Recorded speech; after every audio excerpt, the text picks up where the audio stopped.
Nah. I told my mama I make it, I make a couple mistakes, but see I stay in my lane. I keep my feet on the pavement, and don't you ever mistake it. No, this ain't never been a game. I told my mama I make it, I made a couple mistakes, but see I stay in my lane. I keep my feet on the pavement, and don't you ever mistake it. No, this ain't never been a game.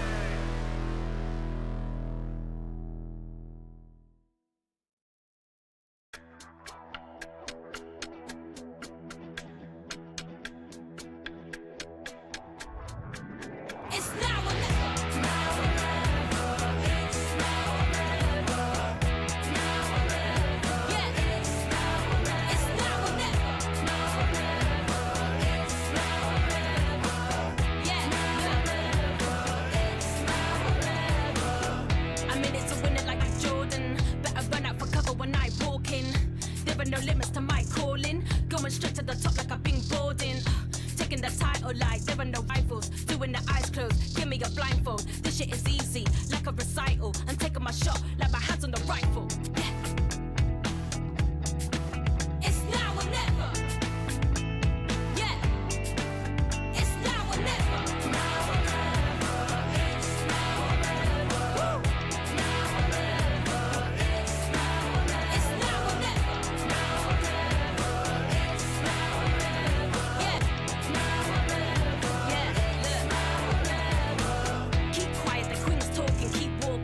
Couple of rings brought in, lines choking. Couple of reporters reporting. Firing line with a red dot, no recordings. Taking the title like there are no rivals. Doing the eyes closed, give me a blindfold. This shit is easy, like a recital. I'm taking my shot like my hands on the rifle. Yeah. It's now or never. Woo. It's now or never. Now or never. It's now or never. Now or never. It's now or never. It's now or never. Now or never. It's now or never. Now or never. Yeah. It's now or never. It's now or never.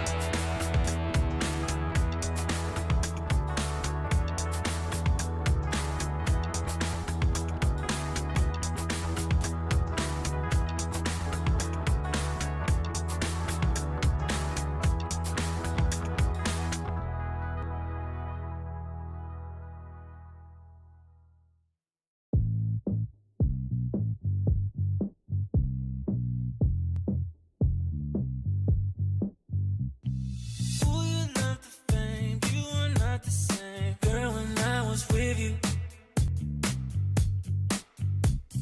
strung around the place, makeup on your face. Tell me what's your issue? What did I do? What did I try to make you happy? Thought that I proved, thought that I you told me that you love me. But now you're in the spotlight and you're cruising. You play with my emotions. I was foolish, but now you're in the spotlight. Camera shooting. You're playing with my heart. You're playing with my heart. And now you're in the spotlight and you're cruising. You play with my emotions. I was foolish. Playing with my. Now we know you're fake. I just wanna say you've got tunnel vision. Enjoy with your mates, 'cause I'm on my way. You've made my decision. What did I do? What did I try to make you happy? Thought that I proved, thought that I you told me that you love me. But now you're in the spotlight and you're cruising. You play with my emotions. I was foolish, but now you're in the spotlight. Camera shooting. You're playing with my heart.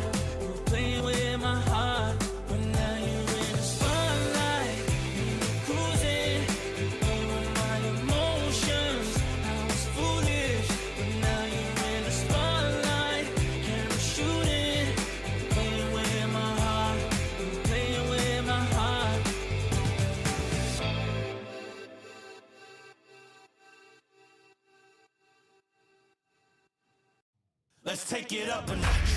Running out the clock. I shoot my shot. I cannot be stopped. Let's take it up a notch. Let's take it up a notch. Let's take it up a notch. Running out the clock. I shoot my shot. I cannot be stopped. Let's take it up a notch. Let's take it up a notch.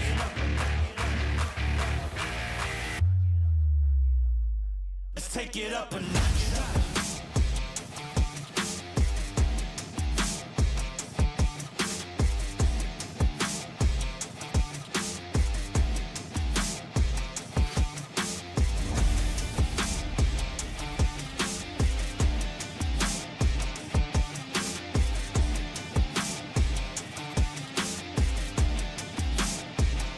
Let's take it up a notch.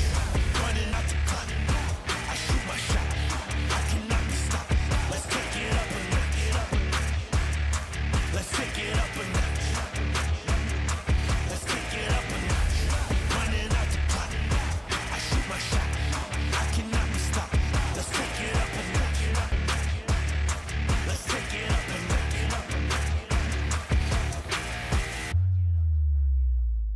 Let's take it up a notch.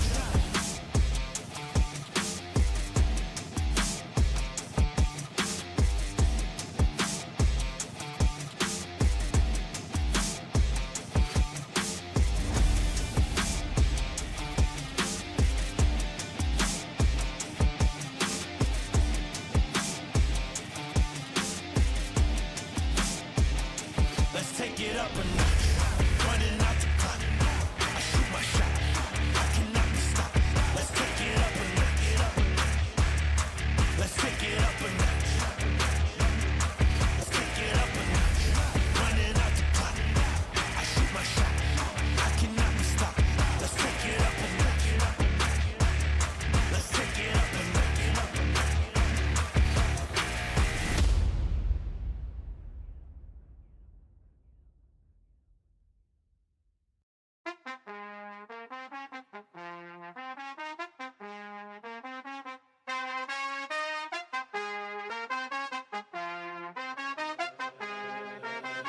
That's just the way it goes. That's just the way it goes. That's just the way it goes. The way it goes. That's just the way it goes. That's just the way it goes. That's just the way it goes. The way it goes. That's just the ballin', spotting, ballin'. Phone was dry, but now everybody calling. Good at taking risks, yeah, I always go all in. Swear to God that I'm deaf to the talking. I can't hear it. See the finish line. I know that I'm near it. Yeah, cut the check and I'ma clear it. Ain't nobody out here that I'm fearing. Hey, easy to see things all run away up. Used to think it's hard, now I feel just like a layup. I've been in the gym, yeah, I'm tryna get my weight up. That's just the way it goes. That's just the way it goes. That's just the way it goes. The way it goes. That's just the way it goes. That's just the way it goes. That's just the way it goes. The way it goes. That's just the way it goes. That's just the way it goes. That's just the way it goes. The way it goes. That's just the way it goes. That's just the way it goes. That's just the way it goes. The way it goes. That's just the. Hey, you ain't realist, like you got a few disguises. Walk in the room, I know I'ma be the flyest. She like me, yeah, it's hard for her to hide it. One-on-one, ain't nobody like this. Got this far by doing me, I'm everything I knew I'd be. I don't care what we used to be, no, yeah. They tryna get close to me, you can't get what you want from me. I got this vision you can't see, no. Easy to see things all run away up. Used to think it's hard, now I feel just like a layup. I've been in the gym, yeah, I'm tryna get my weight up.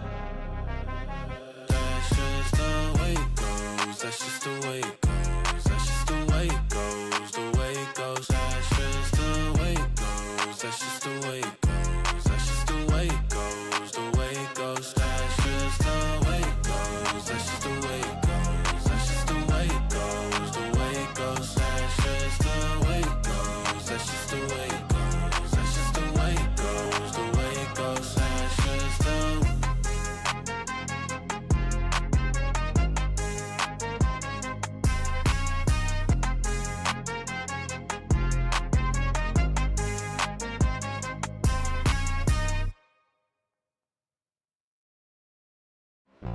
One time for your mind, get rockin'. One time for your mind, we poppin'.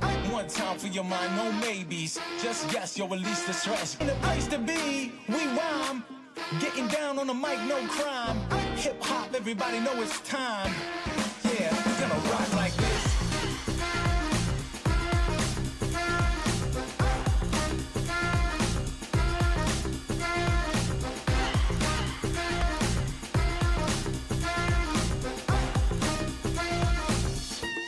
Yeah, we're gonna rock like this. Yeah, we're gonna rock like this. We're gonna rock like this. Yeah, we're gonna rock like this. We're gonna rock like this. I just can't stop. No, no. Yeah, you got me, yeah. Ooh, ooh, I just can't stop. No, nothing you could do. I just can't stop. I just can't stop. I just can't stop. I just can't stop. Rock the party non-stop like this. Gonna rock the party non-stop like this. Gonna rock the party non-stop like this. Gonna rock the party non-stop like this. Yeah, we rock the party non-stop like this. Rock the party non-stop like this. Gonna rock the party non-stop like this. Gonna rock the party non-stop like this. Yeah, we rock the party non-stop like this. Run it up. Bust it. We got the fire. Run it up. Bust it. We got the fire. Run it up. Bust it. We got the fire.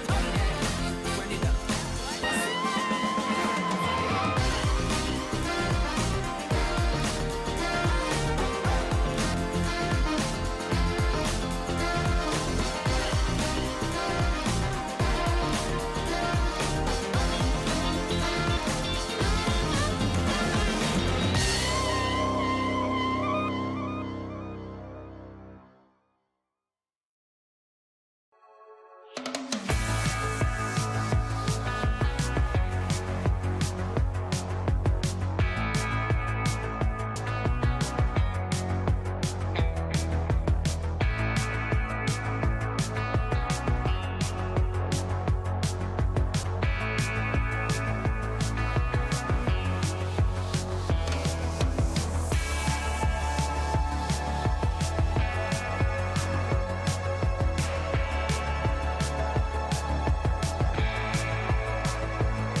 you're stressing right. You need some meditation. Don't let them ruin your vibe. No time for rumination.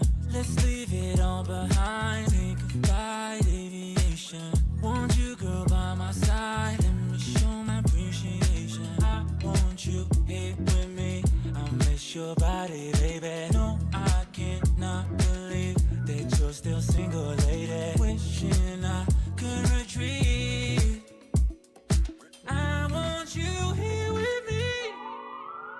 Be my lover, be my trophy, be my woman, be my lover, be my trophy, the only one I want, be my preliminary. Let me caress the way I think it's necessary. Monday, Tuesday, Wednesday, babe, 7 days, are you ready? I don't need to say you know it, girl, you're extraordinary. I want you here with me, I miss your body, baby. No, I cannot believe that you're still single, lady. Wishing I could retreat. I want you here with me. Be my lover, be my trophy, be my woman, be my lover, be my trophy,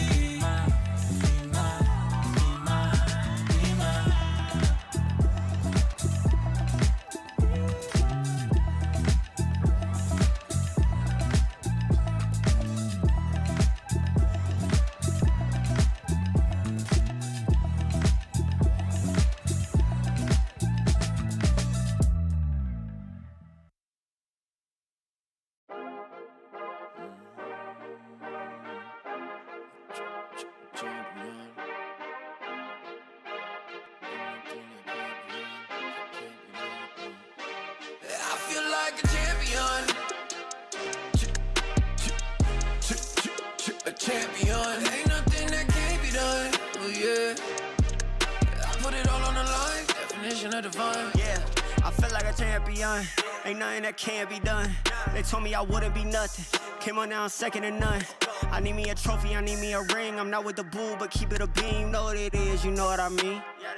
Shit, all I do is win, win, win, win. Haters wanna hate, they ain't made top 10. Double, triple team, what they need to defend. I juke left and I'm gone with the win. I'm gone with it. I feel like a champion. A champion. Ain't nothing that can't be done. Oh yeah.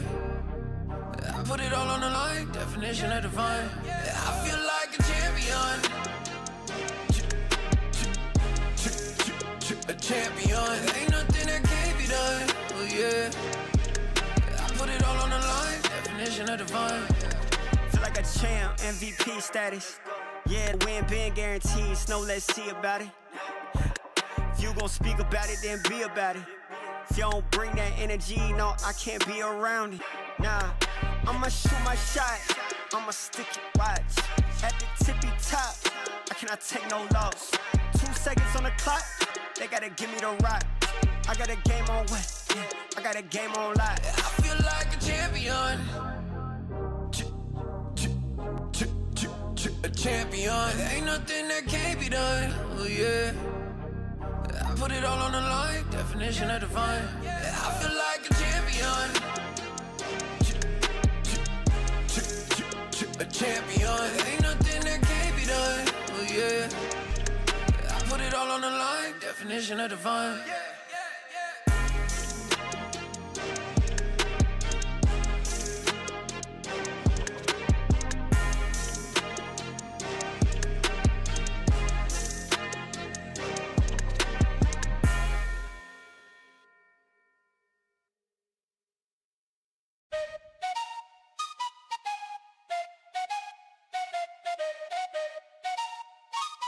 Let's go. I got big dreams, I'ma do big things. Yeah, you see me on the big screen, looking so clean. I don't move slow, I move fast, right past anybody taking life for granted, yeah, that's too bad. I be grateful for everything that I have. You only got this life, you don't get it back. Make the most of it, become the best that I can. Everybody look at me, I got a plan. You gotta work hard, play hard, do it from the start. Cause how you do anything is everything is art. Stay consistent and do it every day. Don't let fatigue get in your way. Cause 10% of something is better than nothing. You better do something if you wanna be something. I can feel my stomach rumbling, I'm hungry. Big things coming, I ain't bluffing, yeah. No, I don't wanna stay the same, yeah. So I keep pushing through the pain, yeah. That's the only way to make a change, yeah. So I fight every day and train, yeah. It'll all be worth it. One day it'll all be worth it. So I keep pushing through the pain, yeah. That's the only way to make a change, yeah. I've had enough. I'm making my own luck. Adrenaline, my drug. I'm sick of feeling stuck. I got this. Will not quit to the top, I promise. 'Cause I've had enough.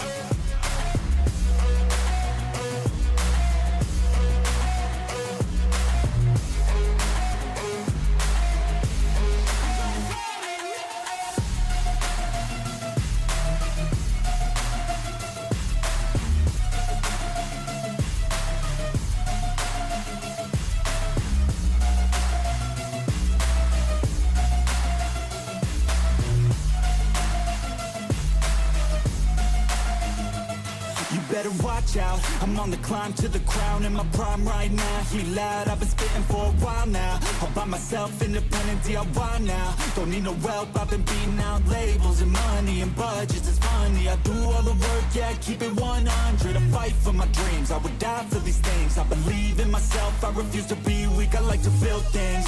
Empires out of buildings, I wanna leave a legacy of helping others finally feel things. Of motivating and killing, depression, exhaustion, we need some healing. I work through the pain, like seeing gains. I keep my head down, buried, walk through the flames. Yeah, I do this every day, even when I feel drained. A true man pushes through, you don't hear complaints.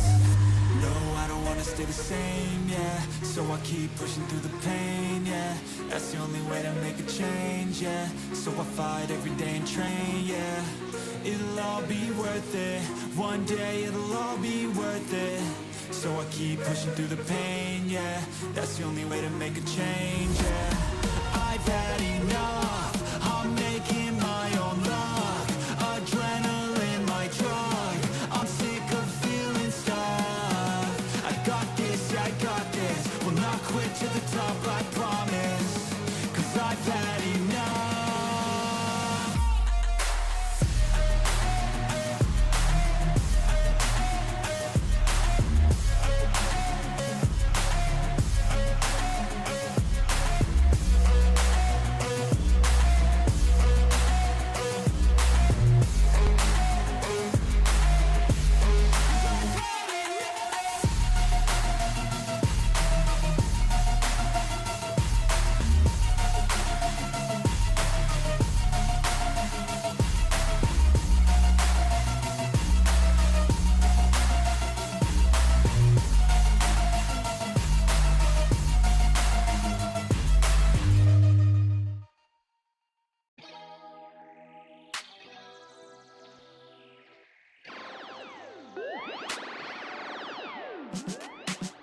Feeling good, feeling great on my time. Won't let a hater block my shine.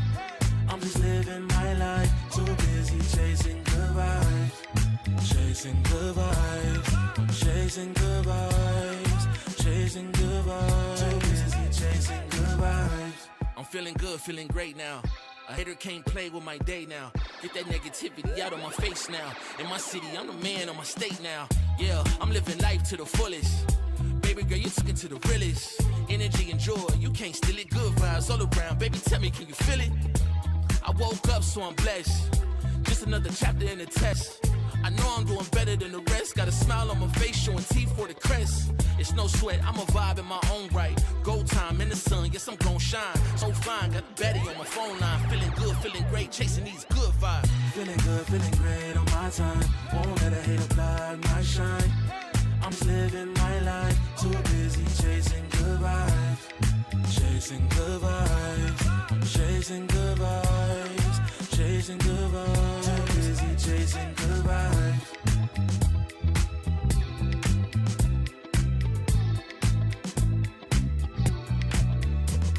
Put my soul on that beat, I'm ready to feast. Margaritas with some divas, I'm pouring the drinks. I'm living life to the fullest, the blessings in me. Don't really care what you say, whatever you think.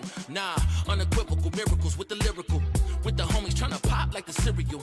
Lucky Charms got a model on my arm. Go watch on my wrist, garlic parm. No alarm, fireworks, I can feel it in the sky. I got love in my eyes, but there's money on my mind. I see passion and pride that despise all the lies. I've been around the world, so I'm down for the ride. Good drinks, good people, and good times. Fast cars, pretty women on FaceTime. More money, more fun in my life. I'm just chasing my shots with good vibes. Feeling good, feeling great on my time. Won't let a hater block my shine. I'm just living my life. Too busy chasing good vibes. Chasing good vibes. Chasing good vibes. Chasing good vibes. Too busy chasing good vibes.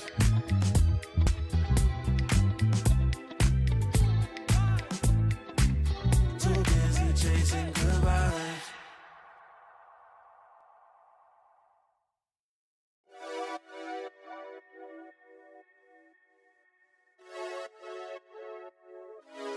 Friday night putting them plays in, but it feel like a special occasion.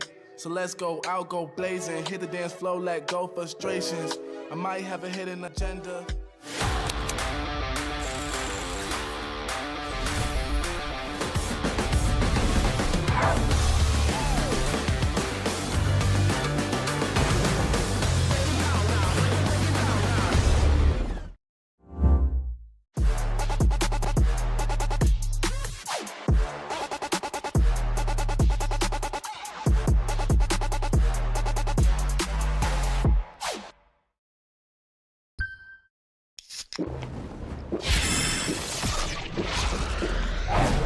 Red Bull gives you wings.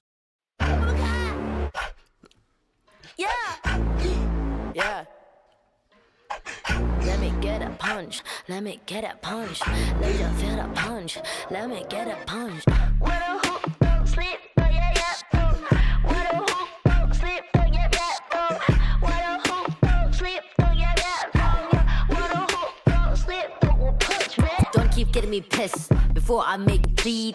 Pray for your rest in peace. It's the only piece that you need, even a punch. This is the purge. Everybody please your perk. Your perk, I'ma kick these people with my kitty pound. Play with the wrong gal pound. Put when they put get back pop on out. Pop on now, yeah, I'm a kite ying my pound.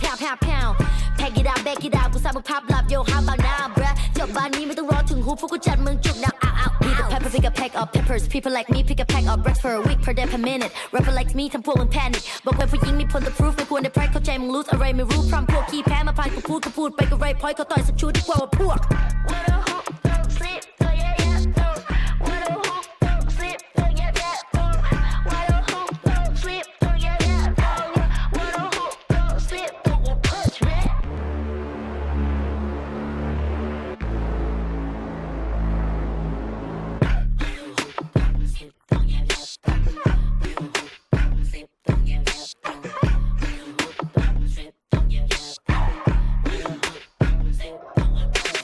All problems are proved in one punch. All battles are beat in one punch. Put you to sleep with this one punch. ไม่สะเทือนกูสักนิดกูขอสกิด one punch. ชีวิตที่กูโดนมามากกว่า one punch. วันนั้นที่กูช่วยกูสักกับคนมา one punch. One day, one life, one dream, one punch. If you have one shot, better have one punch.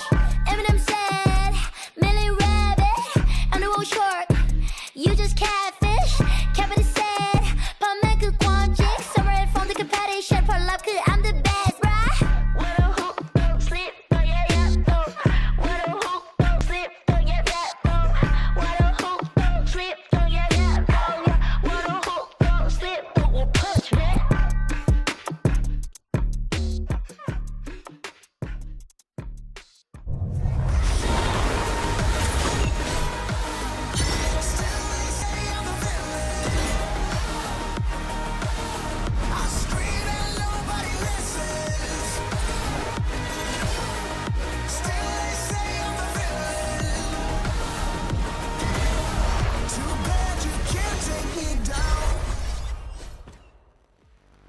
Hello everyone and welcome back to the greatest league in the world. It's time for VCT EMEA Stage 1. We are back in the Riot Games Arena here in sunny Berlin, Germany. I am your host, Yingsu, and on the desk today with me will be Kukuka and Billy. It feels so long ago since we had kickoff. I'm so happy to be back. Yeah, but I still have the same feeling that I have at the beginning of the year. I want to see what the teams have been up to and how they have updated their, their playstyle. Oh yeah, I completely agree. We're going through so many changes before it gets to each stage now that it's like, what have these teams been cooking? Yeah, I'm so excited to get stuck in today and for season 1 to start. Now, before we move on, we need to address the elephant in the room and live in the past for just, a minute or two, because Masters Bangkok did take place a couple weeks ago. We didn't win, but we did okay. That's one way to put it. We did all right. We did all right, considered. Do you mean all right for us? No, we didn't do all right for us, but I think we should be proud of our performance. Team Liquid beat Sentinel, so I think we have to take that. 13-1 on the last map? Yeah, I think that's one of the headlines. Yeah. And if you think about it, and we think about the two teams that we're sending and we're speaking of, Vitality and Liquid. Vitality ended up 4th in the tournament, not a bad result whatsoever. And they ended up losing to G2 and T1 on the second time that they played against T1. Those two teams were on the final for that tournament. So it is a very good show, and then at least Vitality got that, got to scrap that point that maybe they will need at the end of the year to make champs. Yeah, exactly. I think the fact that they managed to come away with a point is still great for them. And learnings. Exactly. And Bangkok was great. That's a great point, actually, because they've had the experience of playing against different regions. Obviously, the other teams within our region haven't had that. So that's a big thing that they can take away from the experience. Unfortunately, we didn't win, but let me bring you guys some W's to kick off stage 1 here in EMEA, and welcome a familiar face back into the studio. It is Minnie. Hi, Minnie. How are you doing? Hey, I'm excellent. You're not disappointed by our performance in Bangkok, are you? I'm horrified. No, why would you say that? Okay, hopefully we can turn it around with a new map pool, because as you can see behind me, Abyss and Bind are out, Ascent and Icebox are in. What do you make of this? I quite like it. I know Ascent and Icebox are maps that the community are a bit iffy about, a bit boring at times, but I'm really excited to see the new meta, with Teo especially, but also the deadlock changes for Ascent. Like, I've heard a lot of teams might be testing that one out. Yeah? Surely you, of all people, like having Icebox back, Icebox, right? yeah. Good memories. Yeah. Durka box. Ascent, not so much. Not my best map, but okay, yeah. We're calling it Durka box now. But how much does this nerf our current teams not having Abyss and the Bind and Abyss? I think for Bind is Carmine Core I'm looking at. They were like 3-0, very comfortable in Bind. And then the Abyss, I think Team Liquid were the best Abyss team in the world, potentially. And I think these maps going for those two, maybe something they need to look at. Well, hopefully they'll benefit from the new agent, because we do have a new duelist, of course. Waylay is available from today onwards, so teams are free to pick her if they want to. Now, talk me through the Waylay Mini, because when she was unveiled at Bangkok, a lot of the community felt like she was very overpowered. Oh, really? Yeah. I think that I'm a bit more measured about it. I think that I consider it like a Jet 2.0. But Yoru still exists, and like Neon and Raze are still around. So I think that teams that do utilize it well will be very strong with it. But I don't think anyone's worked out the defense yet. The attack side's about that kind of dashing in really deep. But defense, it feels like teams haven't quite figured it out. So now, yeah, we've seen Waylay in other regions already. I know Jogamo's Waylay got everybody very excited. But talk me through what Waylay actually does. Okay, so the main points about Waylay is the attack side, you're going to put that refract down, and then you dash in. And then if you get into any trouble whatsoever, you can hit that refract and then just dash back out. But the difference between that and the Jet is that you can go even deeper. So you can go into places that are really unexpected. Have you tried Waylay yet? No. You've been on the set? No, the coach potatoes? No? No, I haven't tried it yet, no. I mean, I tested it in the server, but I haven't played. I'm not that confident. I can't believe you don't have a... Do you have a Waylay in your stack? No, we're not. We're old men. We're not good at just like Waylay. All right, you need to sign someone up to play Waylay in your stack, because I'm fully expecting some of the players in VCT EMEA to pick up Waylay. So I'm going to ask you this question right out off the bat, Minnie. Who is going to Wayslay? Wayslay. Yes. Okay, the picks that I've got here, I'm going to start with that side. Okay, Martin. So for Camcore, I think Martin is not so much about Martin himself, but I really think Eng and Sadak are the kind of duo. Like they really understand micro, and I think with the Waylay you can surprise people, catch them off guard, and have those like combos around it. And I think Sadak and Eng are the kind of people who could cook with that. For Floor, it's an obvious one. It's just like if I'm saying it's Jet 2.0, like Floor is a Jet. Like she would play Jet on every single map, I think. But I think she really strives in that chaos that Waylay can provide. And for Mini Boo, it's a bit more of a negative tone. It's a bit more like his Jet and Yoru, I think, have been struggling a little bit, and Waylay could be a potential like shift or answer for that. Who's going to wasteslay the hardest? Come on. I mean, Flora will wasteslay the hardest. Yes, I feel like she's already wastelaying just, you know, in every other aspect. So I can't wait to see some of these players maybe pick up the waylay. Thank you very much, Minnie, for your insight. For more on what you can expect this stage, here's a quick format explainer. Hi, VCT enjoyers. Here's a quick breakdown of what you can expect from Stage 1. Stage 1 kicks off with a high-stakes single-round robin group stage, where teams will battle it out in 2 groups of 6, Group Alpha and Group Omega. The top 4 teams from each group will advance to the playoffs, where the competition only gets tougher. The playoffs will follow a double elimination style bracket, where teams' performance in the group stage determines their starting position. Number 1 seeds from each group earn a bye into round 2 of the upper bracket. Number 2 and 3 seeds will face off in the opening round. Number 4 seeds have no second chances. They start in the lower bracket and face elimination immediately, playing against the losers of the opening round. As the competition progresses, the final 8 teams will battle through a mix of best-of-3 series, escalating to best-of-5s in the lower final and grand final to determine the ultimate Stage 1 champion. Look at his position. This time, it's not just the top 2 teams advancing internationally. 3 teams will qualify for Toronto, raising the stakes even higher. We're also shaking things up in Stage 1 with a refreshed map pool. Bind and Abyss are out, Icebox and Ascent are back in. These maps will remain in play for the entirety of Stage 1. Stage 1 kicks off on Wednesday, March 26th, starting at 5 p.m. CET. The group stage will run for 5 weeks, with matches played across 3 days each week, culminating on April 25th. See you there! See you here, even, not there. But let's talk about these groups because we had the draw.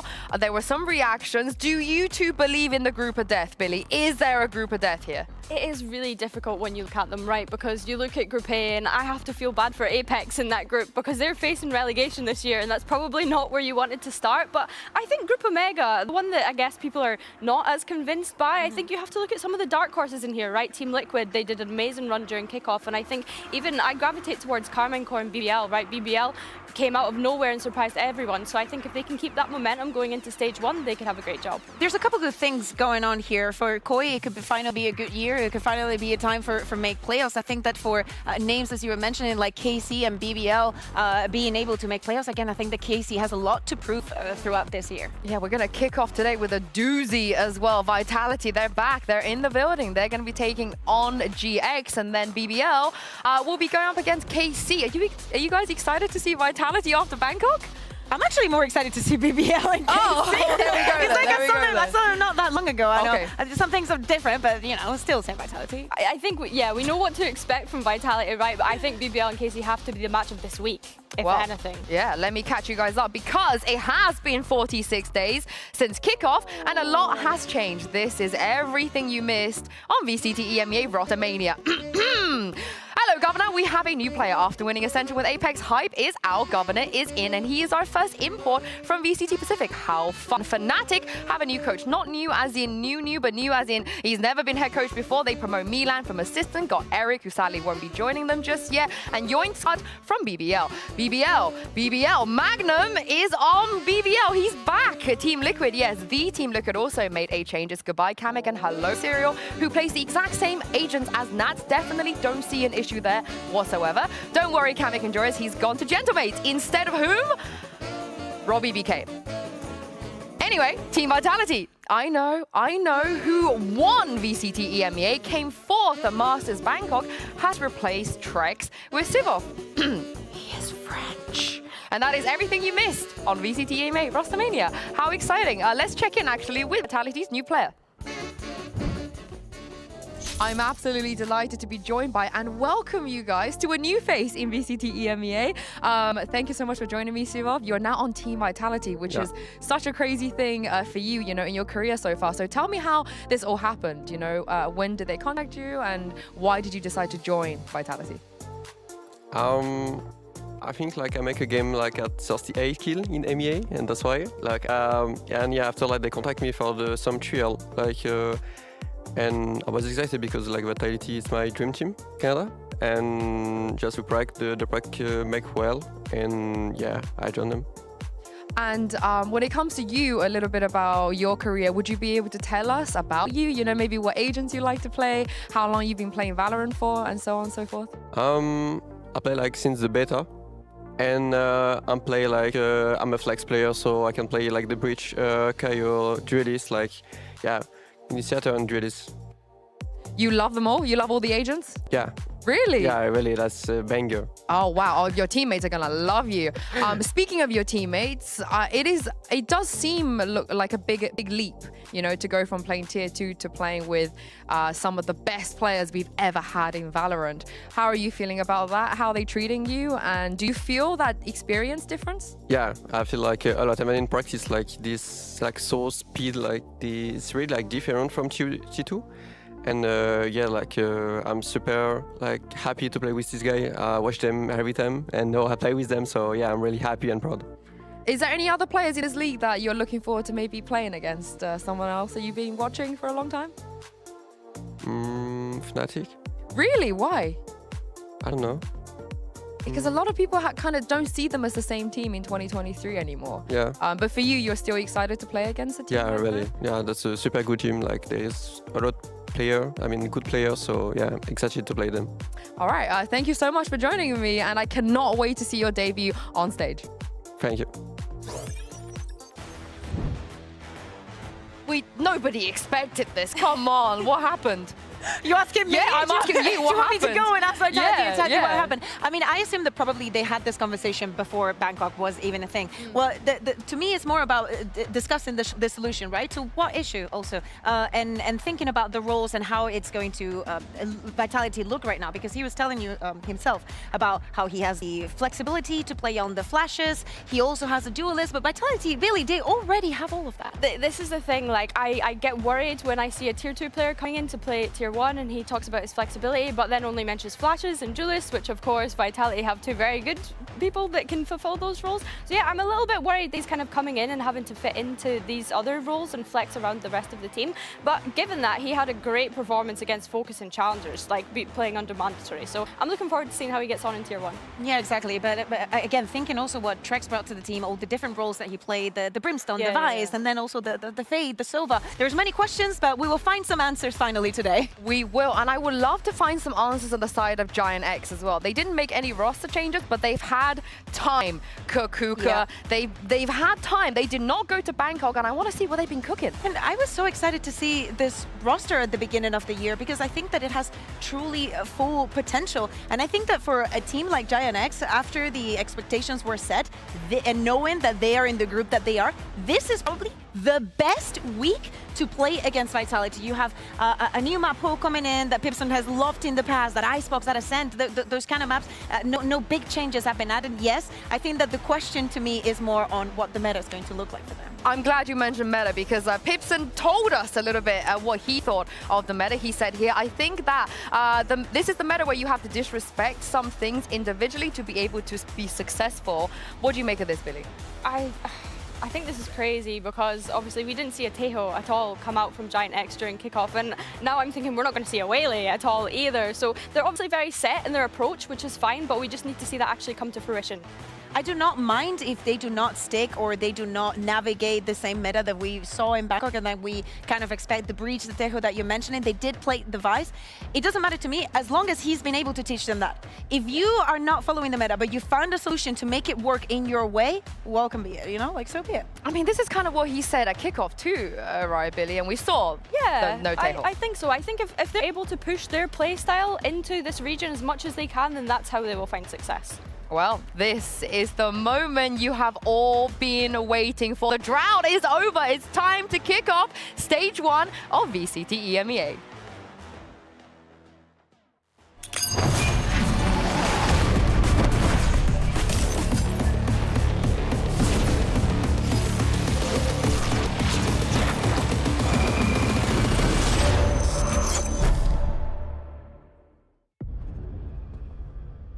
A single game consists of 1,000 choices. In the blink of an eye, one call separates triumph from defeat. Can you take the spotlight? Will you stay in the dark?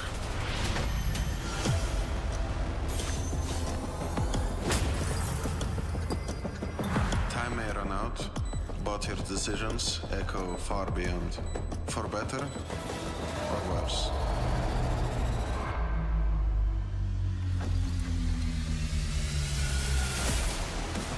Audacity or restraint.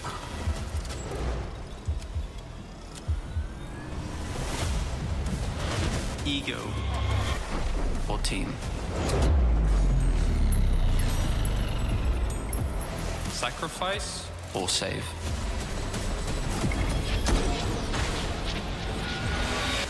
Aim. Sense.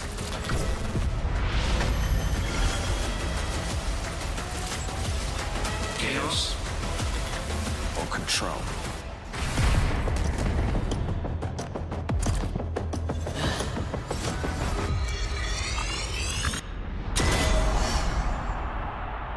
Make the call.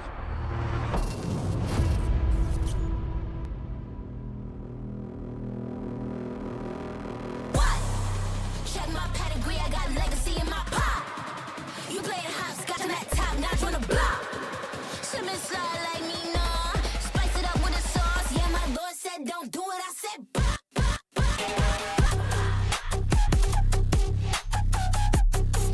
yeah, my Lord said don't do it. I said yeah, my Lord said don't do it. I said really, I can't keep up. Play follow the leader. Big queso, humble with the ether. But I still took a heater. No halo. I've been with a handgun. I've been on the King Kong. From Halo. I've been on what? Check my pedigree. I got legacy in my pop. You playing hopscotch on that top notch on the block. Slip and slide like me, nah. Spice it up with a sauce. Yeah, my Lord said don't do it. I said what? Check my pedigree. I got legacy in my pop. You playing hopscotch on that top notch on the block. Slip and slide like me, nah. Chill it with the sauce. Yeah, my Lord said don't do it. I said what? It is the reigning champions of EMEA stepping back onto the stage, fresh from the global event, going up against a Giant X that have had a lot of time to fix things, to get better, and this is a very important map, Vito. Yeah, absolutely. Oh, Icebox is going to be instantly banned by Giant X. Our first map is going to be split then into Lotus. I'm surprised that this is not going the other way around, because I remember... Oh, yeah, never mind, yeah. I read it wrong. Pips banning Icebox? Is this allowed? I think that maybe okay? it's because of the meta is still not being established and them already struggling enough maybe throughout kickoff. But I was also very surprised to see Purple with his new haircut. It looks pretty good. Just in case you saw someone and you didn't recognize or you were missing some white hair, looks good on him. Yeah, I think you make a good point of, like, you know, Icebox, like maybe choosing to not play it, because I think even though maps are coming back into the pool, we need to consider all the different agent compositions that you can play. Like they're so diverse now, right? So maybe they're just not fully comfortable on what they want to see what others are playing first, right? So that they can set those expectations, I think. They were one of the teams I was actually really excited about for Icebox. I'm sad. But let's talk about let's talk about the maps we will see here. We didn't see GX that much at all, so it's even a little bit difficult to read into what they can bring, which is why I think that is incredibly exciting. I think that we will see surprises no matter what. As you were mentioning, Sue, Giant X did play this map. They did it with the Vice and the double controller, Sky and Raze. That we've seen that. We also have seen it in Game Changers, for that matter. And I think that there's very big learning points, especially I'd see them leaning maybe towards something that Pipson did in the past, also using that double duelist, really. Yeah, potentially. I think they have players that would be able to jump onto that. And I think as well, like, the big question was they were running the Sky on the split as well, right? Which we were confused by. But listen, do you know what? Going from no Tejo at all in kickoff to jumping in, I love this. Amazing. Also, Sivov going on the Omen. He does not have experience as a controller. He has only played controller 3 times in his life. Yes. Twice Harbored last year, no, 2023 on like Pearl. And he played like 1 Omen in 2021 when we were still doing like qualifiers, everything pre-franchise. So maybe this is one of the solutions that Team Vitality has found moving in him into the roster.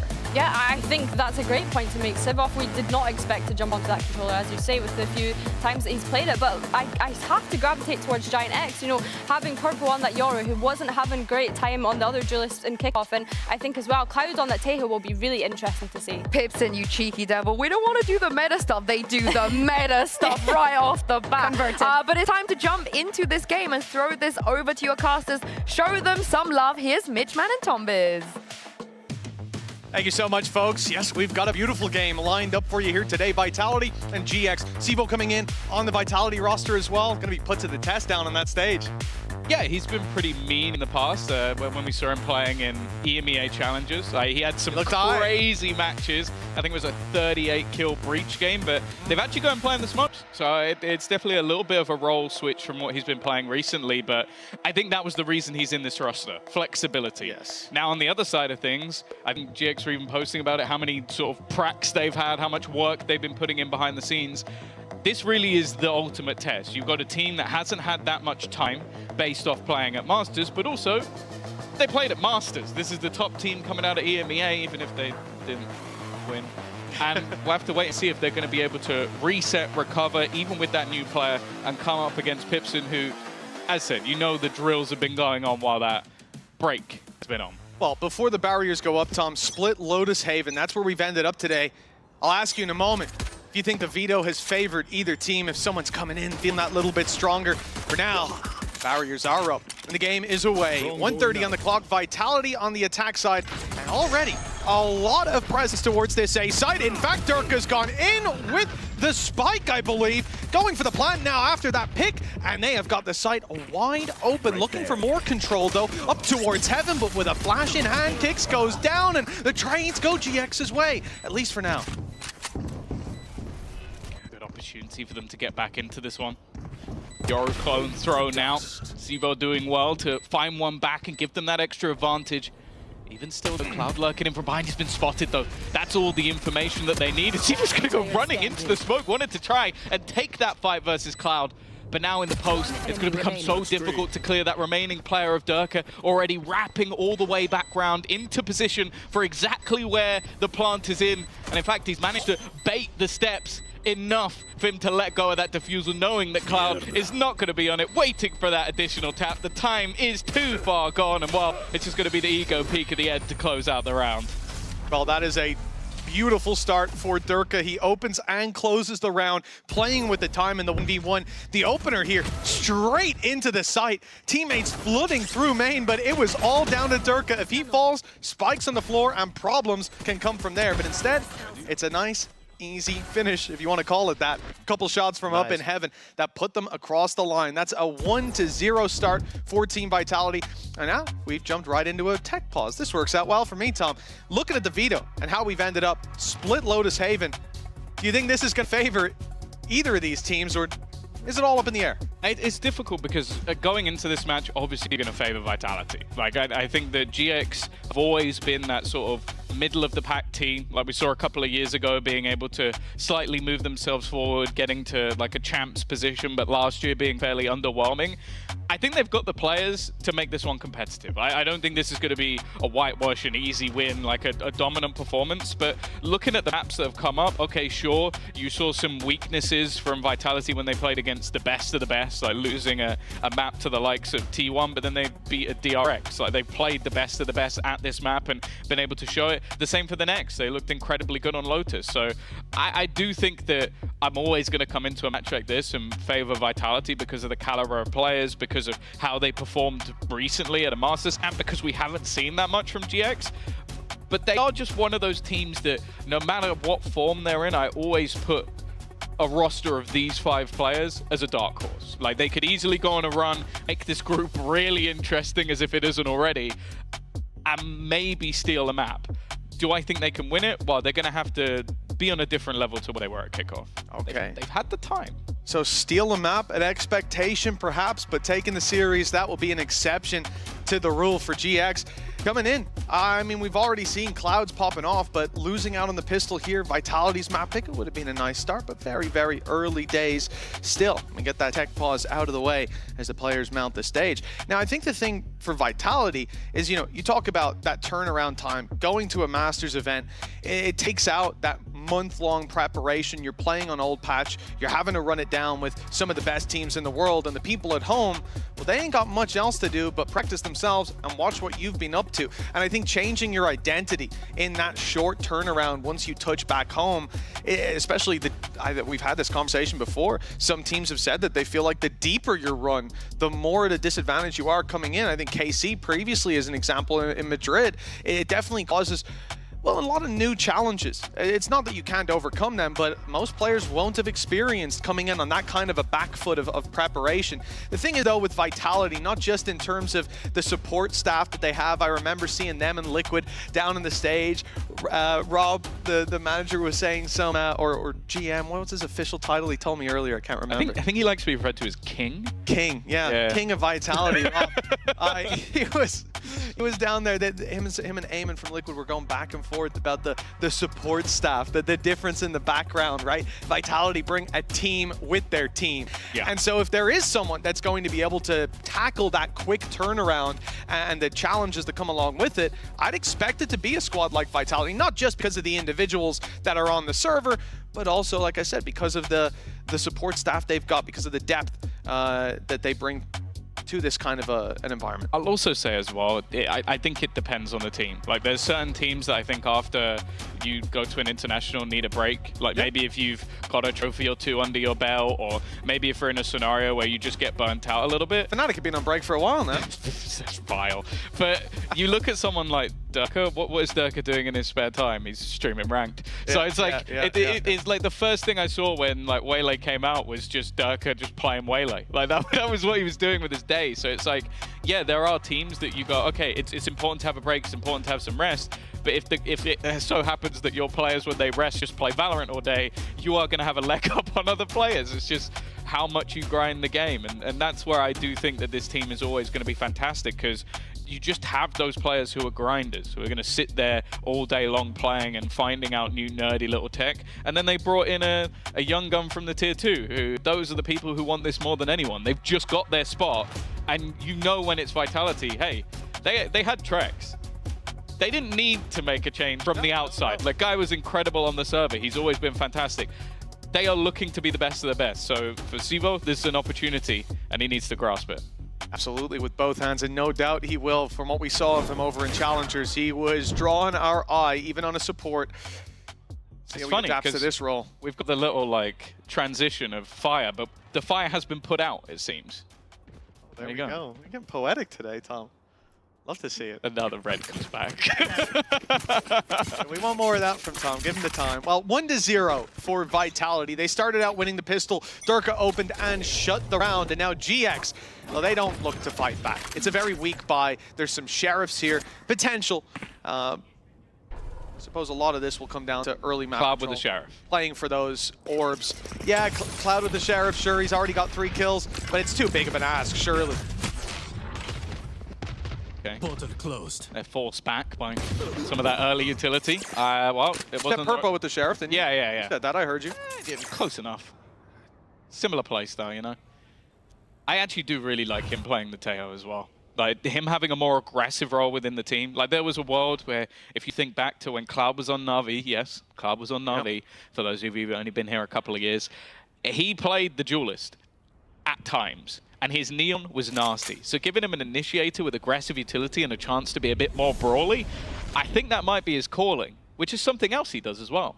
What I really like here from GX is the opening pick doesn't result in them stagnating late into the round. With these weaknesses, you want to group up, use the numbers, and we didn't see that at the start. It was map control, look for orbs, and see what happens. Well, Purple got his orb on A, rotated around to the B site, and he's ready for the fight. The flash, good. And he's down and out of the round for now, but he has teammates. And this is where the numbers come into it. Swinging in with weaker weapons, but overwhelming with the numbers. It's down to the new gun, and he's gonna find it. Keeping Vitality on the straight and narrow, but it has to be a Red Bull clutch for Sivo to put 2-0 on the board. It's not a bad start. It's not a comfortable round whatsoever. You're not going to sit here and smile if you're anyone else as a Vitality fan looking going, ooh, okay, that was a little bit dicey. But for Sivo, these are the sort of confidence-building rounds, like getting your team a clutch that was pretty well needed, if I'm honest. Oh, yeah. Come on for GX. It's not a bad round whatsoever. Sure, it's frustrating that they don't take it over the line, but they are now going to invest back into those rifles and have a chance to do some real damage, because there are a few extra guns being brought back up here by Vitality. Yeah, well, I mean, we came into the last round saying that GX weren't looking to fight back, and, well, it seems I was very wrong about that. Like you said, though, great start. For Sivo, you're coming in thinking, you know, you want to have impact, and, well, you certainly did. That blind catches Durka, but he still wins the fight. I don't think that even caught West Side. It didn't, actually. You can see. That's a remarkable fight. We saw the same play in the pistol round, but doing it here, Tom, in a round like this, with a rifle as well. It's audacious, but it's worked out in Purpo. Well, he's taking a leaf out of his book, trying to retake a main. A side, I should say, but Vitality have gone back to main, fought up into heaven now, and they've got free space for a B rotate. GX have got their whole team committed to A. Every single player is currently sat within that site. That is one of the quickest rotations I think we've ever seen from a team. But I think they're starting to realize Tomazi will be, well, basically the one defender. This is looking like a team that's gambled while having the low buy. GX are the ones that have the guns. Normally we talk about these rounds as a pump fake, you know, you pretend to throw it and then maybe they think you did. They threw a fake ball this round. The A site was gone, overrun, boots on the ground, back in elbow, and then they've rotated into heaven. Now granted, been slow since then, but that might even work out in their favor. It all depends on how Tomazi holds this B site. He's isolated, but 12 seconds left. Caught with the paranoia. Bought himself a little bit of time. TP's backside as well, but they've caught him. Safe's looking the right way in heavy traffic, and that gets a plant for Vitality. Sivo, knowing that staying alive is far more important, and when you've got a player like Dirk, you don't need to be getting aggressive. He'll do that job for you. And more for the remaining two of GX. Yeah, it does start to question whether or not this fight is worthwhile.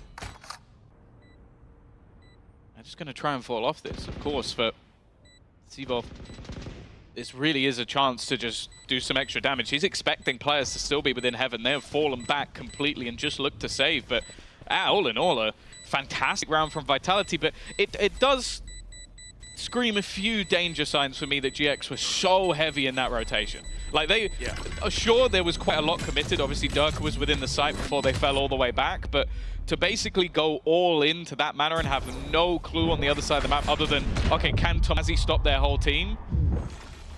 It's a little worrying. So that's just the start. And he couldn't move backwards because they'd also put the salvo on the board. And it's genuinely fish in a barrel at that point. You might be blind, but where's he going to go? Left and right? And it's kind of tough in that little narrow alleyway. A 3-0 start for Vitality. And I agree with you. GX going for that rotation. It's not a good sign from our perspective, but God, I can understand it from theirs. It's the exact same thing that happened to them 2 rounds ago. You think this is the pistol. He's also found the pick. So even for most teams, if you're going to go, okay, let's go in, let's fake it, and then either you TP out, or if you die, we'll just rotate anyways. When you get that kill, that's often going to be them going, oh, okay, maybe we just commit. Maybe we just finish the strat now. The dominoes are already falling, and these mistakes happen. GX would have been ready for that, but instead, they fought tooth and nail for a site that was wide open. So sad that Pipson doesn't have his outfit from the video the other day. Have you I have, yeah. The Demon Slayer intro. Get up. They were looking good. I think that's honestly the best Pipson's ever looked. I think he should bring it back full time. I'm not sure he'd agree with you on that. He definitely doesn't. He responded to the tweet saying he doesn't. Oh, okay. But he was very clear with the fact that I think he said something along the lines of, no, but maybe we can make some sort of deal. That was not to me. That was to a staff member at GX. But, okay. Hey, maybe if they qualify to champ. But you're here to let him know today that you're down to make a deal with him too. Sure. Get him in that costume. I understand it. 3-0 for Vitality. It's been a good start. GX don't really have a lot to battle with, but they made it work with less, or very nearly. Starting off with the aggression on Purpo, one of the rifles that they have, looking for A main control. It's sent Vitality scurrying in the other direction. There'll be no fake to the back of A, and there'll be no Durka for the late round either. He gets picked off in a trade for mid control. might leave Vitality worse for wear without their Yoru. I think there was a trip just behind the smoke. So I think he's walked directly into that. And he was revealed. There's a very, very easy kill for the defensive side. Now, they've kept on to some of this aggression. Obviously, you have to take gambles in a round where you don't really have too much to play with. I don't believe there's any way to get out of this, though. Maybe a stun, hoping to come through, but no, it's just a raw fight among. You give that to any player on Vitality, there's a good chance they win it. Running ahead of the Aftershock, it's a dangerous game. Kicks, punishes runner, and now the A site is overtaken, and it looks like the round is locked in. Beautiful shots from Les to close it out, 4-0, and yes, there were some dangers here. GX brought them to the table, but they were swept away with a 4-0 start, with a couple dangers for Vitality, but those treacherous waters navigated expertly. GX is going to start to feel the pressure to put a round on the board fairly soon, or at least have more control over how the round is going. It feels like we're playing Vitality's game. Yeah, for sure. And that's the thing. I don't mind a lot of these initial setups that we're seeing from GX, like to try and, okay, I'm going to use the salvos early in the round, like start that timer to get them back for any sort of retake or delay. But with those aggressive pushes not working out, and ultimately them being shut down later, I was going to say maybe be wary whether or not they continue to go for it. The answer is no, and okay. Holding onto the rope with his butt cheek, Circa's going to find that kill. Yeah, he had surprisingly good stabilization on that spray, I have to say. Expected a bit more recoil in every direction. 4-0 is Vitality score, but we're looking for 5. Listen, you know what I said. GX, 3 rifles left to try to hold strong, and it seems like they're going to put all their eggs in one basket. That basket is the B site, and it looks like A is the one being taken. So for Vitality at that point, when Spike goes on the floor, possibly even safe to plant it, getting the ultimate online that pretty much locks in the round. I really wouldn't be surprised.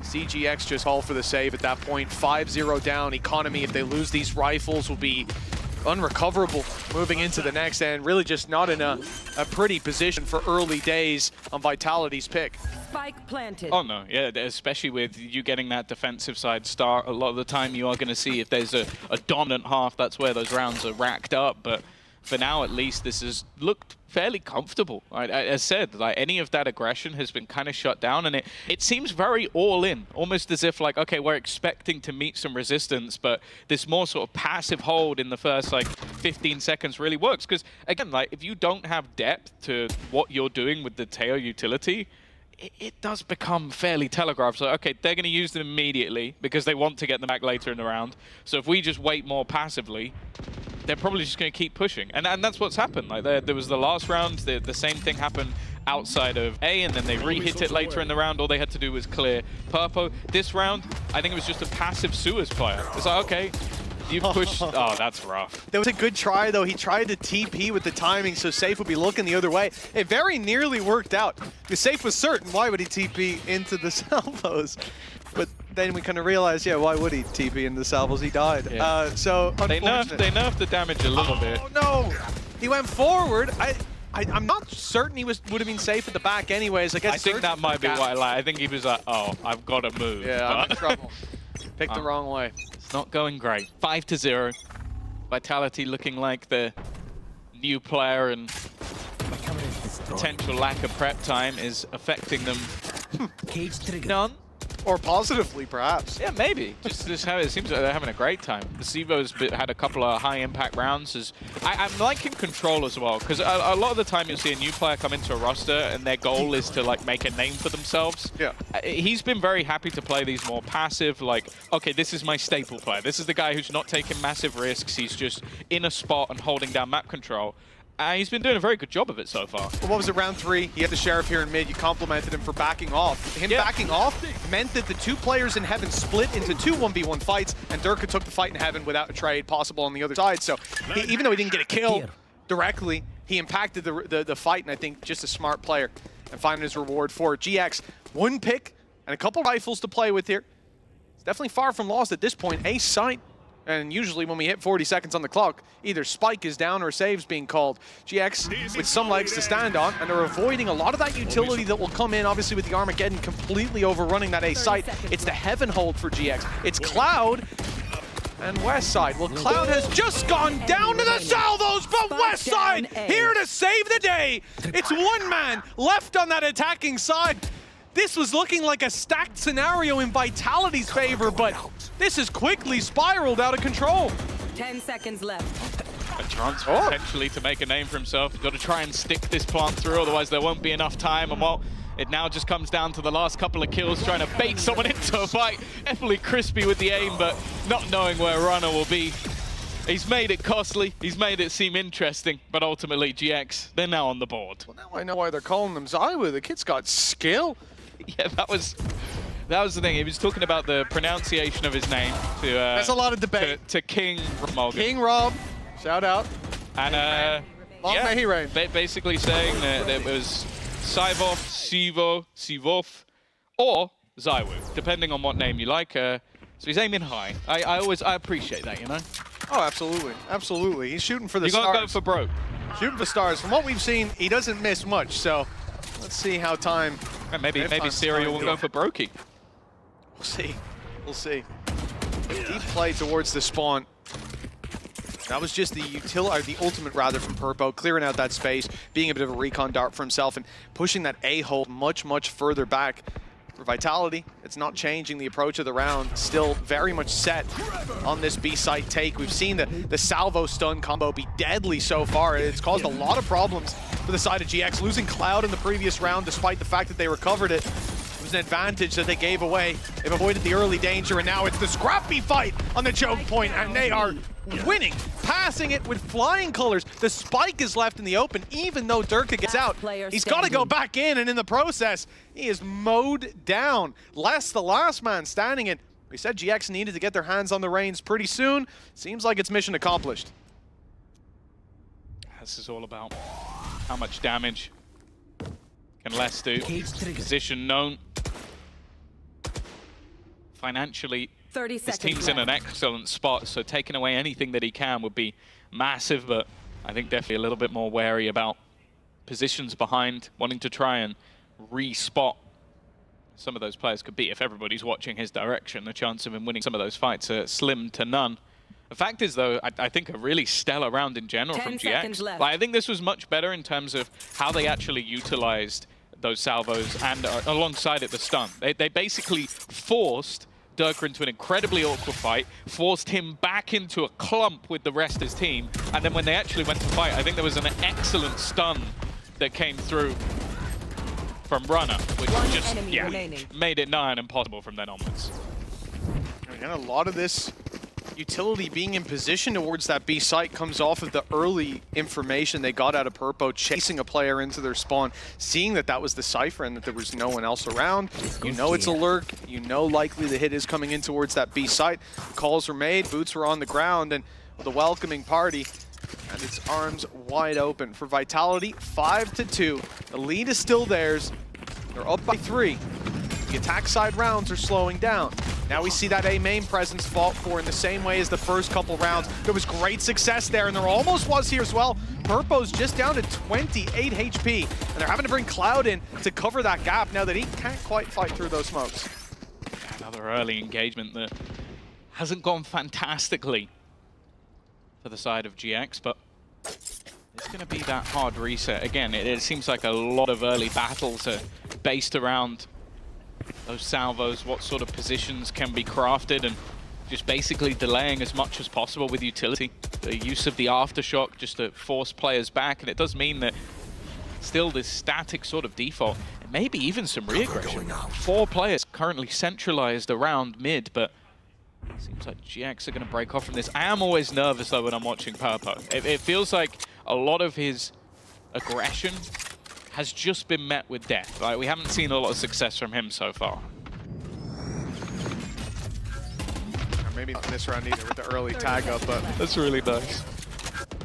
Also on the wrong side of the map, it's the A-side pressure split through mid. Cloud forced out onto the Raptors. If he goes walking back, he's not going to like what he finds there. Vitality, though, they give up that control, leaving Les behind, or at least staggered somewhat. With 12 seconds left, they're getting into heaven, and GX have not moved. They've kept the 3-man stack on this side of the map. Durka grabs one, Runner down low. They still need to deal with Tamazi, and they do, just in time. That plant will come in with half a second left on the clock. That is a narrow margin.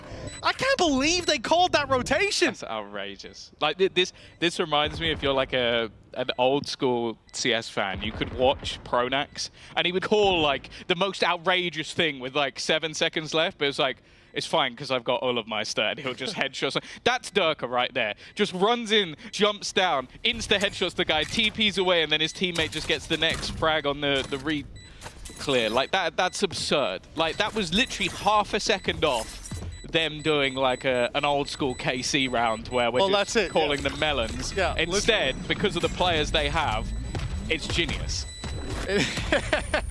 Risky to say the least, but the reward, I suppose, amplified by it. The fact that GX still had 3 players there, no doubt the hope was after taking Heaven. What did we see on round 3?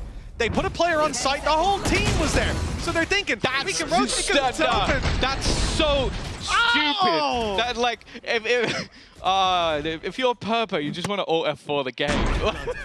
we might have a tech pause. You have to bear in mind as well, the difference between them winning that round was half a second. Yeah. So if he doesn't do that, that's a GX round. Well, also the third player just stays tucked in an extra half a second. As a result, round is over. And unbelievable. The gall from Vitality that stuns caught him. Les is in trouble, and he still got Purpo. Those early engagements really have not been going Purpo's way so far, but this one, I'm pretty sure Les was stunned up on the initial fight. Elsewise, why would he not be around the corner? Well, also, I think he ran straight past Durka. So even if he had got that kill, he was dead anyway. Durka was in the corner, just sat behind. Like, you take a trade in that scenario. Well, I suppose they got it in the end with Durka down. That's the thing. Could have been the 2-1. Of all of the early engagements we've seen, I was about to say it's going well, but now it's going very well. Les has fallen. He's been able to dominate a lot of this A-ramp control, be it with the cams set up just to watch if anybody tries to re-clear. Again, they're going to put a lot on one player. It's West Side on the other side of the map. The thing is, the last couple of rounds, they've been a lot more split in their defense. It's not been this full gamble like we saw in some of the early rounds. That's why they had those 3 players there towards the end. But the question is, how much can West Side do? He had a fantastic round a couple ago where he was able to hold the line almost individually. I think it's going to have to be the same thing here. TP committed? Yep. It is fully committed. Again, the goal on Vitality right now on Sivo to take another. And that leaves Runner on 15 HP. No chance to deny that spike is what I would have said if we didn't switch to see the salvos. They came online just in time. 8 seconds now. Safe catches 1, and they try to deny the plan. Please tell me we have Tomazi's death. It doesn't work. Because you see a player running towards Evo, that's not the player that died. The player that died was Tomazi, who used from the shadows, TP'd in and got insta headshot by a guy I don't think he knew was there. It's this, and then this. Oh, That's the kill. That's the kill. He literally TP'd to where his teammate was and gets killed for it. There's pretty much a double set of errors there. Fantastic play by Sivo again. And while Tomazi, he's 0-8 right now. He's having a real rough time. Was that even a collat on Runner that took him down so low? Yes, I think it was. A collat on the TPing Omen you don't see it every day.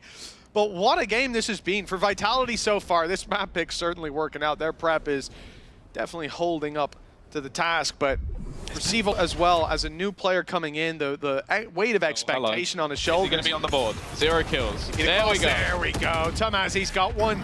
And he'll get out. Sometimes it takes a judge, you know? Sometimes you need just a cheese kill to get the engines turning again. We'll see. Maybe this can be the start, because that's really unlucky. Like, that last round is really, really unlucky on the timing. I'll say as well, I'm guessing they didn't hear the teleport from Sivo, or they just didn't think he would stick it. But that's the thing I'm enjoying, is like, again, a lot of players either come in with something to prove or lacking confidence. He's doing either. Not at all. Not at all. And also, like you say, with the something to prove, it's just the fact that he's a smart player. He's made the right calls. We see a lot of cracks in young talent when they come to this level, but very few showing here, if any, for Sivo. There's Les opening up onto Purpo. Brings it back to a 4v4 at least. The numbers not looking too bad. And Cloud and West Side, they've got full control up in heaven. The spike will be planted and it's safe up top, looking for a Zolt with 1 more orb. 1 kill, 1 pick. And he's in the game, but he also loses salvos if he dies. There's the ult online, but not for this round. The pressure falls onto Durka's shoulders. He's got the first kill, surely. No, never mind. Westside on low HP. They just wanted to trade him out. They didn't need to. GX, 7-3. The game's far from over.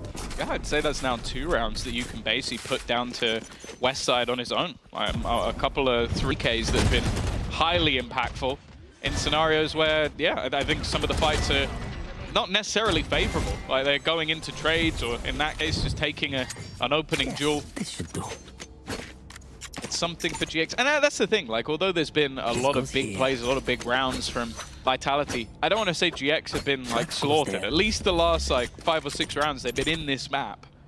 They can get the last couple. This one might just become competitive.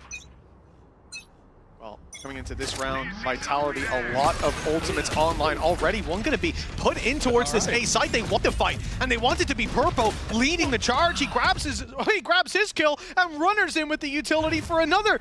The A site crunch early. Just a great read. Vitality have been going for that spot either with a lurker or with the whole team. This time, well, there's a couple players towards middle looking to take that space late, but GX don't want to give them the fights. The advantage is already theirs. Aftershock used to clear the trip, but not really been a switch up of position. They're happy to play this 3-man crossfire. Let's hold in position. Vitality going to try and go towards the spawn. It's unorthodox. It's not expected by anyone other than Westside, who's probably the exact man you'd want in this sort of position. First shot, easy does it. Looking for a little more, won't find it. With the paranoia through and players completely split. 40 seconds left now for them to try and find something. Well, they've got to win 2 2v2s essentially. No matter where they go, there's bodies waiting for them. Time is against them. 30 seconds left. Oh, just now they've managed to find an isolated fight with the utility that was being lined up. The salvos avoided in the site being taken. Cloud stomps his way in. They heard him surely move towards the site, but do they expect the close corner? No, they don't. It's an easy pick, but Kix gets his third. The plant will be the end of him, surely. They're waiting for it. No, he gets the spike down. I was waiting for Tamazi to round the corner. Now Kix is waiting for exactly that. They're lining up, but the first is his. The fourth of the round, and the ace on the cards. It's only Purpo. A tough game so far. Fake TP out his steps, give him away, and Kix is posted on the angle. He only catches the shoulder. The Rolling Thunder, though, still online, will buy him all the time he needs. He's seen the ankle, and he'll rip his shoulders off. It's Kix with an ace to put Vitality miles into the lead. Well, it only took 11 rounds for Kix to put the first ace of stage 1 onto the board. I think there'd be quite a lot of people who would have bet that it would be a Vitality player to do it, but I don't know if they would have necessarily bet that it would be Kix, but this is the problem. Like, again, I feel like there've been moments, plenty of moments, where you'd look at this game and go, okay, GX are in it. They're competitive. They're fighting for these rounds. And then a guy who was on 2 kills prior to this round aces your team, and, well, I think it all goes out the window. Normally, if you see a clutch like that, it's a lot of 1v1s, and I know in the end, those 2 players, they were isolated. There was like a 2-second window that was perfectly exploited to catch that fight. But most of the others were looking even playing field. I think second and third it was that he found on the site. They traded perfectly. The timing was there, but Kix just knew he was already aiming at the second angle. 8-3, 1 round left in the half, and GX are coming in with next to nothing. A lot of weaknesses, but ults, well, the ult that they have, Runner might be able to claim them some space towards the site. Whichever site they decide to go for, but it looks like it's going to be sent in straight to middle. GX don't get much for that, really. Side again. A lot of the rounds they won have been down to him. Cloud was just walked into the open, maybe not expecting anybody to be there. That's a lot of utility for Westside to try and escape. Still standing, gets 2 for 1. Again, he seems to bring them back when it looks like there's no hope. Safe, though, has put another in the grave, and you can already see these lurks. Look at where Sivo is currently standing. He is waiting behind them. Tomazi, another fight that he's never going to get the chance to take. And while we've just seen an ace from one side, it needs to be another for Westside, and he is going to find absolutely nothing.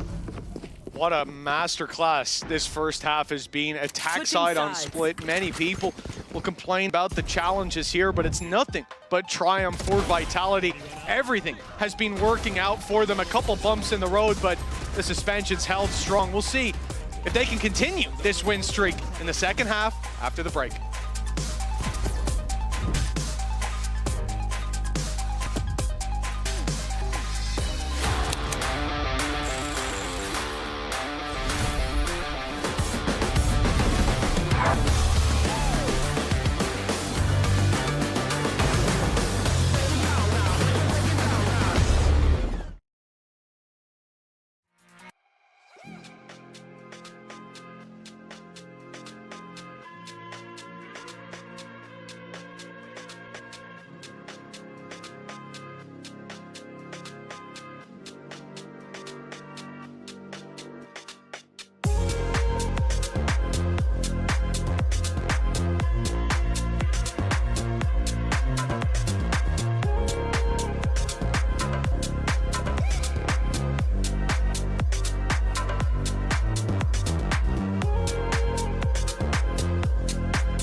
Welcome back, folks. It's time to dive into the second half and really sink our teeth into it. And certainly that will be the conversation for GX.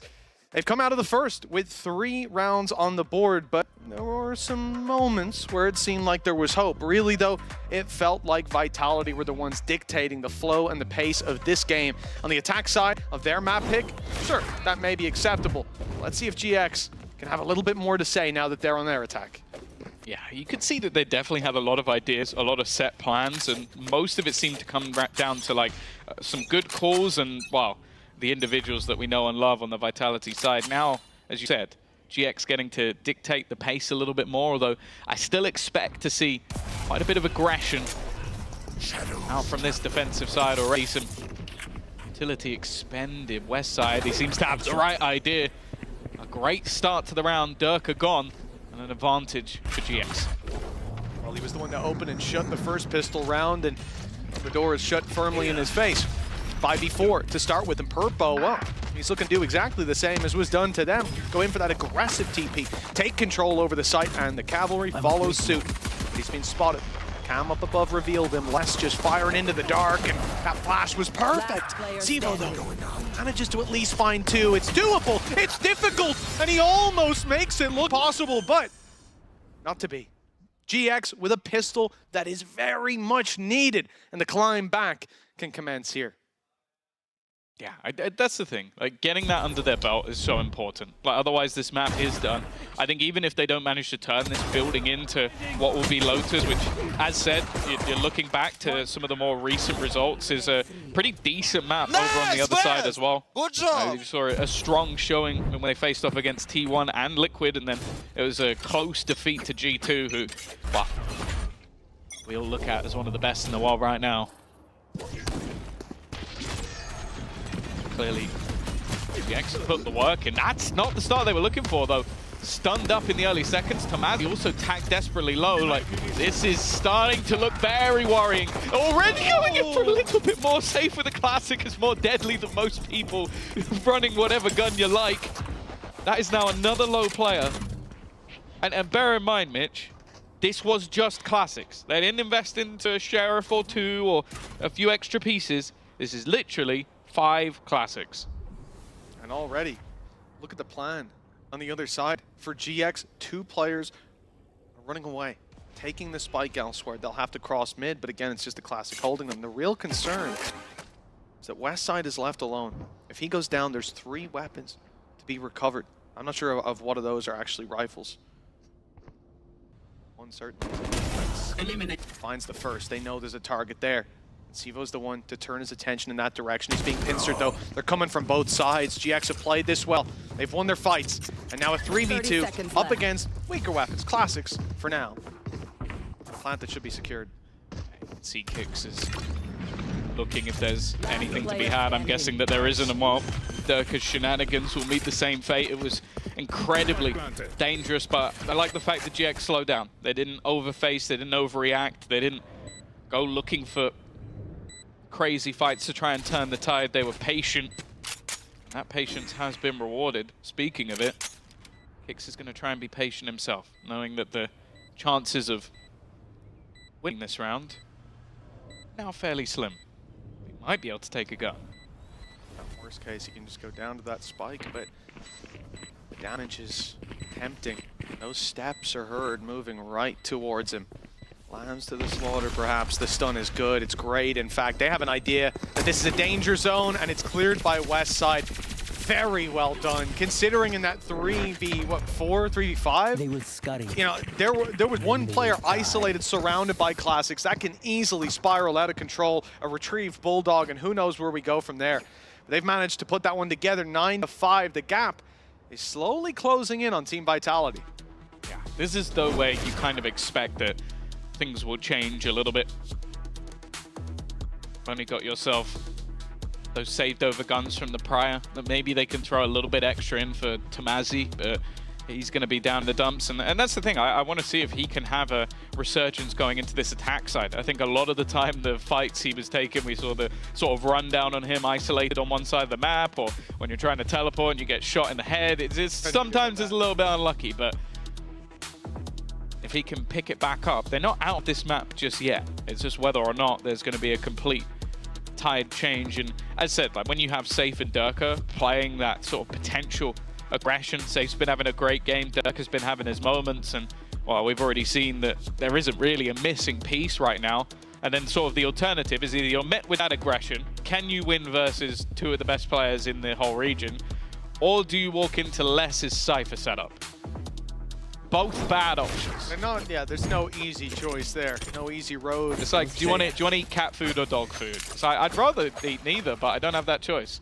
Dog food's generally dry. I don't know why you're actually thinking about it. It was more of an analogy rather than a question. I don't want to know your answer. Because weirdly, you've probably tried both. No. I have managed to hold off on that urge for a long time now, Tom. But this question... I don't want to cook dinner. That dog food's looking pretty... Little can opener, it's all good. Well, opening duel for Sivo. He has managed to take Purpo out of the action at Yoru. And it caused a lot of annoyances as we saw in the first half, but not this time around. Safe, very low on HP. It's an easy pick. West Side having a hell of a game so far. GX have been struggling in that first half, but he was a standout performer in it. And he may just carve a path towards the site for GX this time around. That pick and vent sends them to the A site, sends them towards Less. Perhaps with this extra element of control, they'll be brave enough to take on this setup, take on this man already being caught by a trap. They know he's close. Less smells the blood in the water, and he calls in for Durka to help him out. Creep up though, oh now it's being spotted. Runner, you better get running. Kicks, takes him down, and Spike is there as a result. It's Westside trying to cleave back some element of control as Cloud takes over the site. They'll get a plant out of this and a man advantage. He's so desperately low. Sivo not much better off. They're going for the element of surprise, but that element has completely gone. Another triple kill for Westside. I feel like he almost has as many as they have rounds at this point. The amount that he is being able to win them. I will say though, I think Runner was a little bit hard done by, because I think his spam lit 2 players to like sub 20 HP and just didn't get either of the kills. Well, it'll show up on his ACS, I suppose. That was him getting 5 HP, but 1 out to 5. And really, from this point, GX felt like they were trying to claw their way back into this, but now, well, the ground's looking a bit more even. The uphill battle comes a bit more gentle stroll. Durka straight down mid onto Cloud. It's not a great start. This is a low buy for Vitality, and they did a lot with the classics. Now they've got full sheriffs and a couple shields floating around. It's a lot more dangerous for GX to face off against in those 1v1 fights, as Cloud just found out from behind a wall. Also, just look at the position of Sivo. Like, it's a deep push into mid. Or to B, sorry. And he's already going to win one of them. Okay, he doesn't get out of there, but he's bought time. Now they can throw the salvos in, delay that a little bit further. And that's the thing. In these sort of rounds, okay, those cheeky plays are going to be great, but it depends how much you can burn off that clock. Okay, at the moment, we're at 50 seconds. But you look at the position of these attacking players, they don't have any ground. And yeah, they got to fight for it somewhat blindly up against Pistols, playing into Vitality's hands, but the clock is forcing that play. The B site seems to be the target. They know Cypher's been on A. It's a little easier. They don't have that Sentinel util waiting. Flash from Runner, hopefully get them up to heaven. The delay's been good. We've got 25 seconds left. Vitality rotating players in. Salvos just came online for Safe as well. This is a big deal that GX, with 15, they gotta go. We gotta make it to the site. They've got delay utility. You've got to run through a Cypher setup. You've got a player pushed in on main. 8 seconds left. This is outrageous. Vitality may have pushed the boat out when it came to timing, but this, the blatant disregard for the clock at the top of their screen. They'll get their kills. But Vitality won that with pistols, and they didn't even have to use them for the most part. Oh, that one's going to be talked about in the VOD review. Pay save card thrifty. But yeah, this was exactly what I was talking about at the beginning of the round. It's when it comes down to those late round decisions. Like, okay, you lose some of those early fights, you lose some map control, you lose some positioning, and we've seen it before, they just pause. But last time, you saw Vitality, okay, they had the need to get aggressive. Like, they were playing with literal classics. In this scenario, they had all of their utility. They had everything still online, and that's where you need to force them into making some of those fights. Instead, well, you've given them around, you've gifted them around, and now they come in the buy. The Safe must have been sat. They're going to have salvos, salvos. They didn't need them. They didn't need them. Just hold the cross and pop a stun. Beautiful stuff from Vitality in terms of patience. Westside coming in with a fire in his belly after that last round. He's been dropped though. Tamazi tries to make the sneaky play up close. He's giving it away. Never mind. They don't turn in time. And the quick double answered back by Safe doesn't even put Vitality on the forefront. In fact, with him falling, this one's looking done. A 3-piece needed by Sivo on the way back through. He's coming from heaven, and he's up against a strong setup. It stuns, flashes. Every player has something. In fact, 2 stuns, 2 flashes. They've got everything they could possibly want to work with. For Sivo, perhaps this round is already out of his hands. Unless he gets an opportunity gifted very soon. It could just be a game of playing those exits, and I think that's what he's going for.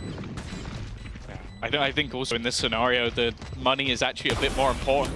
Having his weapon, making sure that that's not removed, have something to fight with going into the next. So making it a little bit more costly, but really good recovery from GX. I think that last round is enough to shatter your mental in a lot of positions, but we didn't see a pause, we didn't see them slow things down. They just went right back to what they were doing. And even seeing a little bit from Tamazi. As I said, like, it's not just him and Purpo. I think Purpo, I don't want to say he's lost every single opening duel, but I want to say he's lost like a solid 70%. Like, it's been... Enjoy! Shouting at the new guy. He's just first time on the stage. For that, it's just all right. Cloud, a little bit toxic, but you know, I'm here for it. 10-7. I think this is a pause. Yeah, it's going the other way. So just as we thought maybe there was an opportunity for GX to call a pause, that is an immediate response from the Vitality camp. Because again, you're talking about, what, a 9-3 half? There were a lot of clutches. There were a lot of big moments that went their way that could have very easily made it a lot closer. But now we're not seeing those as much. And that starts to worry, because the difference now down to just 3. GX, it seems like, well, I'd say some of their players are starting to come alive. One of their players has been alive the entire time. Oh, yeah. Westside is having a game, and that's the thing. Obviously, you're going to look at Sivo as that, oh, he's the new kid on the block. He's the guy coming from Tier 2 into Tier 1. Bear in mind, Westside's only played, what, like 3 or 4 games in the Tier 1 setting at kickoff. Then he was right back out to practicing again. I think it was 3, yeah. The fact that they're coming in here and he's looking this good, this is what we were sort of promised. And he had glimpses at kickoff, but not to this degree. I'm not wrong as well. GX's opening game was the BBL, right? Where we sort of way underestimated BBL power level. Like, he's had a rough start over at that level. And right now, 22-11. First half, he was a standout. Second half, hasn't really changed much. It's good to see Westside on this form, and GX, well, they get a good opportunity on the back of it. They're just down by 3. Vitality of weak weapons. I mean, maybe the biggest enemy for GX will be the clock. Certainly was last time this happened. And this time, of course, the rifle save for Sivo gives them an opportunity. And a few ultimates as well in play. Looking at Safe in particular, there's dangers, and the biggest one is now being dealt with. Time to jump. Oh, Durka in the corner. Shooting out the utility.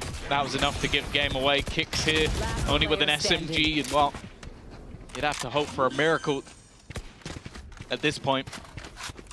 At last, 1v5 on a classic.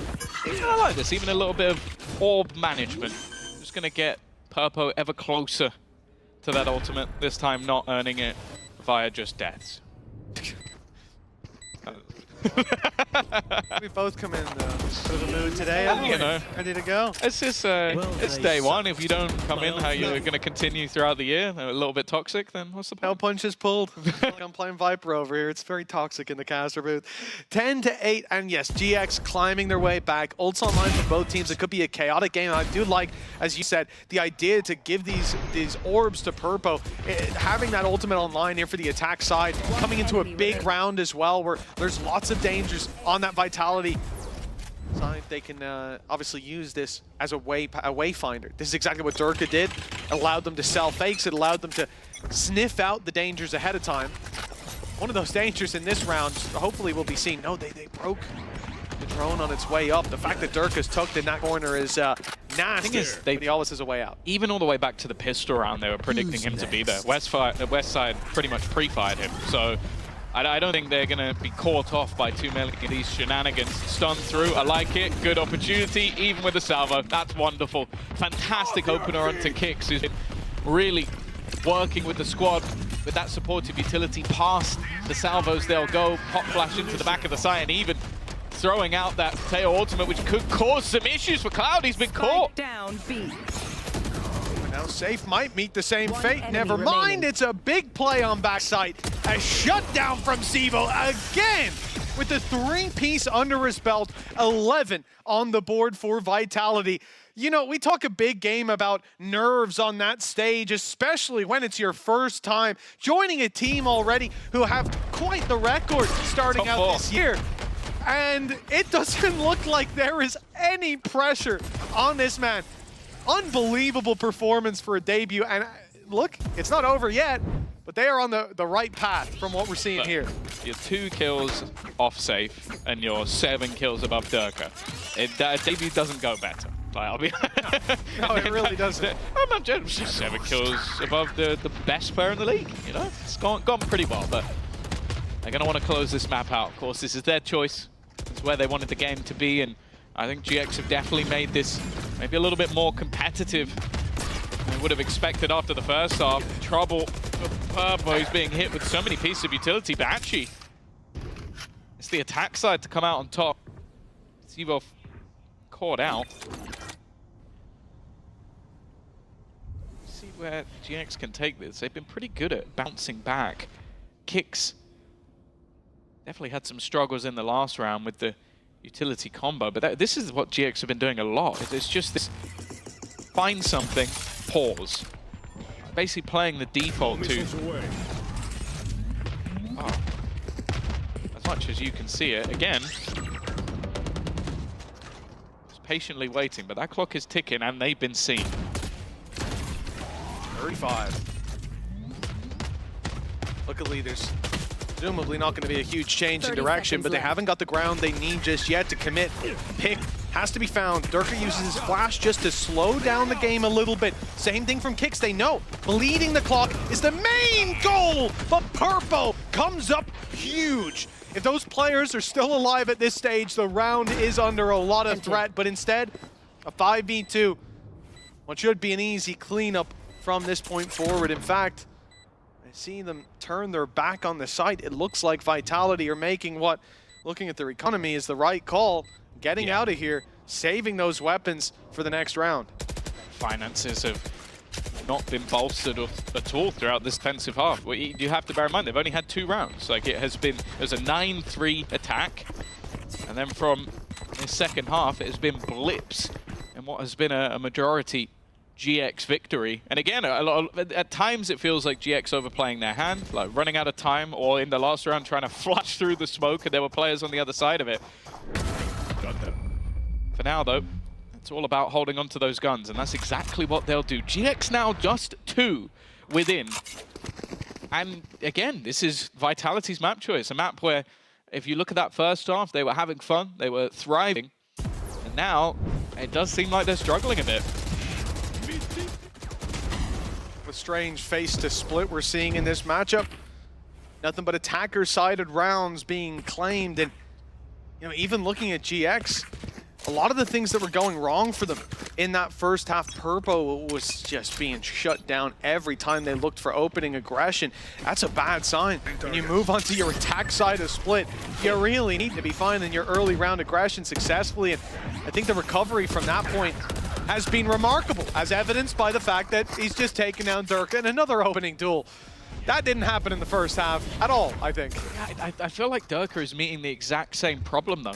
It's these patient defaults that GX are running, the same that Vitality were doing, a slow pace. Okay, let's wait out some of that early U2 that we know is coming. And Durka's trying to pop flash himself into those angles where there are 4 people waiting.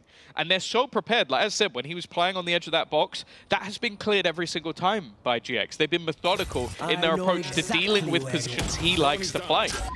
Shutting him out of the game is something teams rarely are able to do, but they have been able to do it. And you look at what they're doing with all their utility here, they are making it very difficult for players to make a play. Online here for the side of Vitality. Breach putting in the Rolling Thunder, but they're inside the smoke with a shorty in hand. Purpo, it's nasty, but the shot doesn't land. And now Vitality flood in through the gates, left wide open by that pick.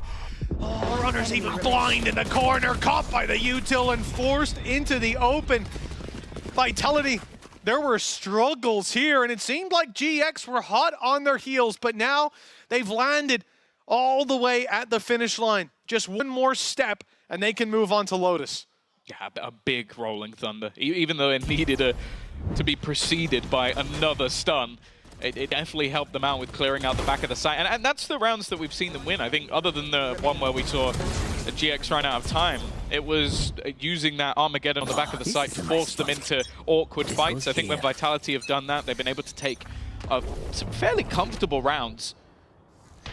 Now though, just looking at one, they are slightly favored when it comes to that ultimate economy. I say slightly, but there we go, already. The fantastic utility damage. Purpo left within inches of his life, and well, eventually the job just gets done. Safe, less, combining. As Runner and Cloud are left to try and pick up what is a shattered vase of a round. Now, if I see Westside still alive here, I'll give him 50-50 odds. But GX, well, Cloud tagged up, Cloud dealt with. In fact, it's all on to Runner. Vitality, they had a huge lead. They stumbled, but they didn't trip and fall. Right back onto their feet. Runner has managed to slip up behind them. He's got 2 kills lined up in front of him, and he'll connect those nicely. But still, another 2 to go. The spike to be retrieved, and utility to fight through. Kix has everything. With 35 seconds on the clock, there's still a paranoia on Sivo, and no doubt the fault line to come through soon for Kix. Runner, he has his work cut out for him. If any of these closer angles are free to walk past, 20 seconds left to try and make some sort of move, make some sort of play, and they're playing on this sort of elevated angle. Both players in the corner, but the paranoia is going to make things awkward. The reposition might make it difficult for him to take these fights. And more Vitality when it comes to 2 players peeking at the same time. They get it spot on. A wonderful display from Vitality here on map 1, commanding the first half, but a bit more of a battle in the second. For GX, it's a good sign with their map pick of Lotus up next. For now, though, we're off to a break.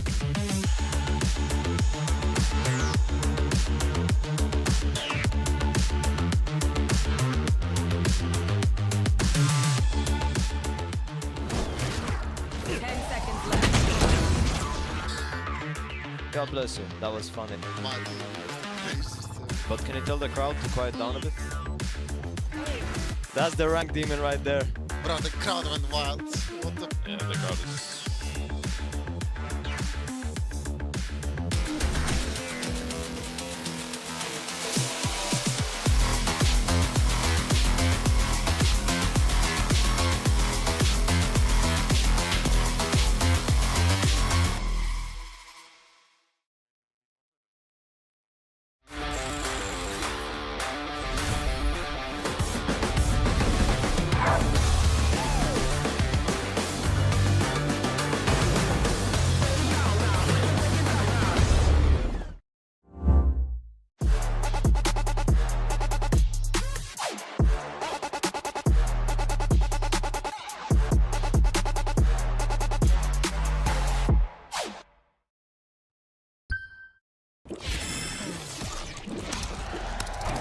Red Bull gives you wings. Get in your way, cause 10% of something is better than nothing. You better do something if you wanna be something. I can feel my stomach rumbling, I'm hungry. Big things coming, I ain't bluffing, yeah. No, I don't wanna stay the same, yeah. So I keep pushing through the pain, yeah. That's the only way to make a change, yeah. So I fight every day and train, yeah. It'll all be worth it. One day it'll all be worth it. So I keep pushing through the pain, yeah. That's the only way to make a change, yeah. I've had enough, I'm making my own luck. Adrenaline, my drug, I'm sick of feeling stuck. I got this, will not quit to the top, I promise. Cause I've had enough.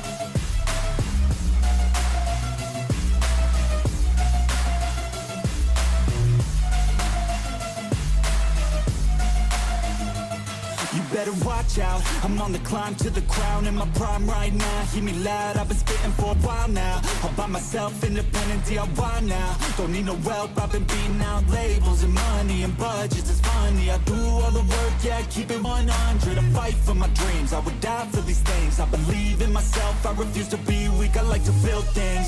Empires out of buildings, I wanna leave a legacy of helping others find they feel things, of motivating.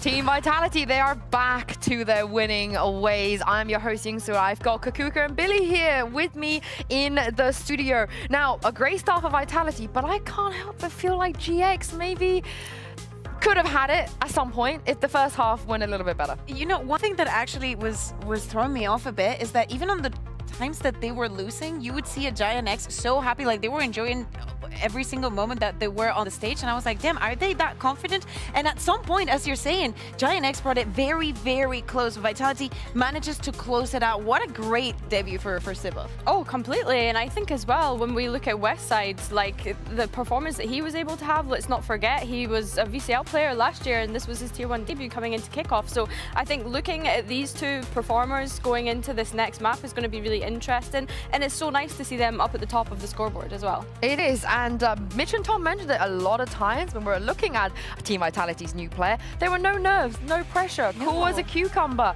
no mistakes either, really, that was remotely egregious from him. No, absolutely. I think that the interview was a great showing. He was, you know, he was very comfortable having a conversation, knowing also the stakes and the kind of team that he's feeling into. This is not top of the board, this is not even mid-board, this is a team that's supposed to be winning, and definitely with this attitude, they can definitely do it. Oh, 100%. 100%. I think I was a little concerned about the sort of flexibility coming into this and like what role is he actually going to jump onto, but I was very, very impressed that, you know, you brought it up in the pre-show beta. He's only played controller 3 times, 2 on Harbor, once on Omen, so I think that it was a really good showing, and I'm excited to see how he can perform in the future. I do wonder if they just perma-stick him on the controller though, because I think they should. I think that we still have that question, and probably even though we might have an answer for like the first weeks, I want to know if that also is going to evolve with the rest of the stage, because I think that most of the teams are going to come in with this idea of just running the breach and the Tejo all the time, and maybe things change or maybe they don't. We'll see, we'll see. But I'm glad you mentioned Westside, Billy, because he was doing his goddamn best trying to keep his team in that game. But again, if the first half, if they just won like 2 retakes, I'm not asking for much, just 2, it could have been gone differently. It's difficult because when you look at the way in which Vitality are playing as well, they're so explosive, right? You can only like count on Westside to be able to do so much, and he was doing his job. You know, he was able to anchor that B side. I think he did a really, really good job, and I think that mechanically he's just so gifted as well, right? He's hitting those shots. I don't know what he's eating, but he's hitting those shots. So yeah, I think he did his best nonetheless. I also liked from both of the teams. Yes, Westside performance was off the charts. So I love to see that he has it to make it. But I like the different approaches that we were seeing. I think that at times, especially when that second half, when Giant X was playing for the attack, because of the conditioning that we had seen from Vitality, how they were using the tempo so well to scatter the utility and use up all the time that they had available for them. We saw them making some mistakes, losing on some anti-ecos and whatnot. And that is, at the end of the day, after you figure out the meta, what makes a great team of others. I know you said that the GX boys, the mood was good. There was no way in hell Pipson was having a nice time. There's just, he was smiling. Oh, I mean, after the 2 5v3s they lost, 2. Every single time we talked to him, he's like, I just want one day that we don't lose just 1 5v3. But you know, today wasn't a day for them on that map. But let's talk about the duelist head-to-head, because there is definitely a bit of an experience diff when it comes to the Yoru. What did you guys make of this?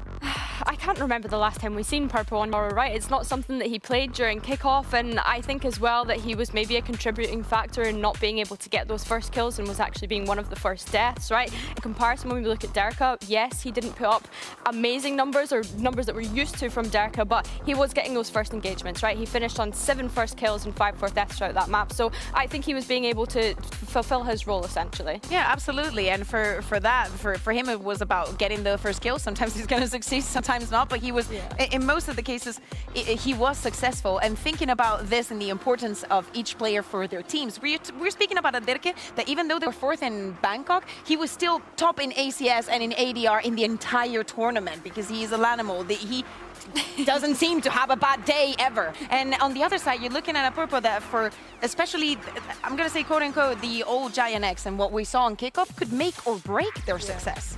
They could indeed. Let's talk about the next map here and talk about what we could see, because like you said, Billy, Purple, he's only ever played Yoru on Bind, Breeze, and Pearl. So if he whips it out again here on Lotus, I think it would be a bit of a surprise for us. No one has played Waylay yet, but I don't expect Derka to. I think it will be a strange choice for him. He's got other options. I think for me, I'm looking at Vitality's roles again and trying to figure out how are they implementing Sivov, because it's usually Kicks that jumps onto that Omen on Lotus, right? So are they going to keep Sivov on the Omen, or are they going to put him on that breach, because he was a fantastic breach when he was playing for Mandatory? It's just what way do they decide to sway? Yeah, and not only him, like what are the other changes that we're going to see, because in this first split we've seen both of the teams leaning extremely heavily into that breach Tejo. Are we going to see the same moving on to Lotus, or are we going to see Vitality just playing that double controller with the Vice? And as you're saying, where does Sivov fit into all of this? I think he is flexible enough to do either one of the options Billy you spoke about. But I did like the Omen. I felt like the ultimate was good. The TPs were good, especially on a map like this. I think he could do something flashy with that Omen. But let's take a look at Agent Select and see what we are going to get. And what we are going to get is the Omen, and then Kick sticking with the breach. Yeah, exactly. So apparently they are going to be leaning onto this. Derke moves away from that race and onto that Euro, and Safe and Kicks. Safe also had a brilliant first half there on Split, so if he's able to replicate that now onto Lotus, I'm kind of surprised, like, Giant X picked this map? and they decided to stick with the same comp that they were running. I was like, you know, with the surprises that we were expecting, and also what we saw on Split, I thought that for sure for this one we were going to see the change. Do you know what? I don't think it's a terrible comp though, right? Because I think when we're looking at the Vi's, at the Fades, at the Rays, how they can kind of, I mean, Vi's I'm expecting to be kind of playing on that C side on their defense, but I think that they have a lot of good utility where they can contest for that A rubble space. Maybe more the Omen rather than the Vi's. I don't know why I was going down that route, but either way, I think that if it's not broken, don't try and fix it, you know? I also love the way the Vitality have just brought the G2 comp back. You know, if you can't beat them, join them. And I love this. I think this comp is super, super strong. But for GX, it is a map choice. So Mitch and Tom, we're expecting some better performances here on the server. Well, I'd settle for just that second half performance when it comes to GX. They played really well in second half of Split, a little quiet in the first. I have to say, when it comes to these comps, I'm a big fan of what GX are runnering. That was, you told me to be ready for that? Yeah. I wanted to see your reaction. I wanted you to be in the moment, and it was wonderful. Okay. It was wonderful. EVS clipped out for me, just the look of shame and disappointment. They're running exactly what they ran last time. I'm a big fan of Vice when it comes to Lotus. I think not bringing in a Vice to a couple of maps that are in the pool, you're just trolling the amount that you lose. But then you look at Vitality. There's going to be a whole lot of ideas around this. And I mean, in general, right now, the meta seems to be very heavily going towards what Kicks and Safe are running. We'll certainly see a lot of impact. The question of whose comp is better, well, we can try and answer it here all we like. It'll be answered here on the server. GX already pushing up, and well, Runner, she'll run no more. Yeah, they do say walk, don't run. Whoever listened to that. Cloud's done well. Westside also hiding within. Utility wasn't expected, but it doesn't matter. The kill will be found anyway. Cloud back on that fade. Spike planted. And their performance versus KC, he had one hell of an individual showing. There's definitely a map and an agent that he feels incredibly comfortable on, so definitely a player to highlight. In this scenario, though, a lot of delay. Vitality using that utility fairly early in that brawl, and after clearing out towards the defender side, this now becomes quite an awkward retake. Aftershock used, Kick gonna find one, in fact, a second as well. And now the man highlighted. Cloud try and face versus two, only knows where one of the players is, has to try and work out where Durka is, and that doesn't even matter. Kicks with another multi-frag as Vitality find another pistol. Yeah, I mean, it seems like they're really onto something in these early halves, picking up the first. Kicks 3-0 start on the breach. Sivo as well, touching on, I think last map was, I'll have to double check, was it what, his second ever map on in an official, obviously on Omen, coming into his third here. Guy is not playing like it. The comfort, even in that, I don't know if you'll remember it, but the round where he takes, there's 3 players exiting the site, he picks off one and runs down sewers. Just how quickly he's using all of his utility, the familiarity with the kit is off the charts. You expect that, of course. Be criticizing him if it wasn't, but all the things, I suppose, working against him or stacked on his shoulders, he's still delivering such a wonderful game. The Kicks stealing the show in the first round. Into round 2 with Vitality already taking a lot of space on B. Yeah, I want to talk as well about that Vitality comp, because it does seem like a general theme is starting to arise where maybe the removal of Trex was more so to free up Safe. Because we saw Safe playing a lot of different roles. On this map, for example, he was playing a Vice. Now, Vice is one of those roles where you're sat in a position, you're holding around your utility most of the time. You're not getting up in people's faces and taking jewels. Yep. Teo, however, is the polar opposite of that. And if I was going to put Safe in one of those roles, it's the latter. I want to see him play that aggressive role. So I think that that could be one of the major reasons for the shift, other than other things mentioned, is that he's now in that spot. Sivo can take up that controller role. We know how good a player like Kicks can be playing on the initiator. Very good at supportive utility. I think that's where he thrives the most. One of the best initiators. So it's like, okay, this seems to fit slightly better as a puzzle if Sivo can hit that level with the controller. And to be honest, I think he was signed for the exact reason that he's incredibly flexible. I think you could make the argument for Kicks within our league being the best breach, certainly. Like, when you look at some other players that historically, especially like cracks on a KO, maybe there's arguments elsewhere, but in terms of breach, he just every team I've seen him play a breach on looks fundamentally better for him being in that role. For Vitality, and there's a couple players you can look to with those kind of skills, those kind of pieces of communication in those critical moments. For Vitality, 2-0 start, decent buy coming into this as well. I mean, they're not pulling any punches when it comes to these individual fights. Durka is looking for a duel, and Runner is looking to give it to him with a jump spot. How has he snuck up that close? Pixel perfect timing, and they get a whole sight as a result. He's going, he's still going. He's almost caught another player off guard. In fact, I think he did, but Westside reacted. Just about quick enough, especially when you look at the level of this bonus right now. It becomes quite awkward and what fantastic utility placement. Even caught by the seas, it doesn't matter. Vix is going to win that fight. Does he escape? Just about. Is able to hold the line and hold on to his life.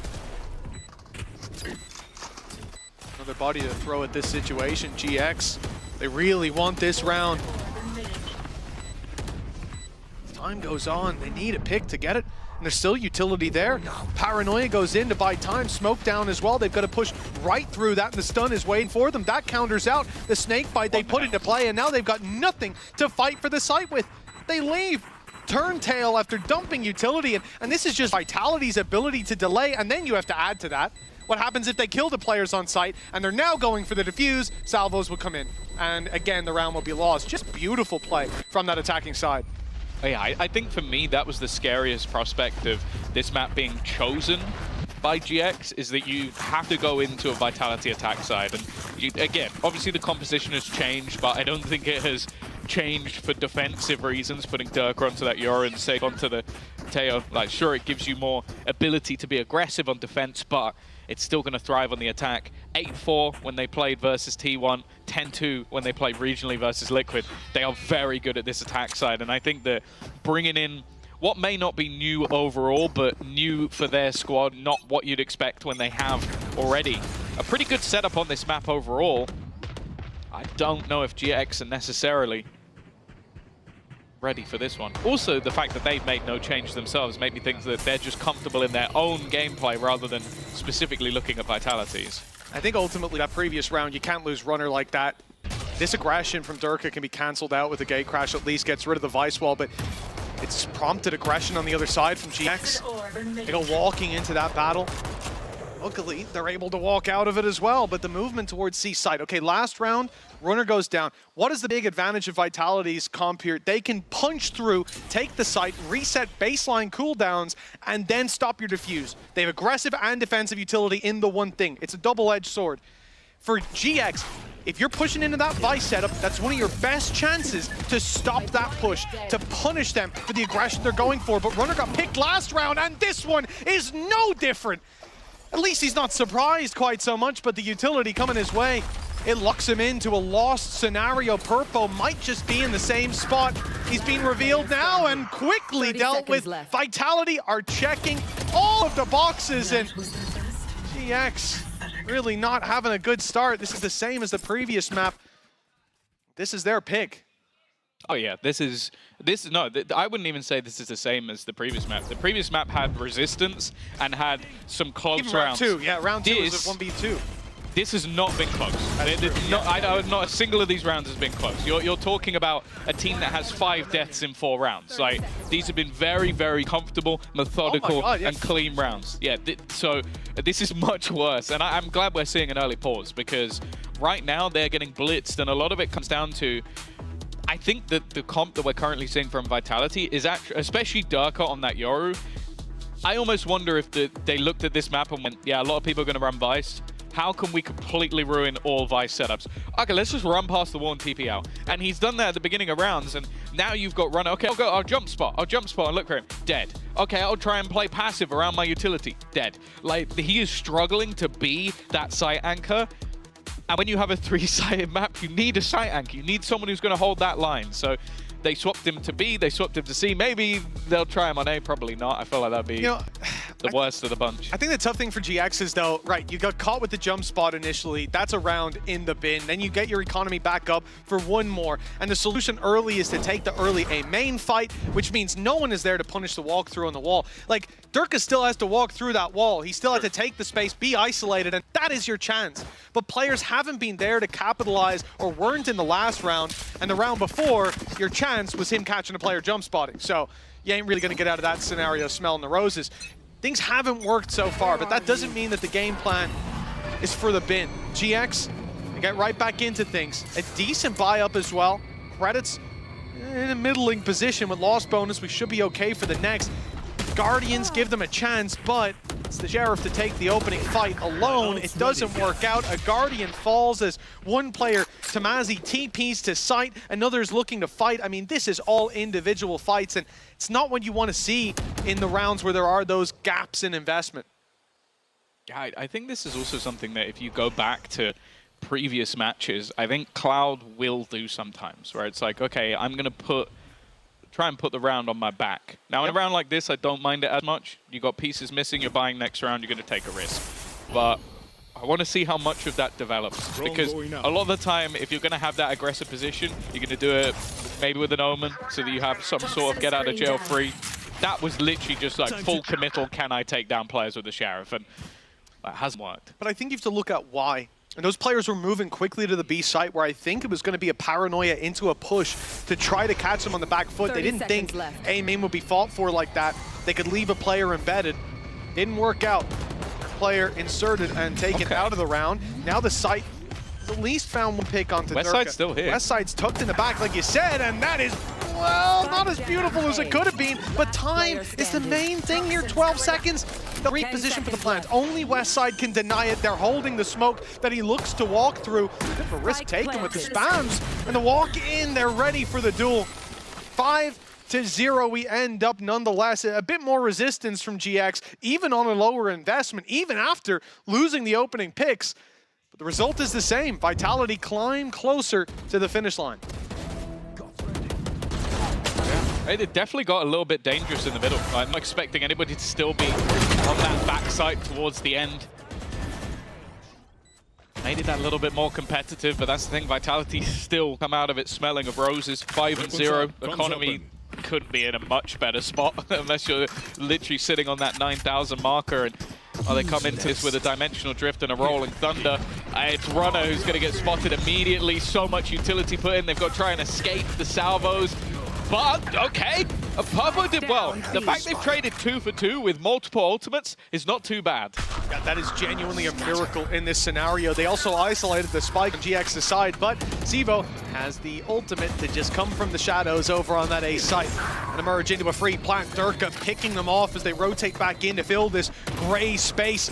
GX don't know where the Vitality players have gotten to, at least they didn't. And in finding that information, they found themselves down to a 2v3. Good damage dealt, though. The ultimate coming in from Cloud, the reposition as well. He's going to meet up with Runner, and they'll approach this together. A deadly duo, already picking the first, the second, and a little more available right up top. They don't know where Les is. They haven't revealed him. It gives him a chance to jump. Good for 1, but not for 2. It's GX on the board at last. Yeah, it's funny because Les was hit by the Nightfall, but I guess because he was the first ping, they just forgot he was there. Even still, it is the round, and that's the main thing. Especially after that early committal of those ultimates to try and just shut down this aggression, but that's the play. It's that run around the back from Purpo that makes all of the difference. Eventually catching the re-aggression of these couple of players who are low, trying to get back out and what. Nice, let's go, the bro. element of surprise. I found some kills, let's go, bro. You can understand it for Purpo. He had a rough last map. He did. He had a very quiet start to this one. Hopefully that has lit the fire beneath them, because it was always going to be difficult. Never mind. He's like, yeah, I got some kills. Immediately dead within 3 seconds. And there was a point where I'm thinking maybe the op could change things for GX, having that aggressive C hold, for example, or the early info in A. In fact, it's the other way around. Vitality stumble once and say, all right, back to the drawing board. Let's bring out the big guns. As he's in trouble, those salvos are hunting him, and Kix was on his back. 2 assists on the board as well. You can just see the utility flying at these players before the bullets come in. Nice shot from Westside. It's not made it a well, an easily winnable scenario, but it's brought it back to the realm of possibility. That is a crazy play from Cloud. He's alone, he opens the door, puts out a Seeker, and his life is quickly ended. I was also say it's a little bit crazy from Sivo as well, just to run through the door and just fight him. But, you know, swings and roundabouts, I guess. The only advantage being he heard the Prowler at least, and the 1-to-1 trades, not what you want in this scenario. It's all onto Westside. Runner was hoping he'd find just a single player. Nice read. Instead, no, nothing. Yeah, there's a chance. Maybe get a 1v1. That's the first. 25 seconds. It is versus Durka and Safe, which does seem like almost an impossibility, but Westside has been playing a great game. Never mind. Durka with no fear in his heart whatsoever. 6-1, an immediate response. And that's the thing, like you mentioned it, the opening pick off the op, but it's more so just the stellar utility. There was a snake bite into the back lines. That was then teamed up with on a stun that pops just in front, so if Tomazi moves out of the way, he's directly into further players. Nice, good job. I have to say, we swapped to Durka's cam just as he hit that shot, and I've never seen a man so upset to win a round like that. I mean, sure, it started to fall apart somewhat. He's got the second worst KD, that's what it is. Yeah, he wants a 7-0 start, not a 6-1. He's 9-4, and Sivo, new guy, 9-3. Yeah, he's worried he's going to get outshot, so Durka ace incoming. Also, he didn't get the first ace of the stage as well. Like, honestly, slightly slacking. Yeah, Durka fell off. Oh no. Big time. Hey, you don't talk about my people like that. Sorry, my bad. Just got in a glare. 6-1. Yeah, Vitality are definitely feeling good, and they're up against a very light buy in the form of pistols, sheriffs. There are ultimates there, 4 of them, in fact, for GX. Runner can level the playing field in any sort of a fight, put them down to pistols, and a showstopper will usually take down most of your guns. Okay, Tomazi fell off. I saw him playing towards the mound, and I was like, oh, he's dead. But no, he gets the timing just about right. Problem is, it is still one man and a sheriff versus, well, I was going to say the entire team. There is still less in the spawn, but realistically, yeah, that's kind of what was expected. Sivo actually taking the role of entry fragger in quite a few of these rounds, just TPing into the site after laying down his smokes, and I'll be honest, it's been working. Makes sense as well. Once Durka picks up that operator, you're going to need someone else to bypass that utility and take the deeper fights. Sivo! New on the stage! Oh, Safe! Stolen! An in-zone flawless, but Safe had no right to take that away from him. I can see him laughing on the stage. Of course he is. I can't believe he's done that. That was a chance for a debut ace. You know, there's not many people who've done that. Nuvira is someone who springs to mind, first round.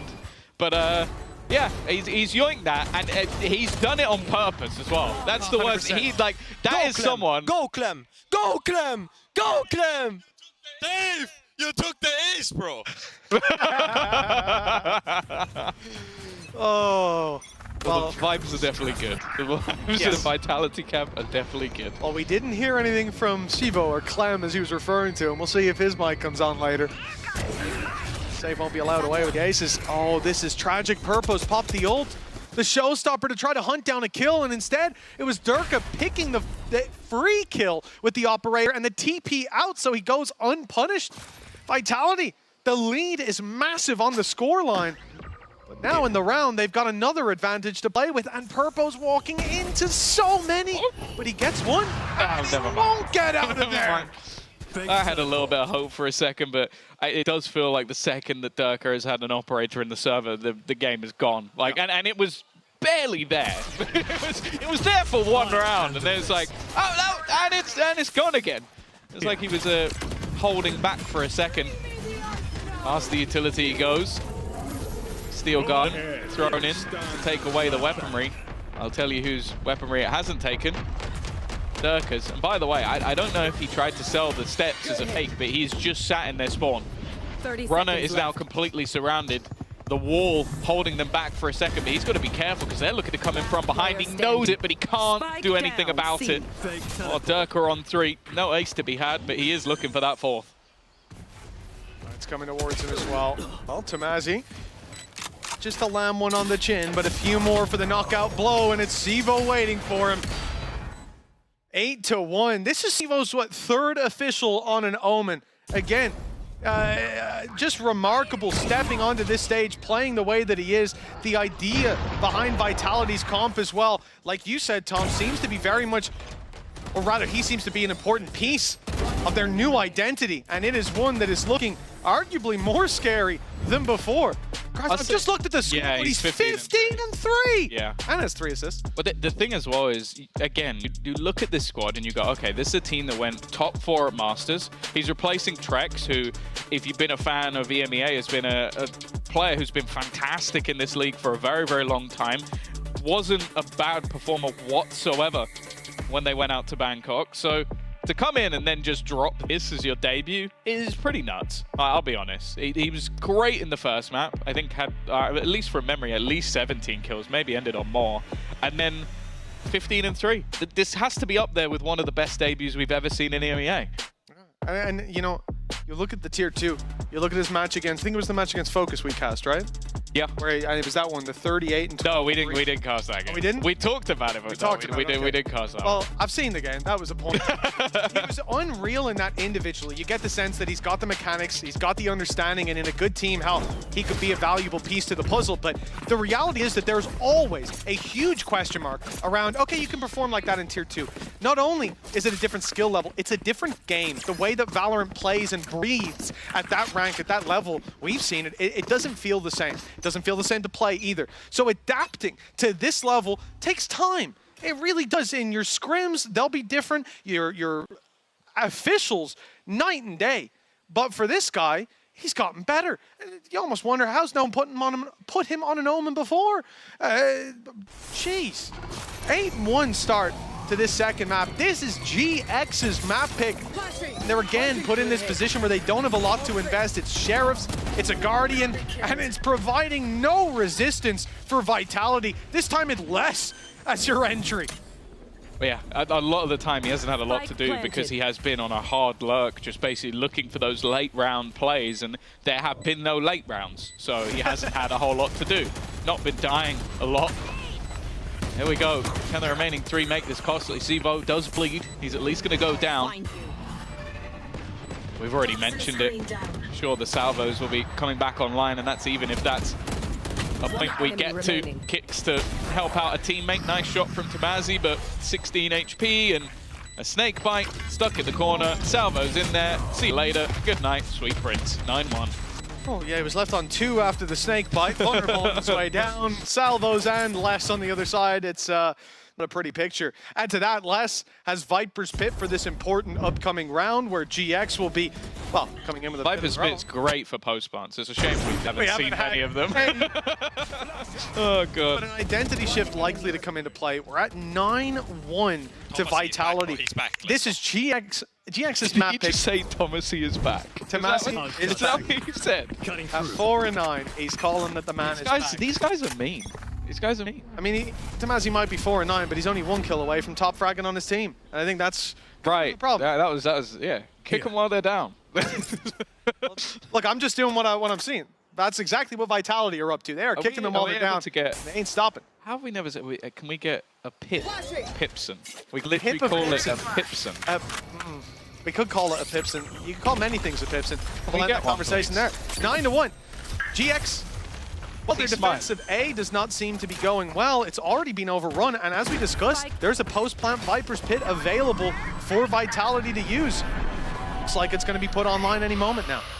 I think he's waiting to see how many people Durka kills before getting to that point. They're already on the defusal. I thought they might at least get it to half, but nope. 2 players sprayed down already. Another for the Zevo collection, and in fact, he is running it down. Wants a little bit more, will find his doom.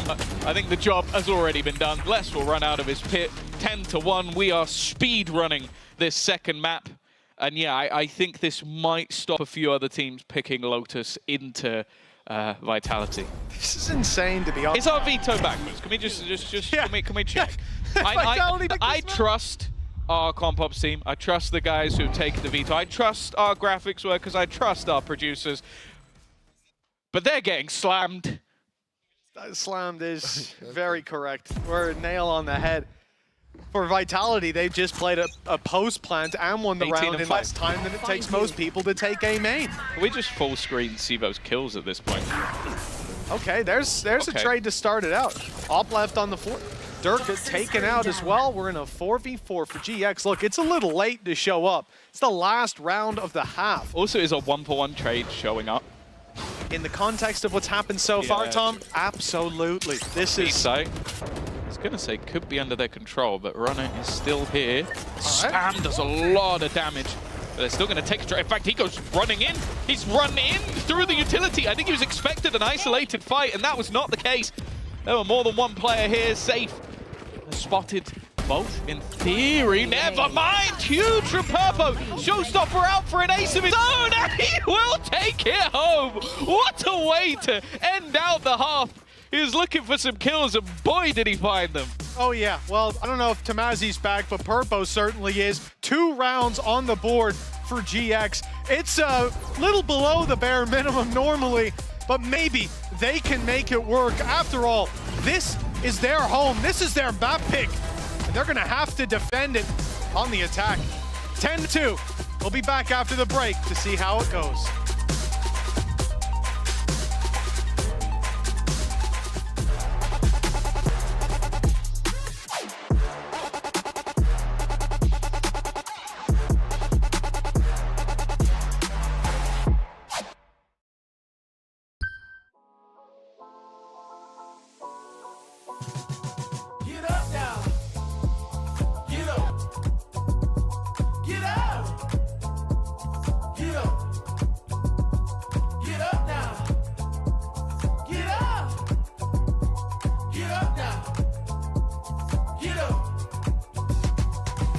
Get on your feet and move to the beat. Pour up some drinks and then we repeat. Yeah, chasing my purpose, need a release. Yeah, my life's a beach, I'm lost in the breeze. Do this with ease, don't play with my dreams. Yeah, it's so together, it's not what it seems. Heart of a tiger, life of a king.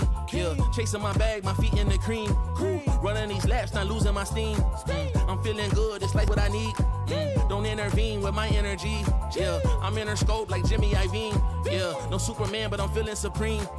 It's not a movie, but I'm making a scene. Yeah, I can tell you how to live your life, but you just gotta get up.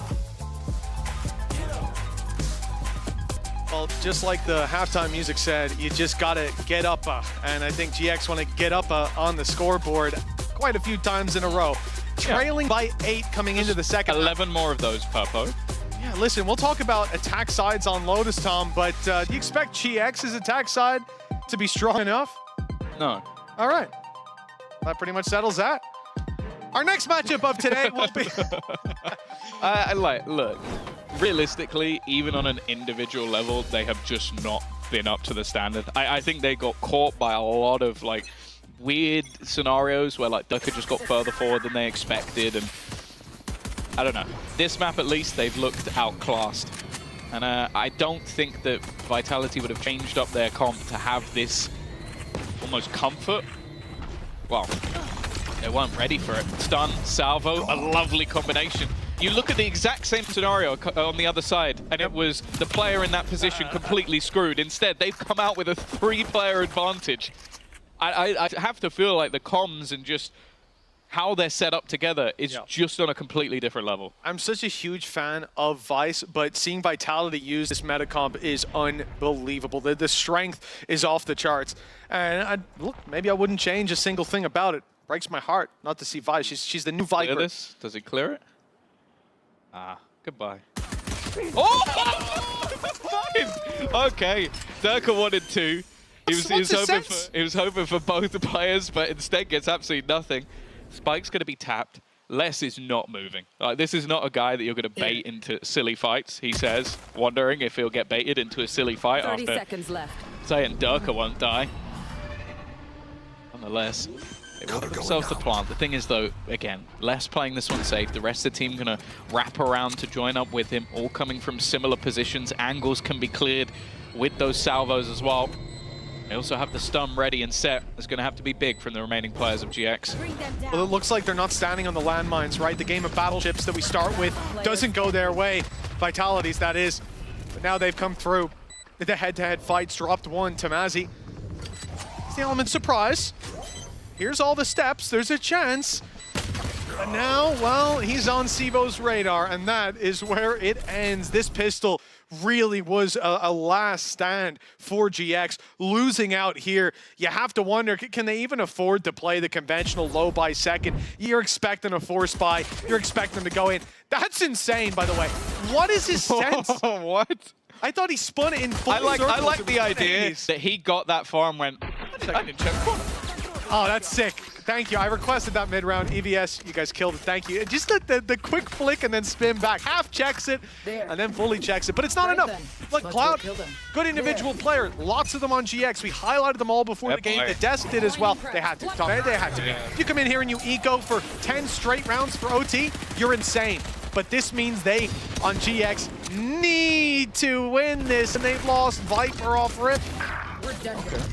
Trade, that's a Bulldog on the ground. The thing is, it does seem like their opponents have bought accordingly. One pistol and then there's Bulldogs on the rest. I'm trying to keep this one as safe as possible. Durka catches himself a little bit, but he catches the whole of the opposing side, just looking for these aggressive positions getting pulled in by that Fade utility by the Seas, and well, Cloud, unfortunately, he's not long for this world. 12 and 2, the force buy fails. Well, that's it. 10 in a row? Yeah, I mean, the band's out on the front deck. They're playing their last song. I think this, we've hit the iceberg long ago, but now the water's really piling in. For GX, look at the difference. What? What? Did he see the door opening and a smoke fading? Unless it's like precision. Seek missile, yeah, but for GX, the difference between when they go for that B main control, one player steps through the choke point, there's a one-to-one trade, there's an instant stun, there's a double swing, everything comes down on them. When Vitality did this on the attack, Durka walked through, broke the wall, made it all the way up to heaven, TP back, there's no pressure. And the instant response from Vitality, it's there every time. Les picks up a double, and he's out. It's a 4 versus 3, and like you said, not even GX players getting the trade. Yeah, Sivo was completely blind standing in the open, and while he's just can't see anything, is dazed and disoriented. Les kills the two people trying to finish him off. Nice shot from Westside, though. Might not be the gun you necessarily wanted. An Outlaw on the floor. And that's where it's going to stay. Not interested at all. Does that hurt you, Mitch? A little bit. And then when I really think about it, a lot. But I'm going to swallow that and move on with the round. And for Safe, well, 50 seconds on the clock and he hears noise and gets kills with a salvo. Vitality on both maps have gotten an astounding amount of kills with that salvo, usually off the breach stun as well being there. It's so difficult to deal with. But GX have managed to bring this back to a 2v2. The spike still has to cross. They still need the plant. And there's only 30 seconds on the clock. A full belt of utility for kicks, and Les is slowly ticking all the boxes, making sure these players haven't gone for a sneaky play. And it's beautiful. 4 kills for Les, 13 rounds for Vitality. And we said we hope to see more of a second half of split version of GX, but we saw a half-one Vitality all the way through. They didn't pull a single punch here today. No, and the most terrifying thing is we kind of looked at this squad and went, okay, Sivo, he'll come in, he'll be that more supportive element. I was talking about how he's freeing up Safe to maybe go a little bit more crazy. Well, Safe, respectable, 6 and 6, didn't have a lot to do. Sivo finished 23 and 8. It has to be one of the best debuts we've ever seen within this arena. And honestly, it sets them up for some truly terrifying prospects. If this guy, like, keeping it to this level throughout the season would be madness, but you just look at it and go, okay, well, there's going to be games where he could go a bit quiet and Safe can step up, where Kicks takes over the show. Like, he got an ace in the first map while having a quieter individual performance. It just shows how much depth this team has, and wow, that was one hell of an impressive display coming in for their first game of Stage 1. Well, many teams struggle after running deep in international events. It was a big conversation after kickoff last year, but Vitality, they've come back stronger, powered up and hungry to go and face that international competition again. We saw some signs of life from GX, but that was shut down on map number 2 with a lights out performance. A rookie to this level, stepping onto that stage with high expectations from his performance in Tier 2, and I think, especially role shifting, he has not just met them, but exceeded them in ways I couldn't have imagined coming into this. Robbed of an ace as well. He's going to remember that for a long time. It was a great debut, but it could have been better. And I think we'll have to have Safe answer for that transgression, stealing the ace away. Yeah, for sure. No, I think obviously you quickly look at the other side and go, okay, GX obviously put a lot in behind the scenes for practicing. Still got a way to go. There were definitely some holes, definitely some gaps, definitely some mistakes, but a team in map number 2 made, well, little to no mistakes will go down to Safe on the stage. Absolutely brilliant start here for Team Vitality. I'm now joined by Safe. Welcome back to EMEA. You're still undefeated on this stage. What's it like? How are you feeling about being back? Feels good. I think for Monsieur Clément on our team, Zaiwu of Valorant, we call him in the team. I think it's nice first game for him, obviously. The most important thing for us today was, I mean, we didn't really think about like win something, lose something, because we have little time, but we thought a lot about him and how we make him feel comfortable, and like the practice days we've had before that, making sure that it feels the same for him so that he can do the best here in the arena, and I think he did. How long have you had to practice with him? I think we played for like a week and a half. Wow, that's not a lot of time. Yeah, it's but pretty chill. The result looks great. I do have to ask though, because I think this change came as a bit of a shock to everybody, especially considering it's Trex, you know, somebody you played with previously on Guild as well. What was the reason behind this? Would you be able to share some of that? I think I don't want to talk about why we did like moves like this. All I can say is like, it's just things that happen in teams, and you know, we took a step in a different direction. And how does this benefit you guys in terms of roles? Because obviously now you have somebody that only plays smokes. That's new. He plays everything. Yeah. Oh, okay, but the rest of you don't have to play smokes. There you go. That's new. Yeah, I mean, in terms of roles, it feels good. Like we have a lot more consistency in terms of roles within the team. I think it helps us a lot in terms of building comps and ideas and things that we want to try out and experiment with. So it's definitely a healthy thing for us. And when it comes to those comps, I love the Lotus comp. It looks very familiar. You know, we saw that. Yeah, we saw that. Maybe a certain America's team played it against you guys. No clue. Was this inspired at all by some of the things you saw from other regions at the global event? Did you learn something there? Yeah, 100%. I think it's like, again, I said this a while back actually in an interview with you. I said we shouldn't reinvent the wheel. And I think it's the same thing. Like if things are working, if it makes sense, it's currently in the meta. Like, don't reinvent the wheel. You can chuck things from other teams. People do it all the time. It's just we don't label it. So yeah.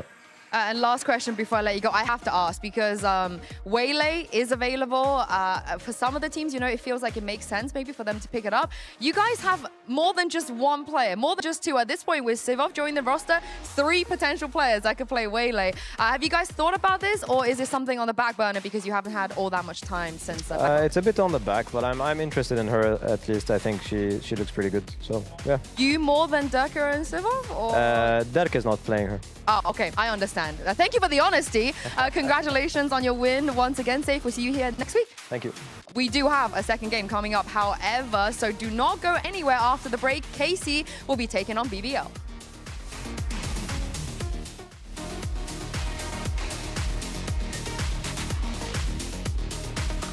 Go, Clem! Go, Clem!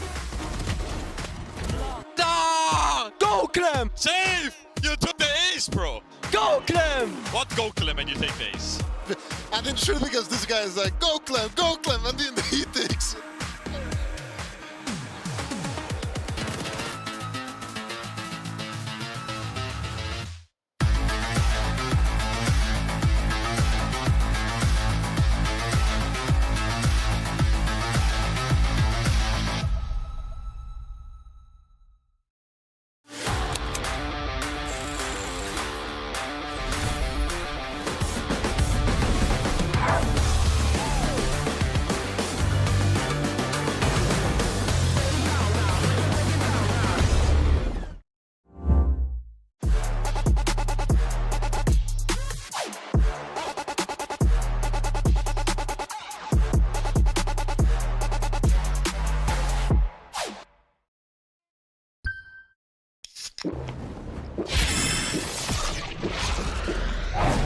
Red Bull gives you wings.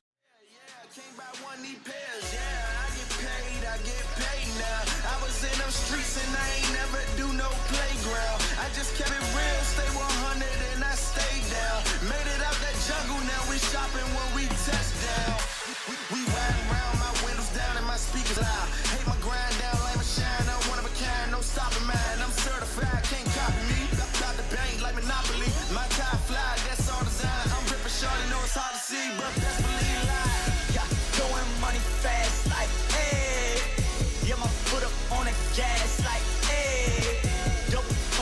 it back like, hey.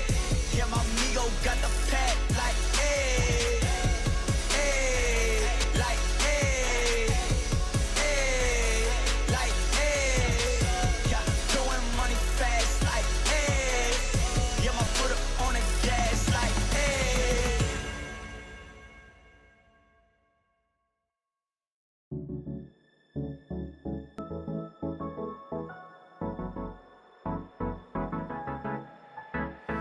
Let's do something crazy. Get a bit wild today. Cause we don't do this every day and we deserve it. Life is so amazing. Nothing is in our way. Baby, let's fly away. Do you feel it? Is your heart rushing the way my heart's rushing when you take it all in? Baby, this is where we come alive. Do you feel it? Take the world by storm, 'cause you and I can't believe it took so long to realize what makes us come alive. Oh, what makes us come alive.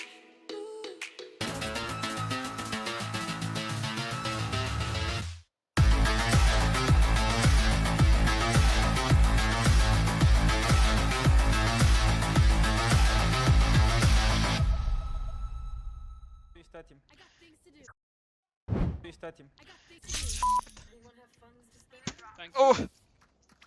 But I almost destroyed my nose. Restart him. It's oh! But I almost destroyed my nose. Welcome back, everybody, and welcome back, Magnum. We have missed you. I am your host, Yungso, and I'm joined by Kakuka and Minnie. And I just want to make everybody, make it known that Minnie, you specifically requested that we show that. Why? Because I think it sums up Magnum, really. Yeah. Like, I also like the distance between, like, how he plays so cerebrally. Sorry, I can't speak. But, like, he's doing stuff like that all the time. Yeah, that wasn't the first time he hit himself on the head as well. I felt No, like it's like he 2-3 times a year. He played, I think, a final with us with a concussion. Yeah. And you won too, and you won. Yeah. But we're happy to see Magnum back. I am more than happy. I had that tweet bookmarked. When we first had the conversation about having this, I was like, I know exactly what you're talking about, and I know exactly where to find it because I have this saved. I knew that this moment was going to come here, and I knew that he would say, yes, you can have it on the broadcast. So thank you, Magnum. But I like the way that, you know, you talked about how it sums him up as a person because in the server, you know, he is a very serious player. He's been on a lot of amazing rosters, but he is, Kakuka, just a little whimsical guy, you know? We love him. Yeah, exactly. But that is one of the reasons why I think it's so exciting to have him back. And I love that you mentioned all the teams that he's been in because my man, he's been working for his time here. In Fnatic, of course, you will tell us more about that, Mini. In Koi, before franchise. So this was before Koi was one of those teams. In Apex, also before they were franchised. So it was also in Tier 2 and then last year in KC. Funny enough, out of all of this, the best performances that he has was actually last year on KC. So I want to see how he's doing this year. I checked. What, individually? Individually. All right, Minnie's about to... I feel like Minnie wants to disagree. Things better coach than me, I guess. But yeah, tell us about Magnum because you've coached this guy. You know, we see that between April 2021 and June 2022. Yeah, I think the way I'd sum it up for BBL is they found the perfect substitute, really. Like, I know that VAT came in and did well, but I think for Magnum, like the way I describe him, he's the perfect, like, sentinel player. Like, he's a role, like, I think of Leo and Durka as, like, the perfect, like, recon player, perfect, you know, duelist. Magnum, to me, he might not have that quite the same star quality, but he knows his role extremely well. So he's going to sub in very easily to this team. Yeah, I mean, this is the thing. The teams, they like to keep things a little bit tight-lipped, you know, before they play, but surely this is the one-for-one, right? They're not going to switch the role up because why would you pick up a player like Magnum Bear if you're not going to stick him on Sentinel? Yeah, exactly. I think that the question that we have for the first match is not something that we're going to see here. That's also one of the reasons what we think is the perfect substitute. You're not going to find someone with the amount of experience that he has in very different rosters in many different situations, and also know that this is not an investment that you're making for right now, but also you can do looking towards the future. And especially with the year the BBL has been having, what we saw from them in kickoff, the changes that they decided to implement, going away from just having a full Turkish roster, this fits very well with them. Yeah, and of course, this is coming off the back of the fact that Chiwa are still having a little bit of issues here and there, getting to Berlin. And as you said, Minnie, that Magnum will be the perfect substitute, but what else you feel like he could bring to maybe elevate this team, not just as a sixth person at this point? I think that it's like the mixture of how smart he is in game and just going to be able to slot into that role perfectly, but also his silliness. Like, we've seen it, like, I know he's not trying to be silly in those clips, but he is just that person, and like he brings a good vibe. So him and Yampi together, like as long as they're kind of like, it's like them two, they just need to bring the vibe and kind of do their role, do their homework, make sure they're doing what the coaches say, and the other three are going to bring like the huge firepower. And the experience, right? The experience, maybe... In KC, you know, which is so funny. The first game that he's going to be playing is going to be against KC. But yeah, I think that is the... I think that sometimes we speak about the youngsters and what they can bring, but there's many things that experience goes beyond that. And speaking of Magnum, here's a silly little interview I did with him a little bit earlier. Welcome back, everyone, and welcome back, Magnum. I cannot believe it that you're finally back here with us. I wanted to ask you, what have you been up to since we last saw you? Yeah, I mean, I've been chilling, taking time off, but as well grinding the game. I think I played the game the most in my 5 years in these last months. But yeah, I'm excited to be back. We're very excited to have you back here with us. Now, of course, a different team this time around, BBL. Could you tell me a little bit about how this all came to be? Because, you know, we were still expecting maybe, especially for a team like KC, wouldn't let you go just this soon, considering you're playing against them today as well. Well, I was supposed to, I mean, I was in contact with BBL during kickoff and I was supposed to play, but we just didn't meet on some things, and so we let it go. But yeah, I'm excited to be here. It's a different role. And yeah, as well, I think a lot of people would underestimate BBL, especially before kickoff. But once I joined them, I instantly saw that this is a winning team, and yeah, it feels great.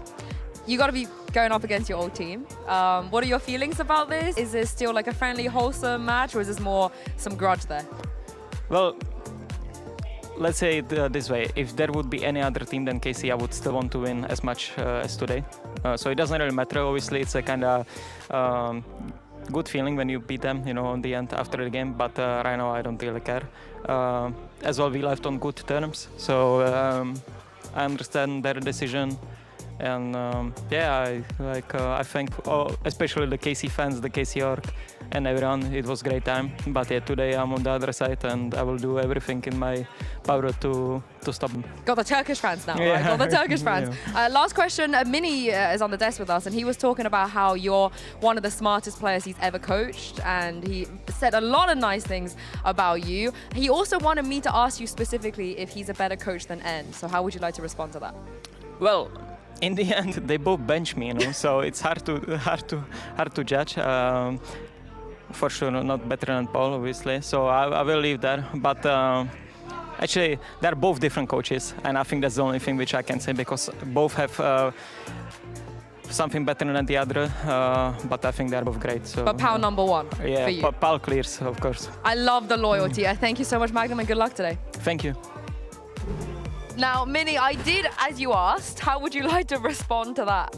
I think that was a pretty good answer. I mean, he said me and Ang were both great, and he's got to back his boy now. Like, you know what I mean? So he's loyal. Yeah. He's loyal.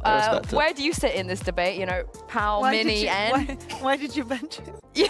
Oh no, we're why did we bench him? Well, no, don't say we. Just say you. Because Althea exists.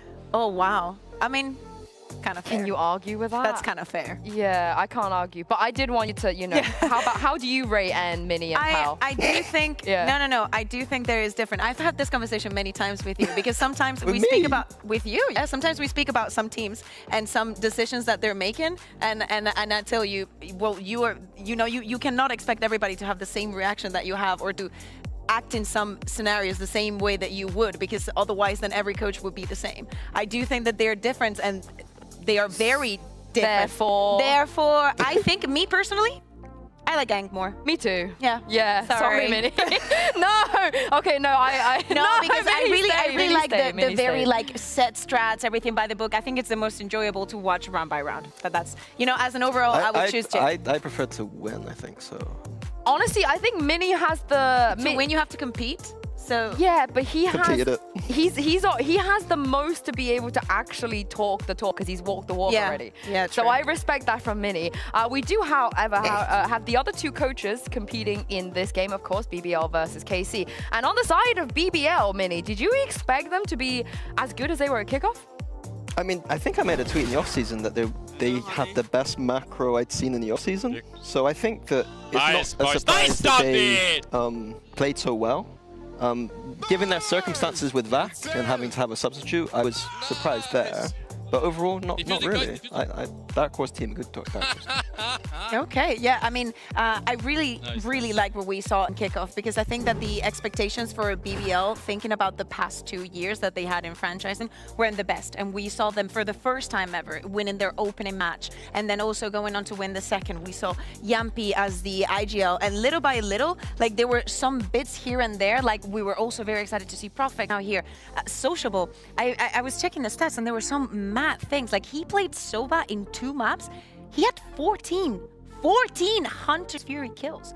I was like, the math is not mathing for some of these situations. So I'm really looking forward to what they can do when we think about the rest of the year, when we move past, you know, I would really like Magnum to be a state. Nothing against Chihuahua, absolutely not. But I want to see them working towards something because everything is looking so good. This is the kind of team that I want to give them time to see the results. Yeah, and I'm a really bitter person because as a day one BBL fan, you know, we used to pray for days like these. And all these new fans coming in, you know, following Yampi onto this roster like, oh, our team is sick, our team is great. I'm like, you were not in the trenches with me when they were losing 5 games in a row every bloody week. But I am so happy to see people finally respect this team. But also the Turkish players that they did bring, Minnie, you can see why that they, you know, build around these Turkish individuals because Levin and Sociable, like Bea mentioned, are very good. Yeah, Sociable to me, Sociable's been owning my teams in practice for the past like, I think every 4 team. years. So, like, I'm not surprised that this guy, like, I'm surprised this guy's only just got to VCT. For 11, like, I didn't have him high on my radar at all, but he came in and really I kind of ate my words, I think, with him. Like, I didn't think he was going to be very good, but he's been phenomenal. Yeah, I do feel like the Sociable point is crazy, right? Because he's not even a rookie at this point. He's not coming in at like 18 years old. He's been grinding for a long time. waiting for him to join. Yeah, but I do wonder if they can take this win over KC today. Because for KC, very interesting journey too. But I first of all want to congratulate KC for Game Changers. Because of course, they managed to get a win, a very important win over Giant X in that grand final. And again, even in other aspects for KC and League of Legends are doing well as well. Surely, Kakuko, this maybe rubs off on this team too. I felt that there was like a max of success that you can have. So since they're being successful in everything else, they cannot succeed in this one.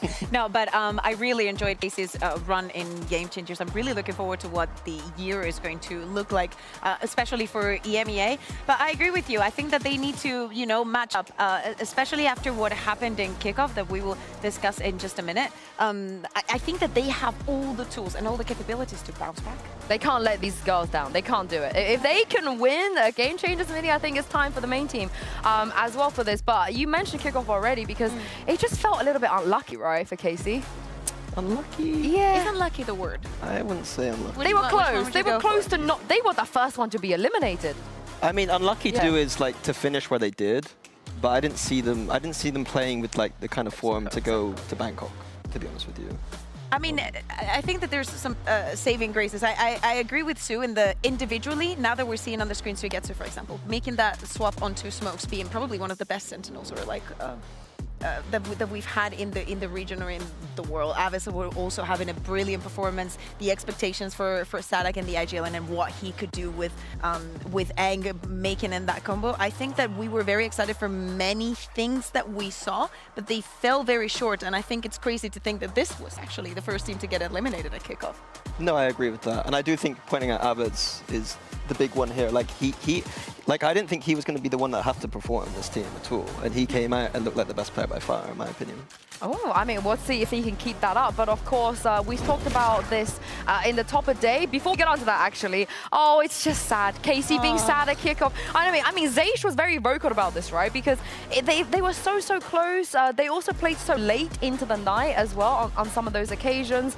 Maybe running out of steam a little bit, but they are a team of rookies. You know, if you take away Sadak and Sui here, the other players, they are much younger. I think they need the rest probably, and we expect them to do better here. But the question is, Mini, you said they've been nerfed.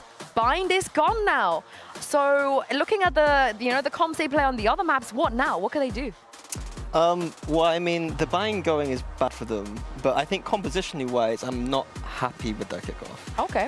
I think they're coming into kickoff. They like last year, we saw Eng cook up some weird comps, and it worked very well.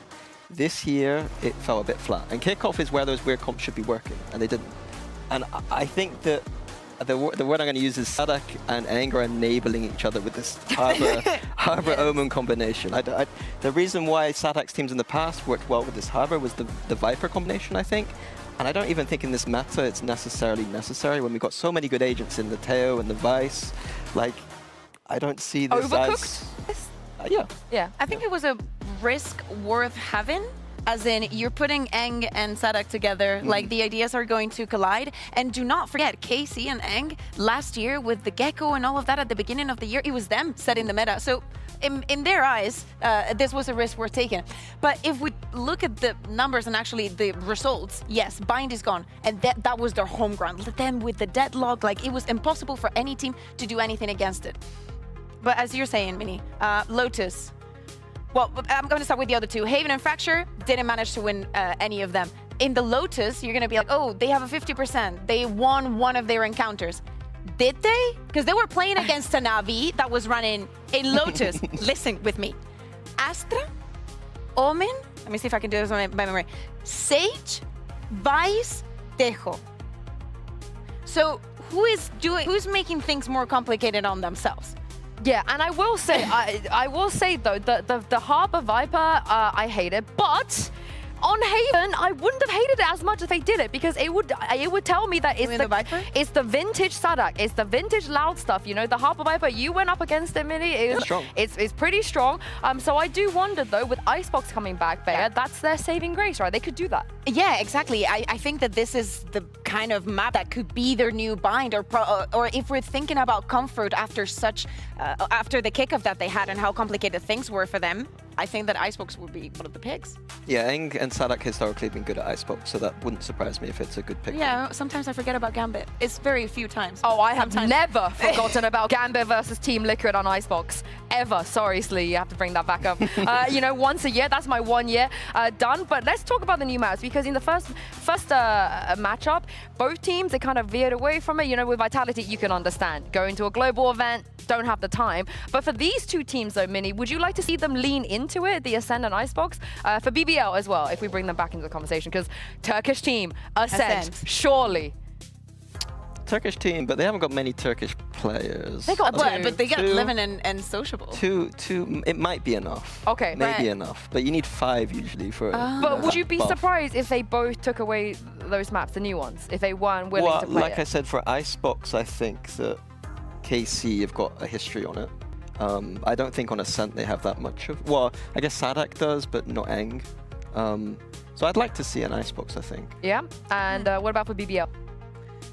I think that it really depends on the comfort and where you found your strengths. I think that the first game was a very good showing of how the teams, even Giant X and Pipson saying that he was, you know, investing his time in something else, has adapted to the meta. I want to see what direction of the meta they take, and that also has to do with the maps. It is a very, I think that this is a pretty evened out. I see both of these teams able to win. It has to go across the maps, but every conversation that you and every argument that you make for choosing or banning is going to be correct, because there are things that we just simply cannot know about the teams and where their comfort lies.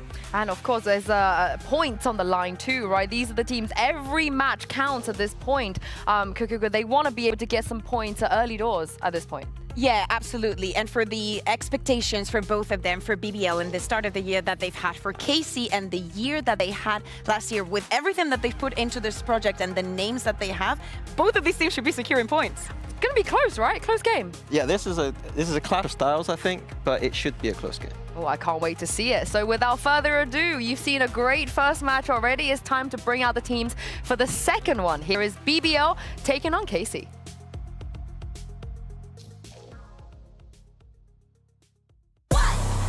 Check my pedigree, I got legacy in my pop. You playing hopscotch, I'm at top notch on the block. Slip and slide like me, nah. Spice it up with a sauce. Yeah, my boy said don't do it, I said pop, pop, pop. Yeah, my boy said don't do it, I said pop.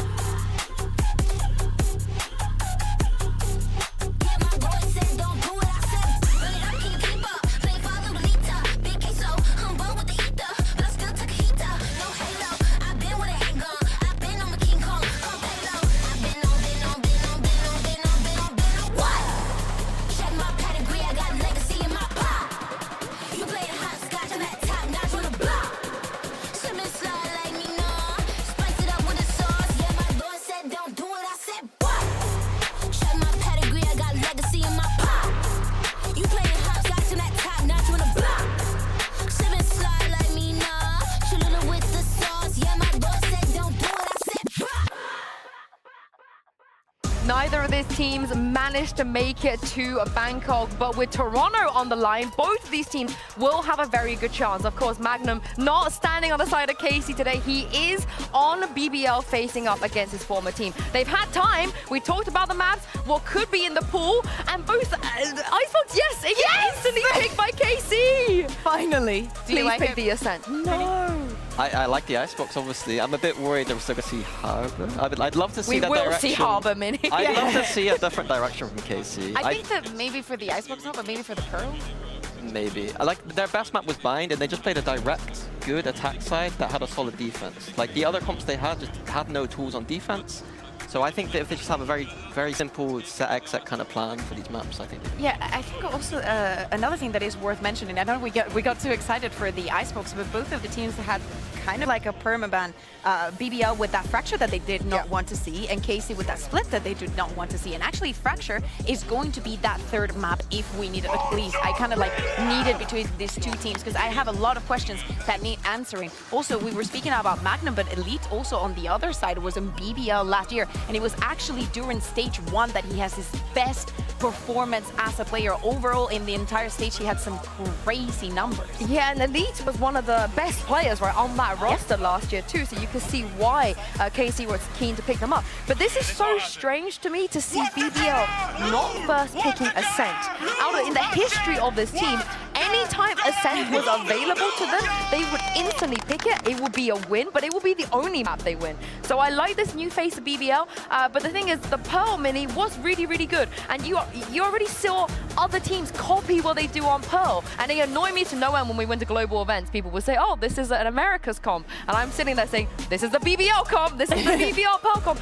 Surely we don't want to see them change that, right? We want to see them run that again. I think they can keep it the same. They need to add, you know, a bit of depth so that it's not anti-stratted and just like, because KC are going to be watching the VODs, you know what I mean? So there's a lot of footage on that and they need to make some adjustments. But yeah, it's Vice and Chamber, please. Yeah, I wanna think about Icebox, and now that we're speaking about agents and whatnot, are there any of the new things that for you are do's and don'ts? Well, we're going to get to that in a second because, Minnie, I want you to see the agent selection and tell us the do's and don'ts. Oh, that's close! Because KC do not pick a Harbor. They don't go Harbor Viper, and BBL are going to go Clove. Okay, I like the Teo from KC side, but it's still one of those comps that I would never go for. Duelist on the server that we're seeing so far. Have we ever? Oh no, of course we have. Back in the chamber meta. Back in the chamber meta. Back in the chamber meta. I'm very interested to see that you got double smokes on both sides. If that's some kind of meta development we're seeing from scrims that like I'm just not privy to. But I've never historically thought that you needed double smokes on this map. Yeah, I mean, I agree. I think that this is something that I expected from KC. Maybe going in duelistless. I know that they did it before back in Loud when it was like with the Gecko and with the KO. But yeah, like having a lot of info for BBL to be playing with. I really want to see if they execute onto the sites with this composition. I'm really in shock right now because I feel like we didn't expect any of these, and I've been a part of some crazy moments in Valorant, but none will beat what I'm about to bring you guys, because hold your chairs, it is the return of Panpok. Yeah, the return of the Mac, I guess it is. I don't know how you want to call it. Welcome back, Michael. How are you feeling? Yeah, I'm good. I'm hairless now, so I've joined that club, as all Valorant casters eventually end up You just hairless. locked in. Yeah. Look, you know, it worked for Durka. It can work for you. I've come back twice as cracked, put it that way. There it is. That's how it works. What on earth? They're like, okay, let's roll it back a bit Let's here. move on to the agents, because it's What is BBL that? basically bringing out what you would have almost expected a KC comp to look like. That's what I'm saying. Coming into this matchup. I was expecting Harbour and weirdness, right? Casey in the lab cooking up something. I don't know if it'd be good or not, but Is this just something like- up, but it's BL. I don't know.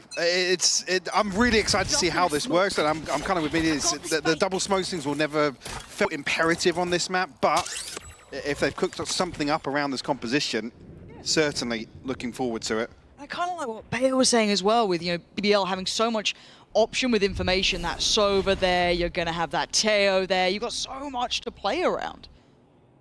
Lots of options for sure. And the other thing, actually, just to park for the time being, Magnum on the Viper as well. True. Traditionally, I mean, at least the hallmark role for him being the Sentinel, especially here on Icebox, you almost think that's almost the vintage Magnum, that you dial your minds back a few years to Fnatic. That was where he did shine. See how he does do on the Viper here, as BBL set up just outside A site.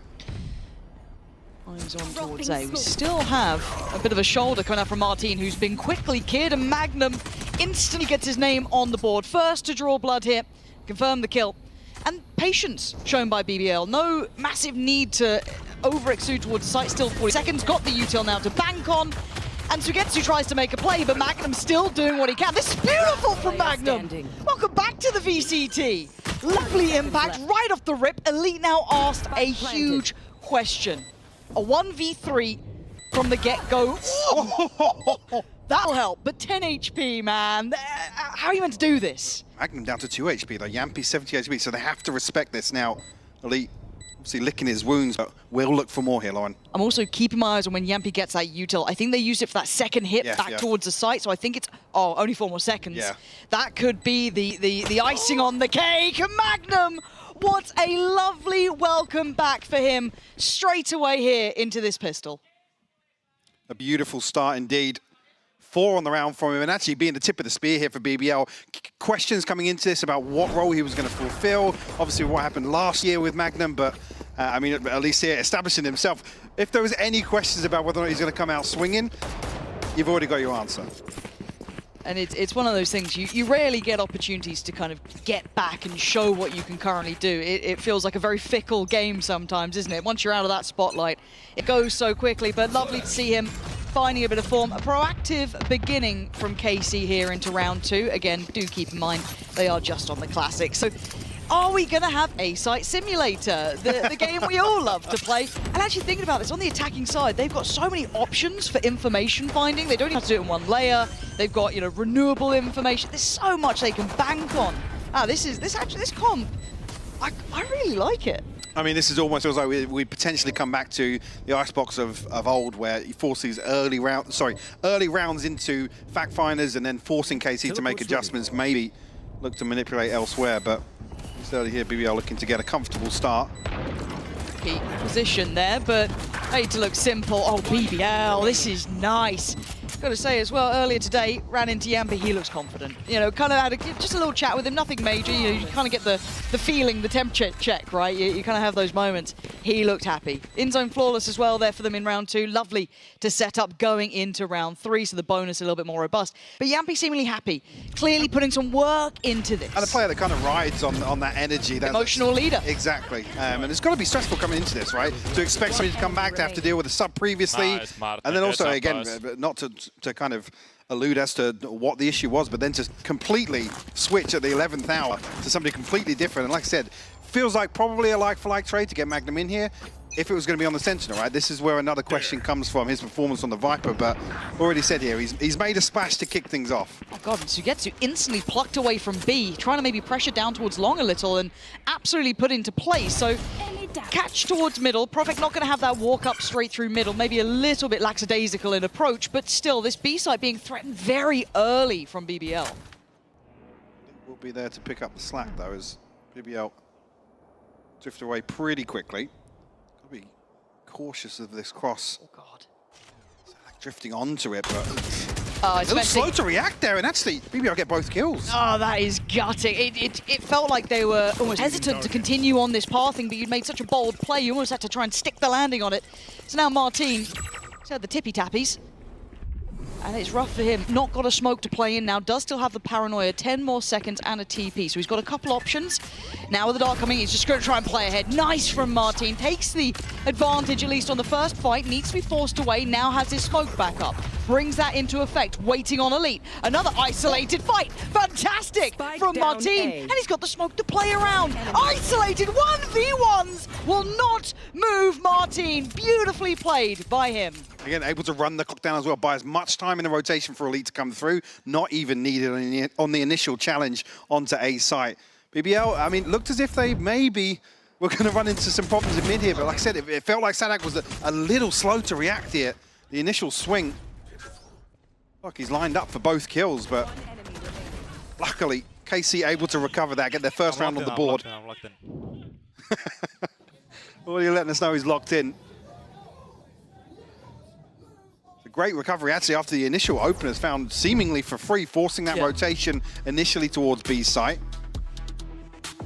Doesn't amount to anything though for BBL. And also, it's not a tech pause, yeah? Not attackers yet. Well. Yet, for us. I was going to say, we technically have hit... no, there's no quotes on this. Are you about to try and curse us or what? I already did it earlier. I literally tweeted 20 seconds later, Mitchell Tom instantly on the tech pause. Felt a bit bad. No, you didn't. No, I didn't. No. Just reveling in their misery. I was like, yes, if I must suffer, so must you. You said that as if I wasn't there in the room with you. No, you didn't. I was hoping to lie to the people at home, Michael. But you've really called me out. I don't know if I've missed you anymore. No one does that. You know, it's like, oh, really? Devastated. Looking at this, though. Magnum's going to bring in the pit into this round, so we'll not be able to build something around that. I'm curious to see if actually KC really, how they're going to approach this defensive half. So only really having the one buy around now, but bit of a reset in terms of the finances. Oh, Martin, from hero to zero, right? So much. These casual walk-ups, it just didn't catch BBL out at all. It felt almost predictable, and Sadak can't get away from Util. Luckily, he's going to drag one down with him, but it was only one, right? So now side control's there, and BBL made that look so easy. Yeah, it's, again, asking a question here about A site and how KC need to address that. Potentially elsewhere on the map, but we'll see. No attempt made here to even do any damage. Not really worth it considering what's left in the bank here. Like I said, looking towards Icebox of old, really. Asking KC to pull something out of the bag. BBL aren't having many issues finding opening engagements and then winning them. Correct, right. So these are kind of the big fundamentals you put a tick next to. And I think it would be underselling how, I don't want to say fully impressed by BBL I was, but I was impressed by what they'd showed us during kickoff. I think they're a team that, especially in the group that they're in, has a really high potential for either top 3 and even top 2 potentially. Looking at this as well, they've clearly been in the workshop, being creative. They've come back in here and they look quite solid on it. For KC, it was a really weird kickoff. It felt like the quirky comp they went for, which was Harbor reliant, just found nothing. So I really hope there's more to this. This is their map choice, right? They're on the defending side, so I'll give them a little bit, a little bit of leeway on this. But I do need to see them look good. The concern bit, and we had this conversation yesterday, but what you almost want to see KC, even if they were going to have a sprinkle of madness to the composition, you want to see them come back and just play fundamentally good Valorant, clean Valorant. And already here, for the first 4 rounds to go by, they're not great examples of that, to be honest with you. Here. Another test here towards B side again. Spotted out. A little bit of a gap, but Sadak's there to actually pick up the slack now. Maybe even set up a flash here. Sugetsu's been having a bit of a hard time, though, on this site, right? He's been isolated a couple of times, punished a couple more, actually, by the man on the screen right now. Oh, the flash timing on that was lovely. Couldn't quite convert to a kill, but nice little flash over the top from Sadak, trying to capitalize on the swing. But I like this, actually taking back the space, removing any of that potential worry and the util at about the minute mark. Again, the emphasis for KC is towards B.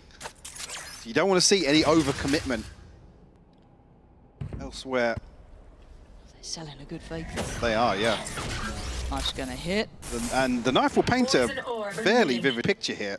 You can see the paranoia building, though, right? They're already starting to look towards middle. The two that had kind of dedicated themselves on that rotate over towards B mid. But now with a full flood of utility, good luck finding anywhere to stand. We do have the ult going to come in. That's going to slow things down, but we still have the ult here. Sugetsu succeeds over towards B, but now it's all eyes towards A. Plant's going to be in now. BBL, if they can get into the post plant, they're going to look comfortable. Yappy still has ult. Oh, he doesn't get away.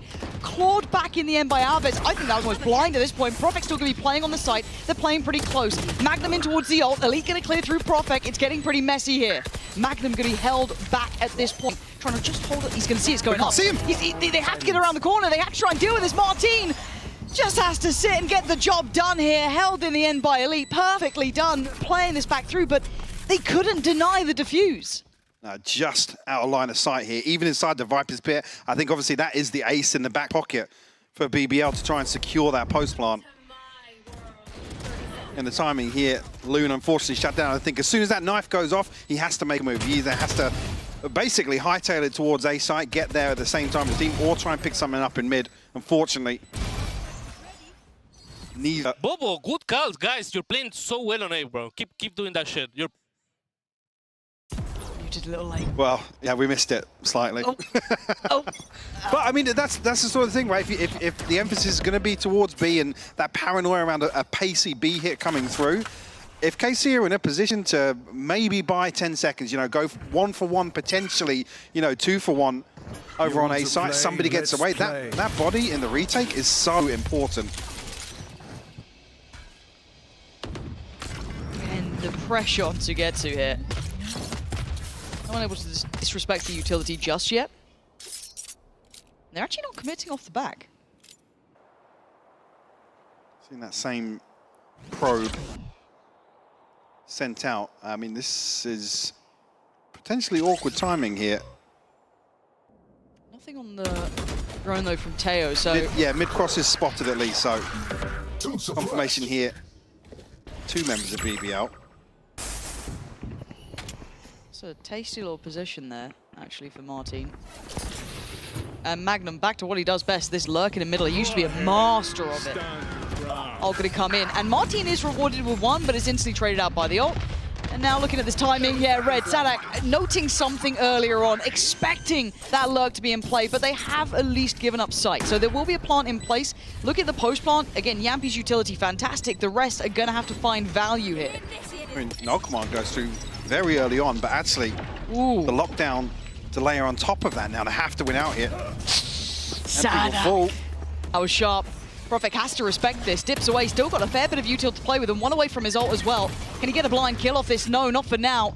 Held back and held in place. That's nice. Need a bit more. Gets a bit more, but instantly traded out. The numbers stay alive and Carmine Core getting to grips with the rhythm of what we're seeing from BBL. So the slight adjustment as well, not to give a member up at the start of the opening duel. The first 15-20 seconds gives KC so many more options. Be it in rotation, be it in the retake. Beautifully read here from Sadak. Like I said, the information on the back of the knife. But there's a world where Loon can reset there. I didn't see you! Guess he didn't see him? Yes, he didn't see him. Fair enough. It looked like he saw him. I thought he saw Yeah. him. You know, that feels like that was a lie. He's got this wrapped up. So we do have a timeout count from BBL, and I think they're rightly so. Right, a good beginning, but it has felt like it's run into its first real hurdle. Again, KC getting to grips with this fast, and we were kind of discussing the idea as well about KC kind of learning on the fly and keeping that the fundamentals high as well. Really, you know, keeping that in mind. There was something we were worried about. There'd be, you know, a little bit more set piece based, but for now they're problem solving well. They seem to be kind of answering the puzzle of what BBL were bringing, which is a very out there comp, right? This is not something you'd probably be all that up to date on constantly. Sure, but I mean, you could make the argument as well. There's not necessarily any sort of flair to the comp, right? There's there aren't many options in terms of, you know, a cheesy strat to catch somebody off guard. Again, it's almost, I don't want to say vanilla, but a double controller composition like this with a chamber, it's not necessarily got that pop. There's maybe a couple of executes that you think, oh, yeah, there's an awkward smoke maybe, or, you know, an early reposition coming out, but this isn't the sort of composition that will catch you off guard in terms of, like, we have to heavily anti-strat this. We have to, you know, it's going to catch you off guard in terms of lack of prep or something like that.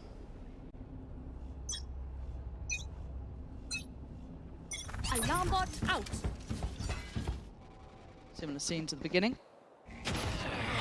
And one suppressed. Only going to catch one, but it is at least Yampy, so a little bit more info on that. Yeah, not being Loon this time around will, well, actually further confirmation Profex the one to fall. Oh, Sadak.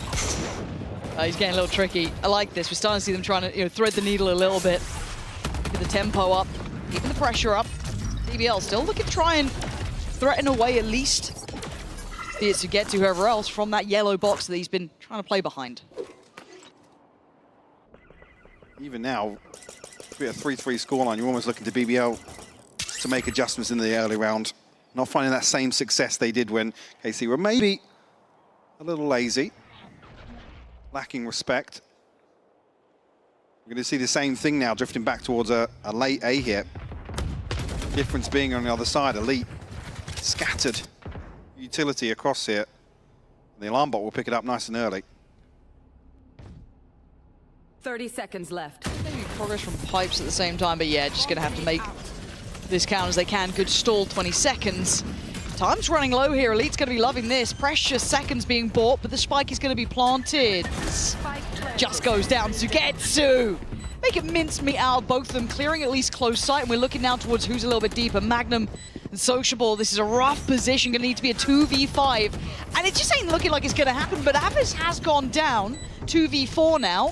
Sociable does have his ult, but he's playing up on this, and just too many angles, too many players. KC, these retakes have been solid. Had to commit towards a safer plant here. A few question marks with no kill coming through for BBL. Maybe an argument to be made, but you'd need another kill or two to maybe rely on the Sova ultimate. I come back to the same thing. The initial adjustment from KC has looked fantastic now. Not giving away these early kills, not allowing, you know, free entry onto site. And that's, again, not to be too critical early on as well, but someone you're now going to start asking BBL, what's the game plan with this composition? What is, you know, what's the vision if we're just early pumping towards B and drifting slowly towards A if we don't get a kill? Switch up again here, though. Martin this time. Be joined by Aves. So certainly not the same opponent in the form of Sugetsu. Himself posted up towards middle here. A third body here. Probably set up for a similar flash here. Sadak positioned all the way back towards Snowman. Not going to come up, actually. Martin just wins out. Yeah, this is getting a little bit messy. The trades are still so good for KC. With so much util possibility, they decide to use almost none of it. Maybe banking on the ult, but it's just simply not enough. Gonna need to be bailed out. Magnum doing the best he can. You're looking at the HP now. Avis is down low on 8 HP. Got to be careful. That shock dart could have been lethal. Wasn't. Sugetsu can't assist currently. Trying to isolate a fight. They can't get past Aves, who's controlling this push up perfectly. Aves with a stunner. And KC just dealing with it. Again, I like the idea of this kind of, you know, info gathering, this pressure they could build. Yes, of course, you have Clove there, but it felt like they were just being manhandled from yellow and a simple crossfire from sight. Yeah, not really much to talk about in terms of the approach here from BBL. Sit the fuck down. We missed the mute on that one as well. Guys, we've got to lock in on this. I'll start swearing. I'll start quoting them. We're setting a precedent. We are setting a precedent. EMEA, the edgy region. We can swear. Oh, made you giggle. You have, yeah. It didn't take long. We're 9 rounds in. It's not even a Chico.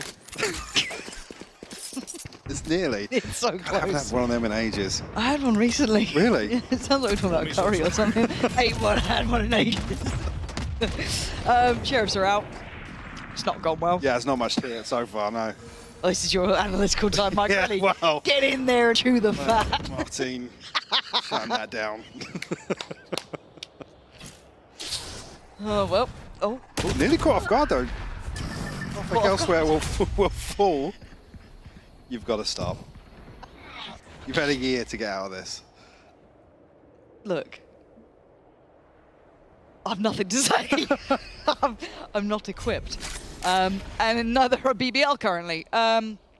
This feels like just kind of a time to get a lay of the land or something. Cause look. Well, you said there's not much of this half left. No. BBL have had basically the same approach, other than now a committed B-site approach here. Can they just please try and commit to clearing back yellow if they're going to be constantly doing it? I mean, they were fine to be able to bully off Sugetsu earlier. Obviously, he doesn't have the... Well, he has the util to hinder, but he can't exactly take fights off it. But if they're going to start putting bodies behind it, you're going to need to actually start really committing to clearing it, because KC have dug their heels in. They're not really willing to give up much. You're not winning out on any of those areas. No, you're not. And you then look at kind of what's the approach in terms of utility to put somebody in position. We had these same conversations around duelistless meta with Chamber, where if you're going to have this kind of heavy initiator kind of setups, you need to really be putting one person at the forefront, get them committed to an entry.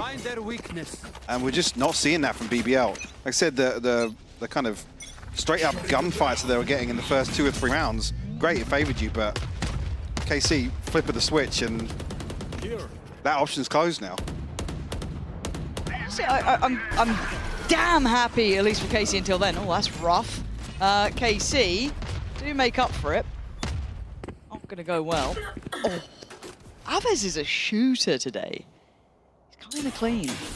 Oh. But it's crumbled so quickly. I mean, this is ahead of the... It's poo. Well, but Aves hit a nice shot, so let me find something to be happy about. Yeah. As I say, we're ahead of the minute mark and already committed towards the save, and actually not even going to be able to hold on to 2 rifles. So a bleak outlook here. Is everyone's tech still working? 7-3 the scoreline after a string of rounds now. Yeah, what's the adjustment? What's the versatility in terms of vision with this composition? Just feel, as you said, yeah, it feels like they hit the first hurdle and then they've gone, oh, What do we do? Yeah, what do we do? Nice. They've sent somebody over to B with a flash. It's over. We can't go there anymore. Oh. Sugetsu's dead this time, though. This worked for them before. Well, this is feeling like a first 3-rounder. Now Sadak's got his hands full. Not giving up the space just yet, though. No, he's unwilling to fall back, and you can see why there's confidence there, but there is a bit of a punish, but KC still have numbers and they have the weaponry. That Guardian with Sociable is really the only saving grace that they have. And, well, good luck finding all 3 players. They've got a minute to play with. Yeah, plenty of time, but Guardian, Ghost in the hands of Yampi. It's tough to really justify going for one of these weapons. And already you can see on the minimap, Aves going to find himself in the right place at the right time, potentially. Last player standing. Oh, I swear, Elite definitely does. Yeah. Oh, well, Aves' timing is actually filthy. It does actually get the shot. I was complimenting his aim, he just gets dipped by a ghost. All right, Yampi 1v2. Do you believe? I believe, 10 HP. Rifle like retrieved. Yampi one, you know what I mean? Yeah. He's normally got 1. Oh, here we go. Oh. Well, I didn't know Martin had a shorty. That changes everything. If only we'd known. Yeah. Where? 8-3. Good start here for Casey, isn't it? Yeah, I mean, it's rough for BBL because, like I said, KC just didn't back down. A very, very simple adjustment, and BBL left scratching their heads. Like I said, unfortunately, unable to find any adjustment or any value on the back of that. I mean, they're going to be well-rounded in terms of ultimates here for the last, but again, these are some ultimates that we haven't seen rounds built around because they've ended so quickly. Yep. First 20, 30 seconds or so. None of these maybe set pieces are we really looking towards. 2. There you go. I've used the telestrator, guys. Tick in the box for me today. The quota hit. That is. That's a double up. Tell they're doing quite well financially. Yes. Their pockets aligned. Yeah, yes. they're feeling hype. Makes this a little bit trickier too. They're like, guys, we finally got a plan to take yellow. Well, we got it this time, I promise you. Oh, there's men here. Oh, God, Sadak. Too many targets, too little time. Martin trying to get out of danger on this one. Go ahead. Ults littering the ground.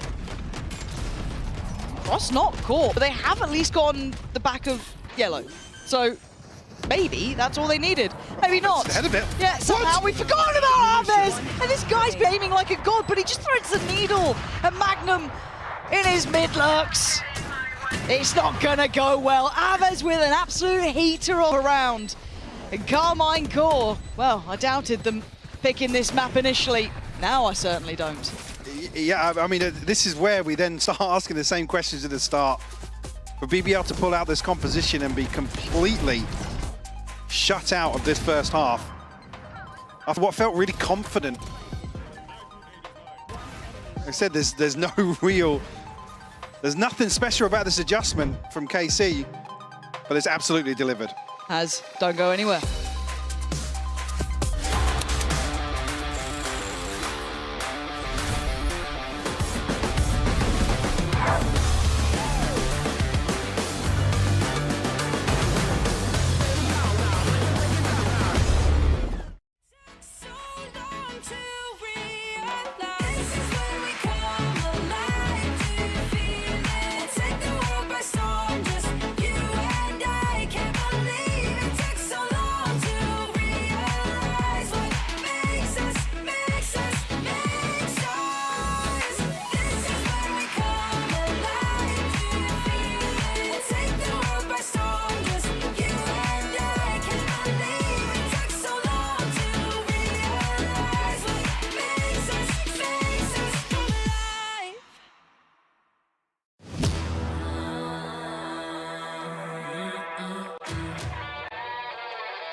Yeah, motivated on focus. Came a long way from the lowest. Yeah, gotta get it the mindset, gotta put it in motion. This is the moment. Gotta one up my opponent. Well, initially, I thought this comp was going to be magic. I thought BBL had chefed something up that was going to be stunning. And for the first couple of rounds, it felt fantastic. And then round 5 happened, and then 6, 7, 8, 9, 10, 11, 12, actually. So from that point onwards, Michael, it wasn't so magical. No, and I think it's important to note as well, like I said, there were a few ultimates that sat round after round for BBL, that there must have been something they'd worked on to utilize those, whether or not you're just sitting on using them all in post-plants. We didn't see enough rounds that were kind of set up differently. Like I said, did the same thing 6 or 7 rounds over and over, and got punished for it.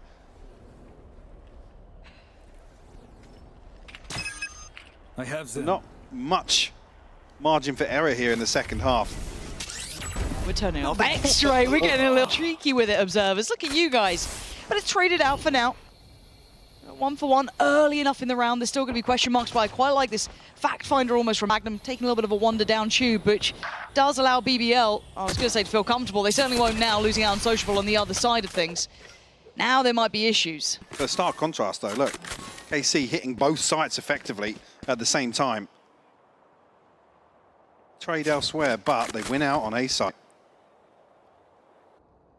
Still looking pretty healthy after that engagement as well. Sadak down to 74 HP, but everybody else undamaged so far.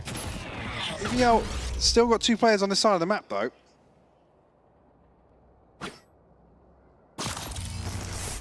30 seconds left.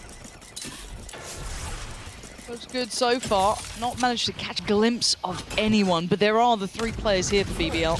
Process of elimination, and still some util with Yampi can cause a couple of issues. It's going to cost them some time here. You can see what they're able to do with it, but sadly, KC, well, I guess for KC, fortunately, they win out on every single fight, and Magnum just getting caught in the end. Aves having an absolutely brilliant map so far. Yeah, really starting to stretch his legs. And I think that pistol round's going to feel very rough for BBL. And again, what a contrast from the first half of what we saw. Oh, the kill from Elite on A site. Lucky to get away with that Stop one. playing But Frenzy, bro. I know you have no aim. some Frenzy flaming going on. There's nothing wrong with Frenzy. Have we started? Have I missed that? Have we just turned into Frenzy haters now? I'm a Frenzy enjoyer. Okay. Always have been. I was a CZ abuser as well. I mean, look, this is a lifetime commitment from me. And speaking of commitments, all players from BBL trotting on over towards B. KC probably still a little ahead of them. The flash is perfect. Magnum nearly gets a chance to have a say in that, but all of the kills in favour except for Yampi finding one before falling. See a pause for thought, but Plant will still come through. Sugetsu was a little lower, but again, when you've got Phantoms in play, Bulldogs, Aves sitting pretty. This would need near-on Herculean effort. It's not going to happen. Aves there. This is looking like comfortable work for KC, and I kind of then rolling back to what we were saying, you know, at the start of this. Seeing KC do this when it's not with, you know, a sort of quirky, weird comp, you know, not like the other girls running harbors here and there. Like, they're different, you know, you wouldn't understand. But doing this, and I wouldn't say this is the most standardized comp to an extent, but it's pretty respectable compared to how they'd sometimes look to evolve. So this is good. I think, for a lack of a better term, like I said, for me, the expectation after seeing what KC tried to achieve at kickoff, coming here with something comfortable, right? Something that doesn't necessarily require thinking outside the box too much. But there's still options to do so. I mean, the problem being BBL, again, I come back to the same thing. It feels like comp diff. Because unless your chamber is going to farm the early round every single time, with this composition, it's just, there's not enough else to it. No, it does seem to run out on the depth front, at least. And maybe the small caveats that we were looking at that could have been exciting just didn't really find much more than those first couple of rounds. There was just not much punch to it. But for now, let's see if they can recover anything. Can they draw back a bit of a half? Right, that's 3 rounds, considering when we know when they got them. It's been a minute since they've been able to punch up and break through the run from KC. BBL just needs something to believe in. Whether or not it could start here with finding a fourth, obviously the buy round, crucial. Roll the windows down and just drive by someone, do something. Magnum. Oh, it's brutal already. Sugetsu gonna find Prophet, and again, Magnum just trying to get out of what felt like dodge more than anything. And man to the good for KC early. Slow things down.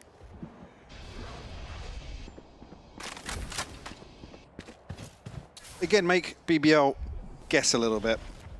Yeah. They have to go exploring. Recalling my bot. That's where, I mean, Loon is posted up. It's a very deep angle for him to be holding, committing to. Whether or not now, I think BBL starting to realize that, but Yampi's punished. Again, those little fact finders, right, going that little bit too far almost. And you can understand the want to get the information, but it is going to be punished, and it's opened up the floodgates. It looks like they're going to try and capitalize on that. Bit of a fault, you know, the window left open here. And they're just climbing through. But the rotations will be in place, so BBL actually do have their players, at least on this side of the map. Spray and pray. Not enough of a connection to dissuade any of this approach. Any util to deny this or keep this looking a little bit more likely.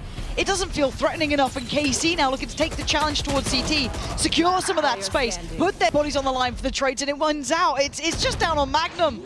12 seconds to try and deal with it, and at least just there, posted up, no sweat at all. And that's the sort of approach, like I said, when I think about what you want to see from KC to kind of reset and come back in, it's clean Valorant like that. So if I can get my words out, sorry. But stacking bodies up, ready to play trades, because BBL just look completely inequipped to deal with that sort of thing. You see the frustration starting to show on Yampi's face as well. And this almost, with the composition, BBL, that's how you'd want them to play. Yes. Bodies stacked up, hard clearing angles, digging deep all the way towards Snowman, digging players out of positions. But we just didn't see it. No. And this feels a little bit of a worry. You don't really know the map pool depth yet from either side. For KC, this will be, you know, a feather in the cap, if anything, early on, to be able to show such strength here in this sort of composition and making it look comfortable. Now, finally, BBL with a man to the good. Man up. They've taken down Martin. A good start.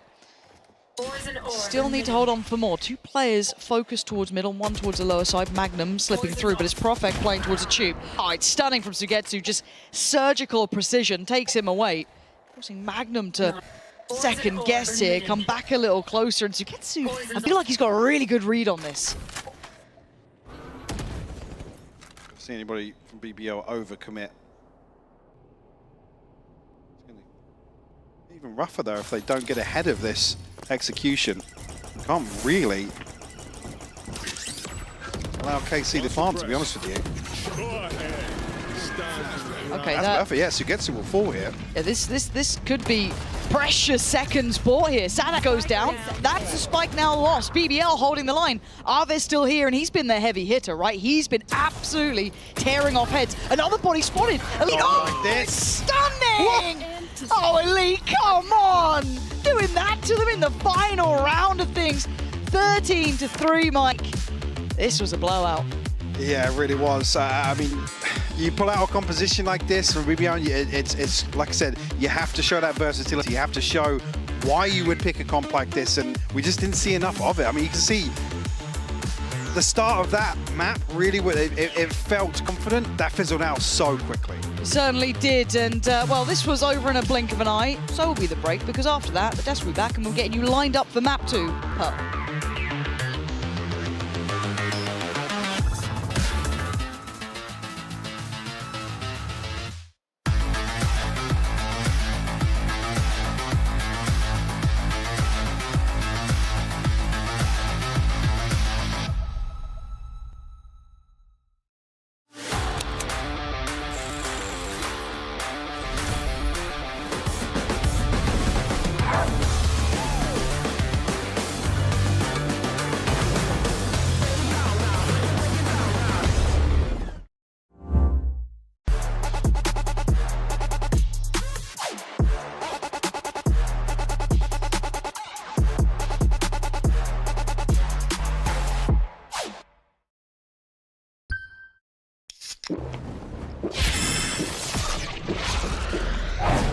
Red Bull gives you wings. Chasing my purpose, need a release. Yeah. My life's a beach, I'm lost in the breeze. Do this with ease, don't play with my dreams. Yeah. It's so together, it's not what it seems. Heart of a tiger, life of a king. Yeah. Chasing my bag, my feet in the cream. Running these laps, losing my steam. I'm feeling good, this life's what I need. Don't intervene with my energy. Yeah. I'm in her scope like Jimmy Iovine. Yeah. No Superman, but I'm feeling supreme. This not a movie, but I'm making a scene. Yeah. I can tell you how to live your life, but you just gotta get up. Get up. Get up. Get up. Get up now.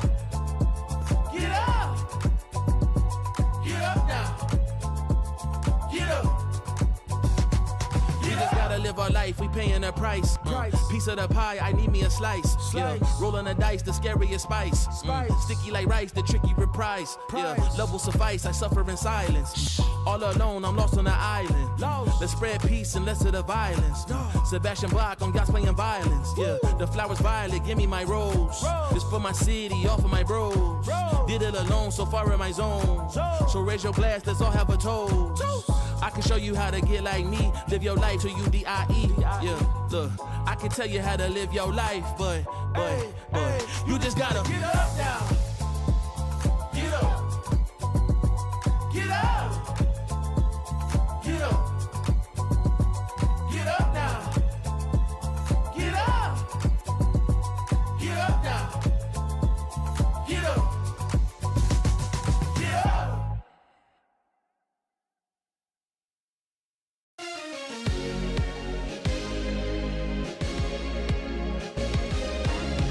You keep me up all night, all night.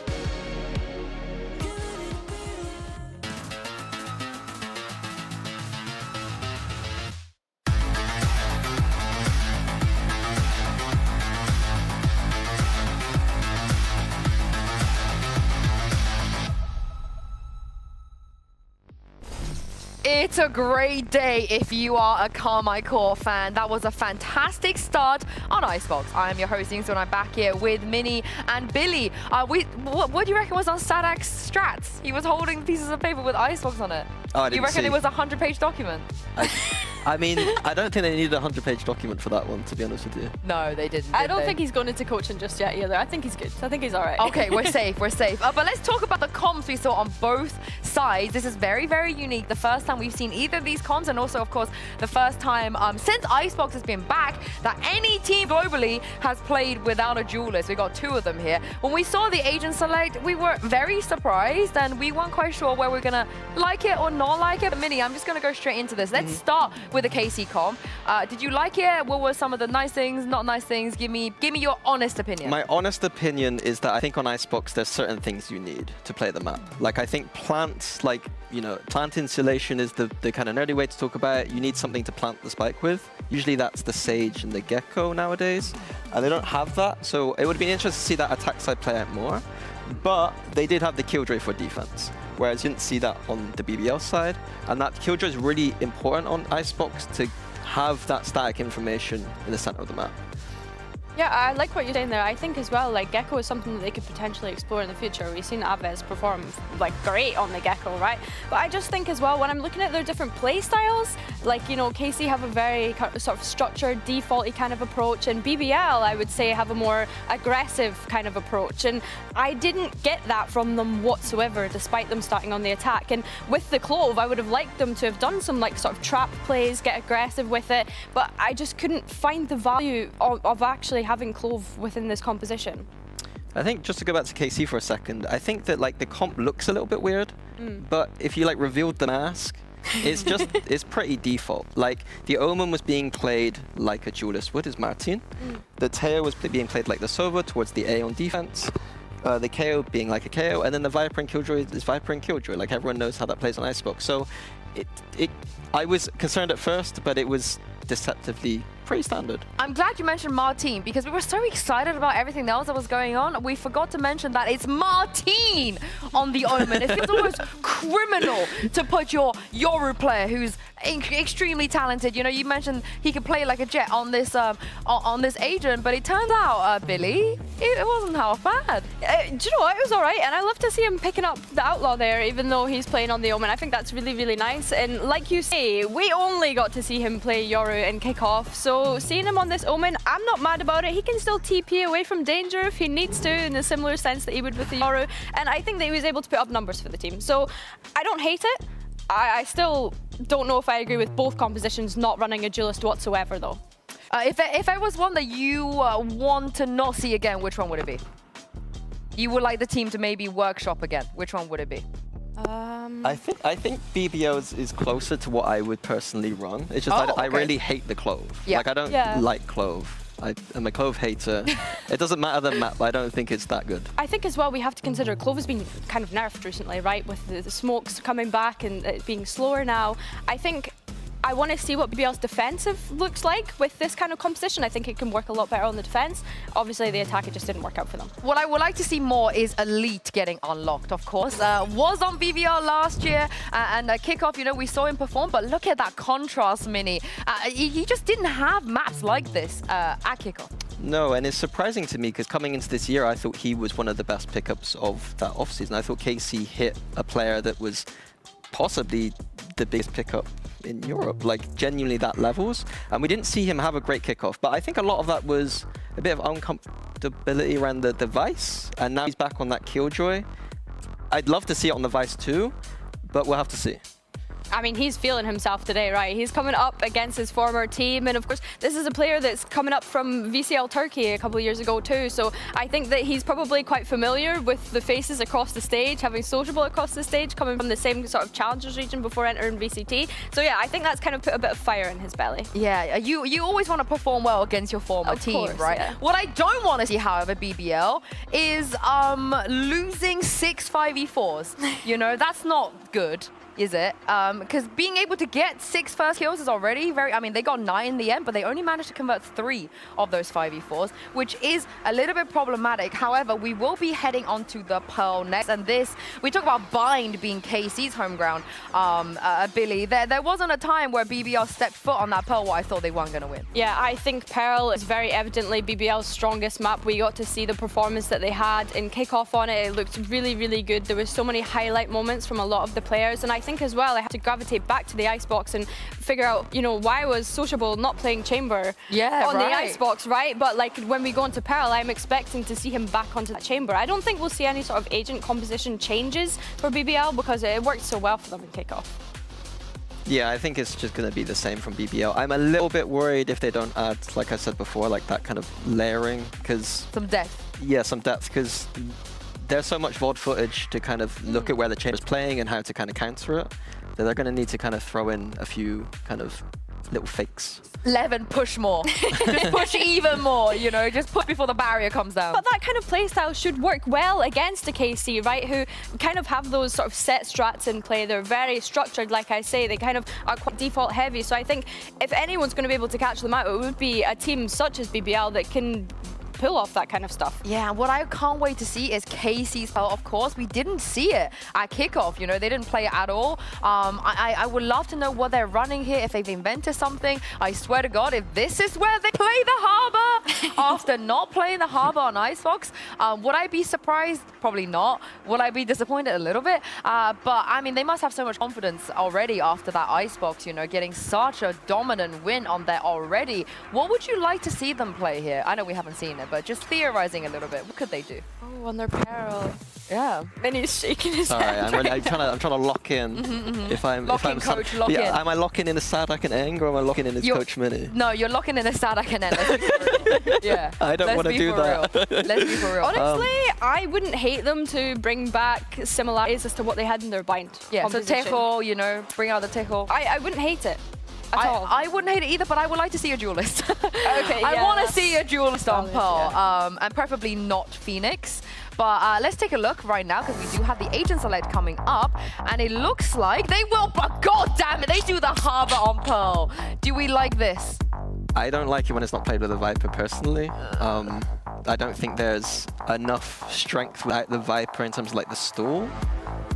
So it gets a bit of a no from me, but the rest of the comp is fine. So like, it's just the Harbor have a problem on the KC side, and then BBL running the same stuff that we expected, so. I think it depends, because like, if we're talking about stall utility, right, we have the Fade Seas there, we have all of Vize's kit as well, which if you're not, like, the only thing really on BBL's side that can bait that out is your Yoru, right? So I think when we look at the stall potential, I do think it is there on KC's side, it's just whether or not they utilize it, and if they're utilizing it in the right spaces of the map. If they're going to play sort of, you know, passive in their defense, or if they are going to actually fight for space, which is what we would expect BBL to. Yeah, of course, Martin back on that trademark Yoru as well. Elite back on Vi, Sui back on the Astra. Everything is going well, and it's time to jump into the second map and hope it's not another classic Panpok blowout. Did we just get flamed? Well, blamed, yes. Yeah, close. I don't like Harbor. I hate Harbor so much, even on this map, and it feels like... Well, we were just saying, right, like, I think the Des touched on this as well. If you're not going to run it on Icebox and with the justification and then go, well, we run on Pearl because historically, you know, Harbor was all right on Pearl. What? I know, I know. Again, it's another situation. I'm not sure I see the vision It's not even as if the rest of the composition is built around it, you know, like a double flash or something along those lines. I know they loved it. I know they kept going to it before in kickoff, and well, we saw how well that went. I see them do really good, and then we're back here, and I'm like, oh, here he is. BBL's comp, I like. I'm happy enough seeing it. Now, whether or not they get rewarded from it, who knows? Sociable is going to take a battering, down to 13 HP. Probably not peeking that again. The question asked here with Magnum being the one to flex ages, which and again, it's almost kind of history biased, but something outside of the wheelhouse traditionally. But we don't know what the off season looked like. You know, obviously, what the preparation process looked like. Either Yampi actually does dip his toes, rewarded for it. With the green light for K6 to make something happen.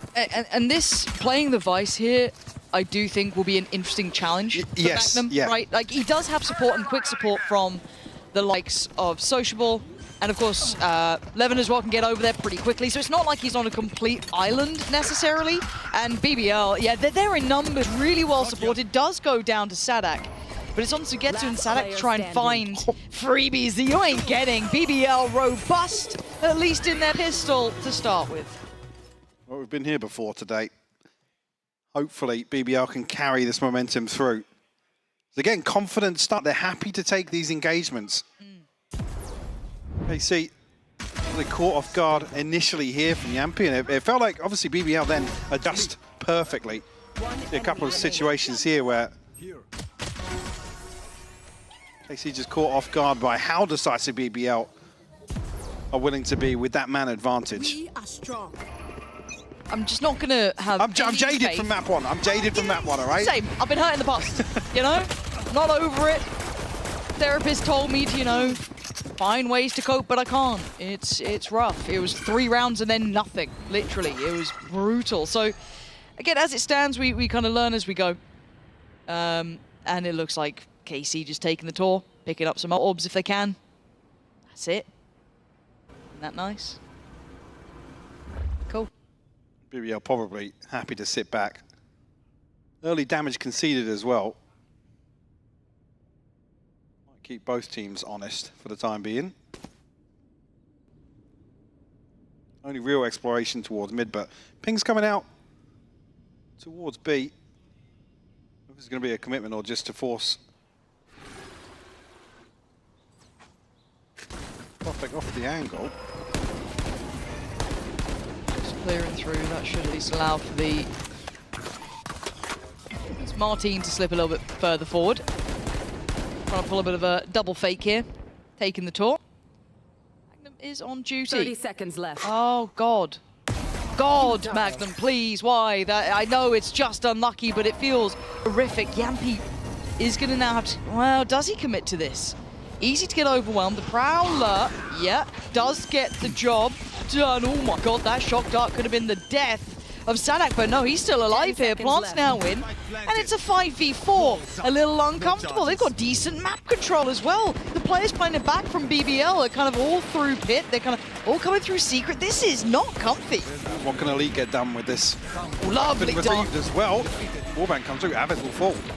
No one there to trade or, you know, try and get cheeky. No, tell a lie. Sadak did go for it. Really nice. 8 HP. Why not try and put your body on the line for it? You were the one who could do that. Elite now shouldering a little bit of the strain, holding on to this. Now the challenge, can they at least fight back for the site? The time is dwindling. Shot from Sociable, but it's Profek in a 1v2, and the disaster begins there and then. A pace safe card Thrifty ripped away. And Magnum will be gutted with how that happened. Absolutely kicking himself. I didn't catch actually previously the position Yampi was. And everything. I'm trying to get the full util set up to allow someone to creep up like that. What was the setup? Not sure if we will get a chance to see. Because like I said, Yampi's there, I'm fairly sure. Because, and again, it's like, he was committed to watching art. I don't know if the ball got checked earlier. I honestly, I wasn't paying attention. Wasn't paying attention, yeah, because you don't think it's going to develop or spiral out of control that quickly. Oh, man. But Elite finds himself in acres of space. And I mean, we saw how painful the timing was. Oh, yeah. Oh, yeah. There shouldn't be an opportunity for a timing moment like that. No. BBL trying to just get under the skin of KC more than anything. Sugetsu's just backpedaling away. Doesn't want to, you know, give away a free Vandal, anything of that sort. So going to play smart, just kind of fall back with his teammate. Doesn't need to do too much. And you can see what BBL are trying to do. Just trying to get a bit of aggression going, trying to catch a player off guard. But so far it's being well managed. The wall's there as well, so that will trigger. Oh my god, Sociable. I mean, it was volatile to say the least. Desperately trying to catch it. Sugetsu is having to backpedal throughout the entire map. Spots at least 2 on the drop of the wall. So again, calls in the cavalry. Sadak now here. Here comes the chaos, but calmed in the end by Sugetsu and Sadak. Profek trying to get the reward from the fall, which was that Bulldog.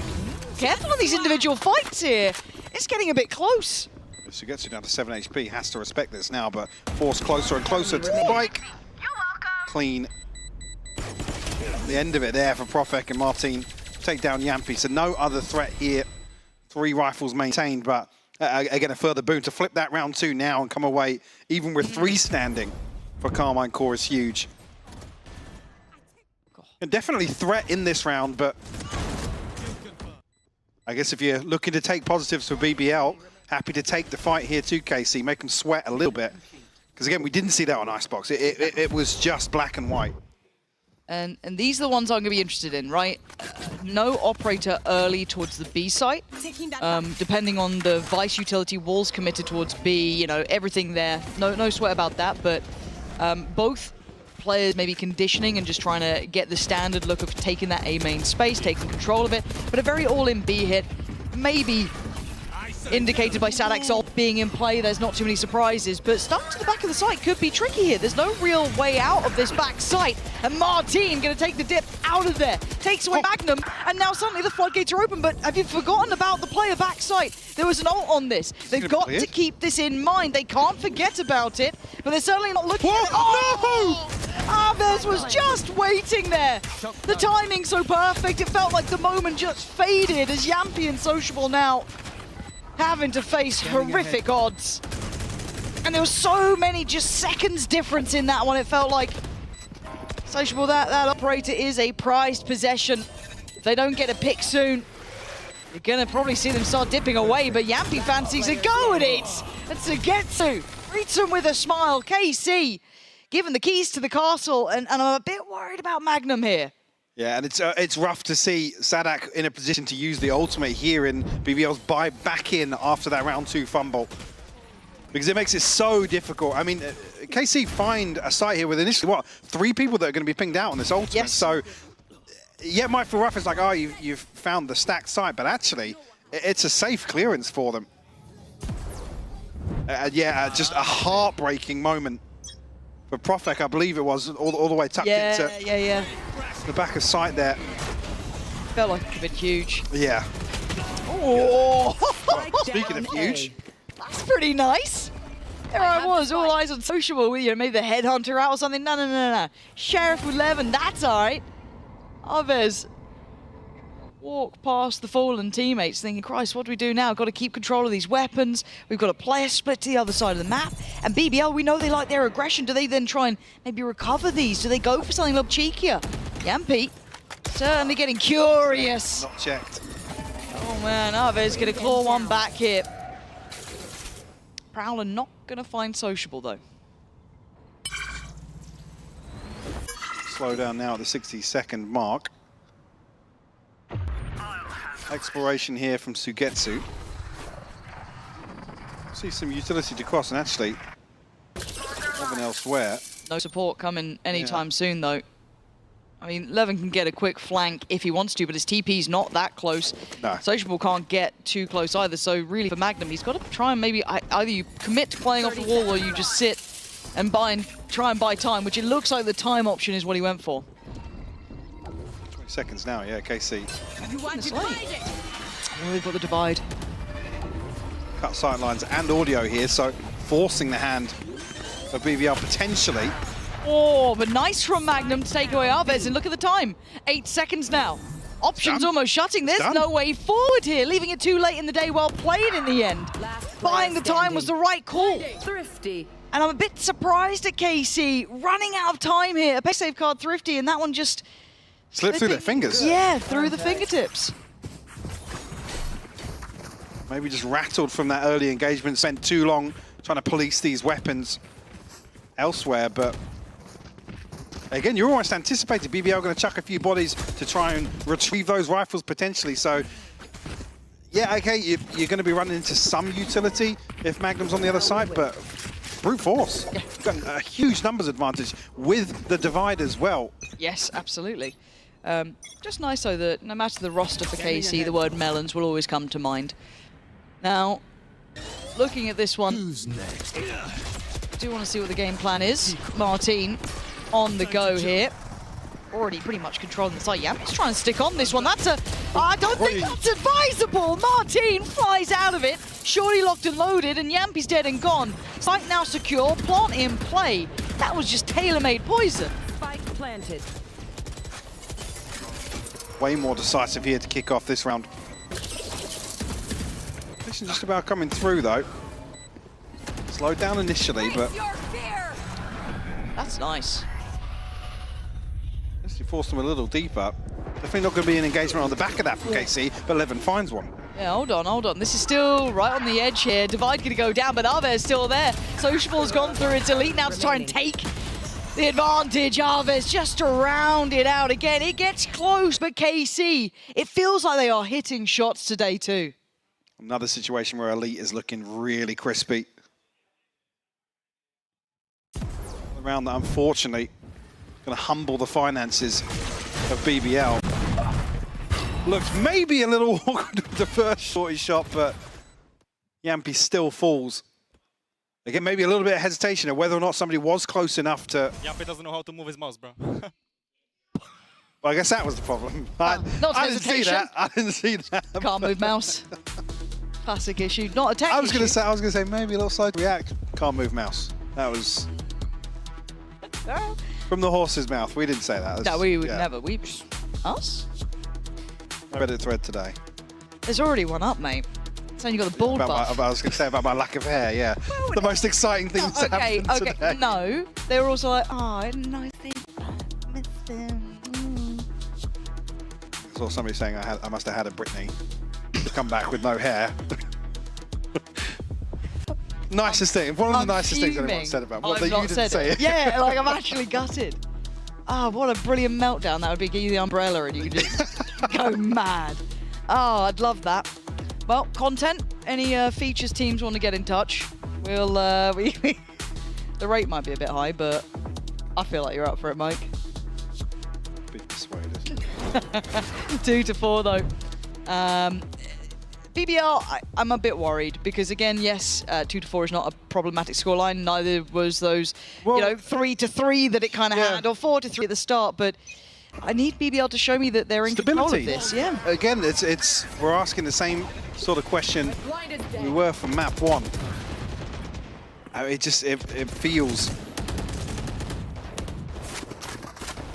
as if they're kind of getting away with a few freebies here and there, and that's really what's keeping them in some of these rounds. FKC are going to knuckle down a little bit, get their heads back in the game once again, if they could potentially repeat a similar map 1 scoreline. That's real exploration towards mid other than the pistol we've seen here. And I quite like this. As I said, it's a mid look, kind of exploring further with still held on the extremities. Roll your mind back to how proactive BBL were with those sheriffs kind of hunting up towards B long, so it gets you constantly backpedaling. Now seeing them with a little bit of a different look. Arvez should be able to scope out where the util is, baits it, lovely. And actually gets up and over, but decided to not take a look down towards Art. And now BBL going to throw everything into it. We've got a couple ults coming through for them here. Profek needed that one. Now he's in the dance. He gets the steps right. Elite goes down suddenly. This is good from BBL. Starting to find these little angles. And speaking of angles. We've heard that though, yeah. Yeah, what? 10 seconds left. Spike. It's Magnum again though, right? He's got players in front, players behind. No. Magnum, I'm rooting for you, champ. 3 seconds, he's all right. No sweat, no head injuries today, all good. Pay safe card, Thrifty. Another head scratcher though from KC. What? The head scratcher, really? Yeah. Well, it's like they almost play themselves out of this. They're caught off guard. Again, wall goes up here. Yampi's got the Hunter's Fury to secure a kill behind that as well. It's situations where even if you understand the competition on the other side, caught off guard by it. And like I said, it happens so late in the round that there's not even a buffer to really recover. Still a purchase to come through here for KC. Little aggressive towards A main here to take this base, but look what's happening in mid. Talking about the first exploration in the previous round for KC. BBL on the walkabout, on the warpath. Yeah. Flash gonna, yeah, kind of give it away, but I don't know if they know how close they are. Absolutely not. And Yampi and Profek just rewarded and then some. KC, the penny dropped too late. We'll retrieve the spike here, but BBL happy to retreat, leave KC guessing ahead, now have all this space to re-clear, as to another one that feels like it's almost decided very, very early on. Let's just hold on to the rifles here. Like you said, yeah, the consideration is there, but absolutely no idea that they're that aggressive. That far up mid already. 30 seconds left. I quite like that, though. Just every now and then kind of pulling out these unorthodox rounds, I guess. We saw it to a degree the other way around, walking middle, but still, I don't mind them doing that once in a while, as long as it's not every round. Going for a little bit of something if you feel like maybe you found, I don't say weakness either, but, you know, if there's an opportunity there, dare I say go it, for it. the sort of round you wanted to see on Icebox. Stack 3 or 4 people up and clear some space together. That'd be lovely. Wasn't to be. I don't know what that was, but you can't do that when there's no crowd in there because everyone can hear you. Ready to stretch your wings. Oh, we were talking about earlier getting some mics down on the players. I stand by it. Can you guys hear the players at home? Let us If know. you can, please. I am obviously watching Sliggy's chat, so they're the best kind. I was so scared it was gonna go red then. I got so scared. I literally held my breath. It is a KC timeout. That's fine. Understandably so. Yeah. I think there's just a few times they've been a little lost. And so not even scrambling for a response because it's initially losing out maybe a 2-for-1. And then just not really doing anything with the rest of the round. Yeah, and to be honest, I guess statistically as well, KC coming out of timeouts, we're still solid, right? Eng will give you whatever it is you need, it feels like, for 1 or 2. It certainly felt that way, at least in kickoff. It didn't particularly convert map wins, but it get you a couple rounds. But I want to see that ethos change, potentially, right? That concept change here and how they want to handle it. Because BBL are now keeping up. Now, of course, as much as this is a KC timeout, BBL also get to talk. So it's never just like a one-sided thing. So they do get to check in, and I like what I'm seeing. I like this variety. Operator coming into play for Sociable. Ultimate's on the brink here for KC. So previously, it was Sadax that they built up towards that bespoke B-site execute, but I'm looking here. I was going to say considering the purchase, but now second guessing it a little bit. So a couple of rounds to play with. It's no slouch really at 4-4 scoreline. Pace change though. I mean, it's not gone well, Levin. It's just, look at them. They just got shredded. Down mid. KC, what was it? Rush door? Are we on dust too? It's not gone well. Potentially another good read from BBL as well. Previously finding success, stacking bodies up to explore mid, and now the timeout swing and Yampi decapitates Sugetsu. Well. Consolation maybe for Elite if he can find one, but BBL, another situation where they're on the warpath. X-Ray looks a little daunting. And this felt so red. I mean, we did see that kind of like 1-3-1 pressure through middle, but BBL was so ready for this. Whether it be a read or just a damn good guesser for what we've been seeing so far. They absolutely cooked them. In zone flawless. So 5-4. BBL clawing it back. Oh.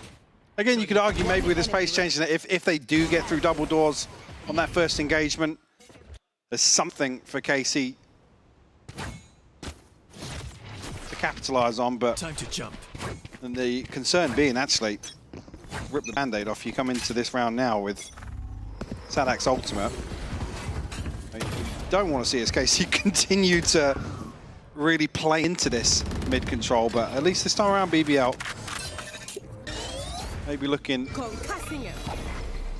a little more default in terms of setup off the barrier drop, but so I guess you've got to be careful not to get caught off guard here. He's playing a really dangerous game though. Yeah, so very dangerous. I'm surprised he sticks around this long. He does win the fight. Oh, fair play. You got to back yourself, I guess, but I don't see that many people really committing, controlling that space, but he does. Now the response from KC is double doors again. And committing further. They've made it through middle, but there's nowhere to plant in mid and you don't have the spike. Yeah, I was going to say, Spike not committed just yet, so this is all a bit of a pump to maybe force BBL's hand, but Levin going to be in a position to reveal everything. I'm back. Uh-oh. And actually just garners this space off the back of the ultimate. Yampy there to solidify that hold. Look at Sociable as well. I mean, it's not a traditional place to play with the operator, but he can dip out of there as well, readjust. He should be good on this one. This probably isn't the corner you're too worried about initially. Oh, he's trying to creep a little closer. The pop flash, force him away. Oh, that was a really nice attempt from Martin, even just jumping into that to try and get legged rather than killed, but still, Sadak sweeps the site. Now the spike should go down. Magnum can't deny that with the ult. Counter ult on top. Oh, it's gorgeous. Levin, what a beautiful bit of timing. Playing ahead of that, disrespecting it, and catching them unawares. KC, now he's starting to get a little worried. Only a 2-round difference, but it's 4 in a row. And like I said, really bizarre. I mean, Levin's got the information there that's, necessary to a play like that. Likewise, on the other side for Sugetsu, no reason to commit to that. And maybe he's just, assuming what we are, he's going to back away. There's no rhyme or reason for him to commit to this opening engagement, but so removing that late round piece forces the hand of KC. Time to jump. Martin this time, we know what he likes to do here. Oh, dearie me. Oh, this time Magnum, he's going to survive. Martin goes down, but the pressure on the site's really unrelenting. You look at the next layers to this, but they're going to pump the brakes. They've drawn everyone over here, rightly so. Plenty was thrown at it. Yeah. But it could be that race back to B. But I don't think they can get there ahead of them because they're going to have to be cautious of some of this space, some of these positions. I'm looking at the minimap though. There's a chance they do beat them out of connector. Maybe BBL thinking, oh, maybe they've got a lurk here or something. No, they're just going for this one. Does Sociable go for this? Yeah. Information peak. It's fine. Good God. He had the hop in his hand though. That's fully intentional, right? Fully intentional. All good. Plants in. What do we have for the post plant? I mean, not much really to hold on to it. Util's kind of been invested now to get them off the site if they wanted, but they're sticking around. They're playing on site. BBL waiting on the back of smokes here. Poured on though. Hunter's Fury sent in from afar. Yampy trying to help the boys out, but it's Levin again does well. Sugetsu goes down. Sociable looks for a pick and he can't find it. Elite waiting down below. Prophet still holding from the back of the site. It's just Sadak. It is just Sadak.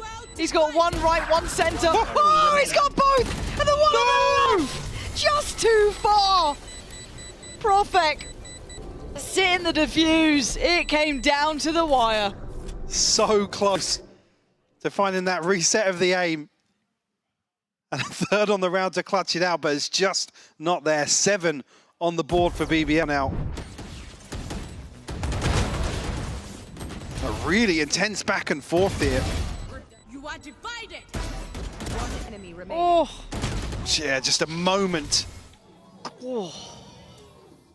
A moment too soon to look elsewhere on the divide. We're going to be able to muster together a purchase here. Cutting through. The Carmine Court. Still have Aves. They're the only ultimate here now. These Outlaws, there are light shields on the other side, so this could be a factor. For now, though, they've brought us down Yampi, which, I mean, these aren't complementary positions to play with that Outlaw, and you're looking at maybe what Sociable could do from looking back if they do decide to path towards B. But the map's open for now for KC. They kind of paint whatever picture they want. Prophet going to try and take a stand, prefer this towards that A-long or A-main position. Mostly focusing, drifting through towards Art. Actually, everything invested towards this, and a beautiful two-piece here. Martin and Sadak will fall. KC forced back into a position to try and recover around. All three players as well, the ones remaining are on those light shields. This is going to be trouble. This could be problems. The cross going to be slowed down. Time being purchased. Oh, Profek, he spotted him. Light work again with that Outlaw. Still got one more bullet to play in, and the cross feels so deadly. You can see them hesitant to try and make it through. They have nothing utility-wise to allow for it. So they went for the double peak, but now speaking of double, they're doubling up. Both of them now creeping closer. It's so easy in the end. BBL recover what looked like a very rough half. But clinical here to close out. 6 unanswered. An 8-4 scoreline. A stark contrast to map 1. Another situation where we're asking KC to be the ones to adjust.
Mike, we've had a return of form from BBL. I was a bit worried after map 1, right? They started okay, bit of a back and forth. It looked a little bit better for KC initially, but the steam ran out. Yeah, I think coming way more confident, obviously, on their map pick and somewhere they're very, very well versed. And I mean, I don't even want to really look towards Carmine Core and say, you know, they struggled to get the composition going. That's not the nature of some of these round losses we're seeing. BBL with some, I mean, much better ideas off rip. In terms of playbook here, see if that does continue across to the second half. Sanak does get ahead of that. Will be traded out very quickly. BBL, no secrets about this on the way in. You're done. Martin elsewhere picks up the backside of that.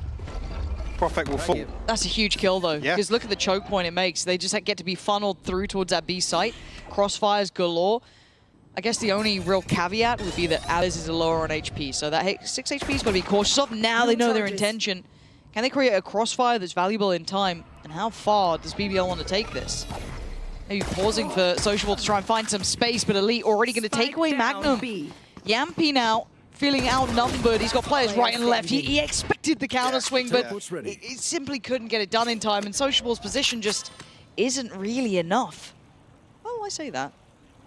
I'm pretty sure I've already just seen Elite turn around. Yeah, I was going to say there's a window of opportunity that feels like it's already passed here, but 21 HP for Elites. That window's still open. Aves also has to be careful down at 6 HP, but now potentially retrieve the spike hit. Get away unscathed. Surely not, surely not, surely not. Oh my god. It's the 6 HP on Aves. That it's was the the one. only thing left standing. Oh, it's all right, guys. Just triple swing. Just swing him at the same time.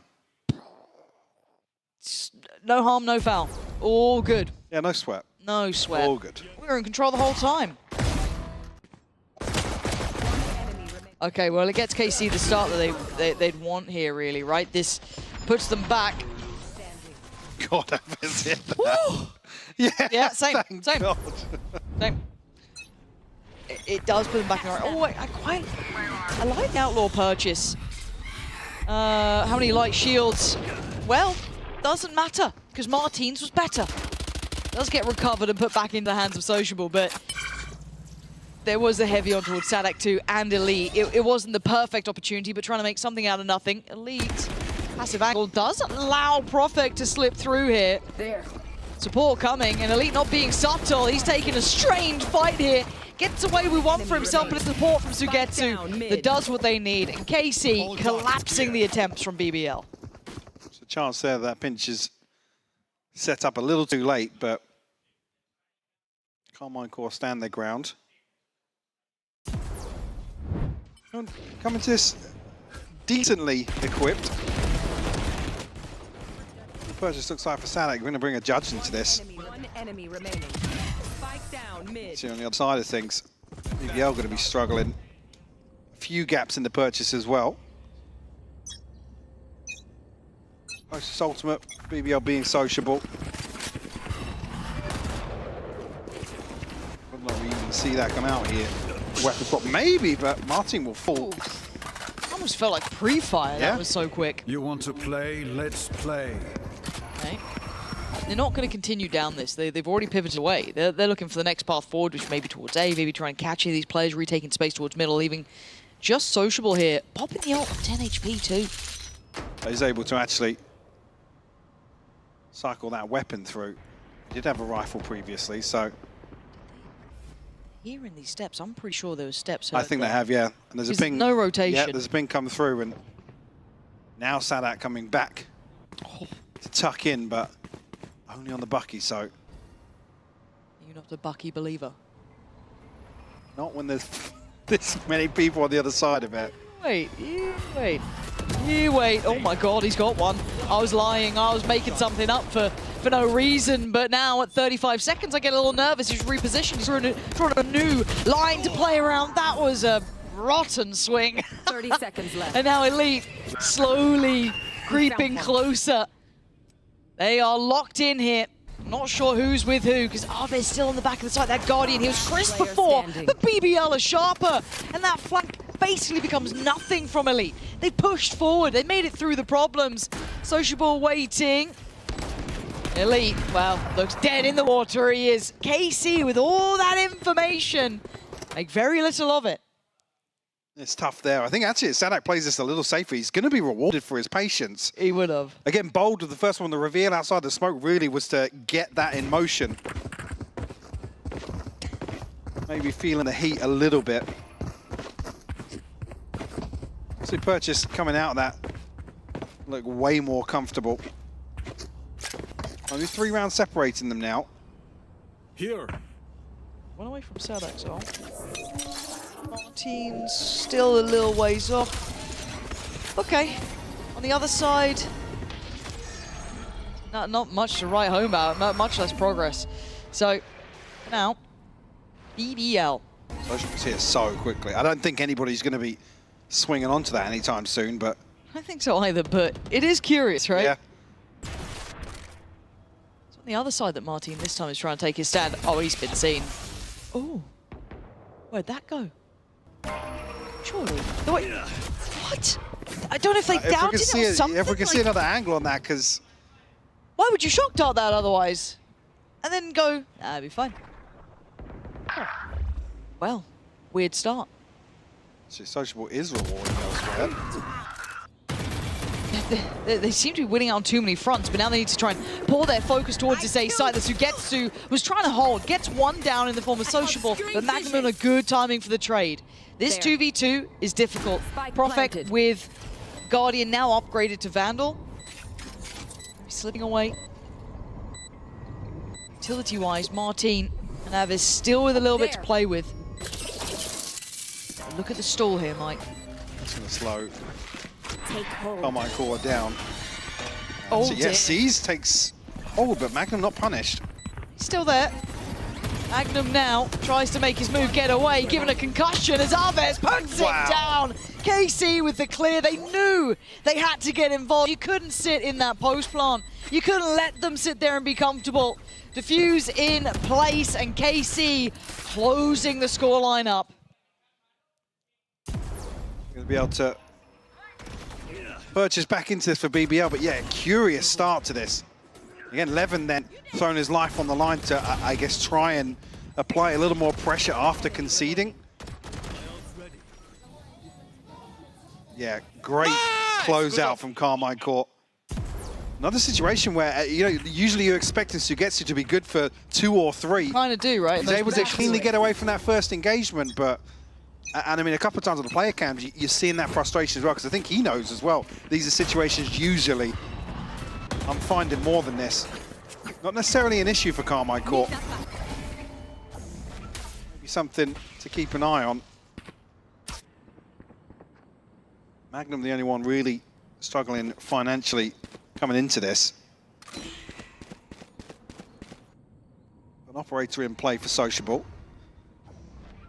Options are plenty for Carmine Core though, Sadak and Martin both have their ultimate. Actually, Sugetsu one away as well as Elite for the pit. It's playing behind this as well. I don't know how long he wants to stay here. No, not that long. Actually, he would have liked to have left, but he can't. Sugetsu's going to keep him there. What feels like eternity now is Martin. I'm back. Take himself out. Thought he could move his mouse. Martin should have committed to that. Uh-oh. Elite, what was that? Sure we'll see that back. Sociable. Oh. I mean, these are weird I'm fights. saying it. These are weird still fights. finding kills like that. Yeah. Like, What are we seeing here? Spike's going A. the minimap doesn't make sense right now. Nope. If you're looking at it. I'm confused. Spike planted. Really weird engagement in mid as well. Yampi's actually able to slip away from it.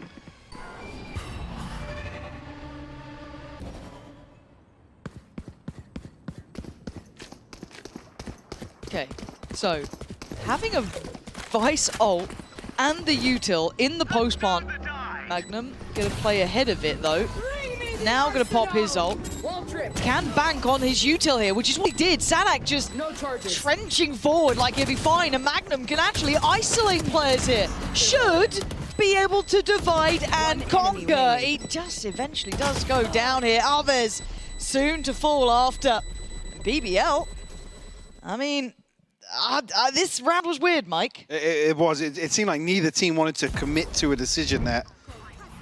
Well, Carmine Core felt more comfortable in the retake, but just never really felt like it was for the slow-mo on that one. Same like I do when Mitchell told me to take pauses. Enemy remaining. Yeah, How a is curious that one happening, for guys? sure. How are we living A like this? That's a very good question. Very good question. We're also Yeah. very confused. Like I said, you go back to the middle of that last round and look at the minimap. My ult is ready. Neither team committing to anything. Which, again, you could also argue are some of the hardest rounds to really read into if both teams make a very unorthodox approach. Perfect. He's about to get a very busy play. Magnum trying to help him out here. Oh, the shaky aim. Kie be back from the dead. This feels like rolling back the years, but Magnum going to make decent progress for his ult again here. Up towards 2 kills in the round, so that's lovely for him. If he can get some more, that'd be nice. As it stands, though, just taking steps on the scoreboard, too. He'll be up to 11 after this, it feels like. Sugetsu, I mean, he's still a treat to watch, isn't he? Player standing. But you don't feel like there's much more to be had here and there, isn't? So, Profek 11 be shutting this one out. Starting to look way more comfortable now. maybe due to the scoreline. And oh my god, not necessarily out of this one just yet. Seeing an operator come out for Martin here. Seeing the timeout called by Carmine Court. And yeah, it has been a strange map at times, but I think the contrast or the comparison to be making is the difference in confidence here from BBL. Way more, I guess, versatility in terms of, you know, being forced to make decisions, but also just coming out on top of some really, really weird engagements, which wasn't happening in Icebox. No, but again, for KC, in my mind, they've just been making those odd choices. You even hear it with Sugetsu saying, yeah, what are we doing? What are we doing? How's there no one on A at this point? You know, there was. It just feels that they're losing a little bit of their own grip into this, and for BBL, sometimes it's fine to get a little bit kind of reactive and a bit messier on that attacking side. I'm far more forgiving of it. On the defending side, keeping control of the map, keeping that flow of information there. Once that slips away, I don't know what their game plan is here, because you can't dictate the pace as much from the defending side, right? That's just simple. So N can't give them that one-trick pony almost to bring out. They do need an overall kind of lock-in here, because it feels like they're floundering a bit. Yeah, whether or not the answer is to just kind of dig their heels in, and I guess another thing we were saying at the top of the day, play more structured, right? And also, you can't see it now. There we go. You can see it. Well-ish. Bad use of the telestrator. Bad use from me. Bad. That's a bad miss. But those two ults could be nasty in unison if they feel like they can. So that was ooh, there he is. He's so precise. Oh my god, it is. Noted very early Speaking of the ults, here we go. They're just going to be thrown just about everywhere. Levin trying to make the most of this one. Spots him out. TP's out. And now Profect trying to play pickup here. Sugetsu. Oh, you don't forget about Sugetsu. Sociable does land the shot on Elite, but Sugetsu is still in control. This is his site. He's not even phased by the clone. Does need to fall away once he gets pinged. Playing around the smoke here. Oh, it's gorgeous! Sugetsu with a vintage round. Showing why he just dominates spaces like this. You can't disrespect him, and he's still going to back himself. Playing in the corner. Playing that, it feels like a one and done, but he always gets more. And they're scarpering, they don't fancy it. But this map has been cut in half, maybe quarters. Bye-bye, Sociable. And you're looking at 11 now. 30 seconds Try and face Sadak.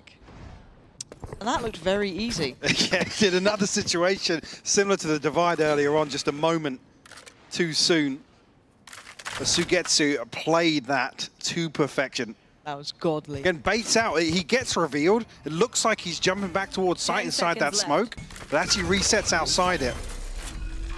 Evan, I was going to say, we'll get the plot at least as a consolation, but not going to happen. 4 on the round. Sugetsu must have heard us. No, that is exactly the sort of situation I was referring to. Able to cleanly get away with separate 1v1s, but creating those himself. Just reminds me of that quote of just like, fine, I'll do it myself. It's, why is no one on A? Why is no one on A? I'm going A. Guess it's me. Yeah. I'll get you 4. I'm swinging the operator. One of you get a kill, please. So yeah, Sugetsu doing wonders there. That, as said, a bit of a classic round from him. But BBL, that was just a blip on the radar.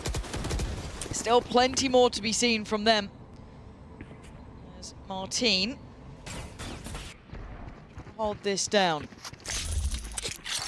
That works. They found my massive commitment just yet, but as I say that, exchange of damage. Levin actually will find Sadak. Aves, second piece to this puzzle, but he's going to catch Sociable, yeah? Well, I was going to say nearly didn't, but Tour de Force reveals his position. Time to jump. Back to even footing here at a 4v4. Flash trap destroyed. Be rough to try and walk out onto A site here, but looks as if that's plans here for BBL. Oh my god, not necessarily reading into that too much. Martin will be able to TP across it. He's going to be in a position to reinforce their site holders. KC have now put themselves in the right position. 30 seconds left. probably wouldn't go to Sugetsu's side after what just happened. No. It is Elite who's going to be feeling the pressure, at least towards, you know, kind of back of the site itself, but Sugetsu playing from pit. They've left this really late here. And it's so simple. It's so simple. KC making it look so simple. What was the plan here for BBL? Just halted at the door, not dealing with the util, maybe? I was going to say, this is the sort of util that you can't leave on board until the last 15 seconds. No. Not if you're going to go through one choke point. Yeah, I mean, exactly. You've got to approach this completely differently. There's a wall there. We know about Vice. We've been new. Have a timeout. I don't like seeing that sort of thing. Like that gives me weird feelings. 10 seconds left. Yeah, whether or not, I mean, if there's something potentially that Maybe said a in missed comms call, here, yeah, or they thought they were somewhere else, or feels muddy. Are we getting mud Valorant? Mud Valorant. It might be. We might be getting a bit of mud here. We get like a Sugetsu masterclass, right, where it's beautiful to witness, stunning, and then we're back in the mud. So that's probably what's being relayed here for BBL. Again, it's a similar question, making more use of this early round. Could argue, again, this is one that's ultimately just decided off the first engagement, but like I said, you cannot leave that utility unchecked in the last 15 seconds or so. You'd almost rather just 30 seconds on the clock, right, we're rushing sight then. Yeah. Let's hit it. That indecision just feels so obvious at that point, but... Again, hindsight Harry, but we can obviously see the TP coming across from Martin. That's also something you have to deal with. If he's not noted with the operator elsewhere, he's obviously going to be in a position to TP. You're never going to get a favorable engagement if you have the utility and then you're running into the site that has 3 people on it.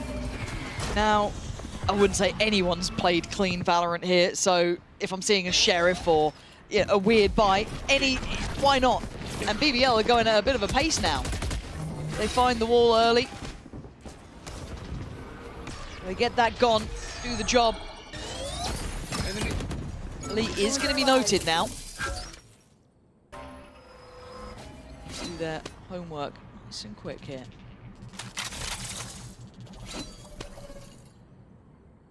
Much earlier for BBL to be pivoting away. The early protocols. Prowler sent out won't know anything side of Aves, but actually Sugetsu and Elite right here can mitigate this risk. Will be spotted here. Nice clear of the Vice utility.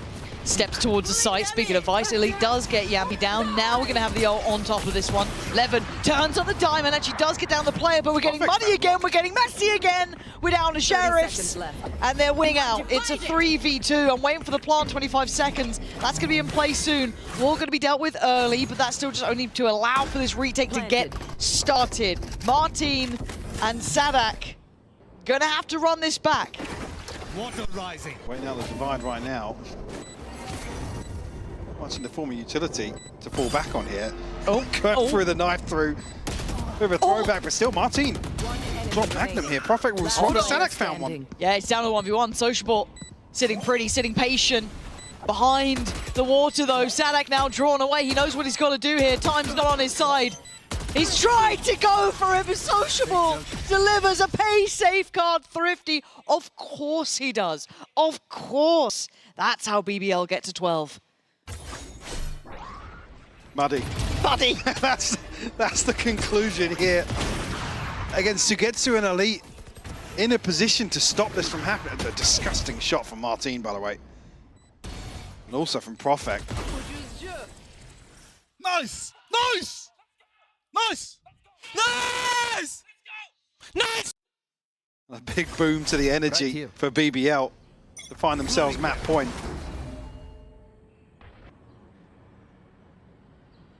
Plenty of ultimates available for Carmine Core here, though.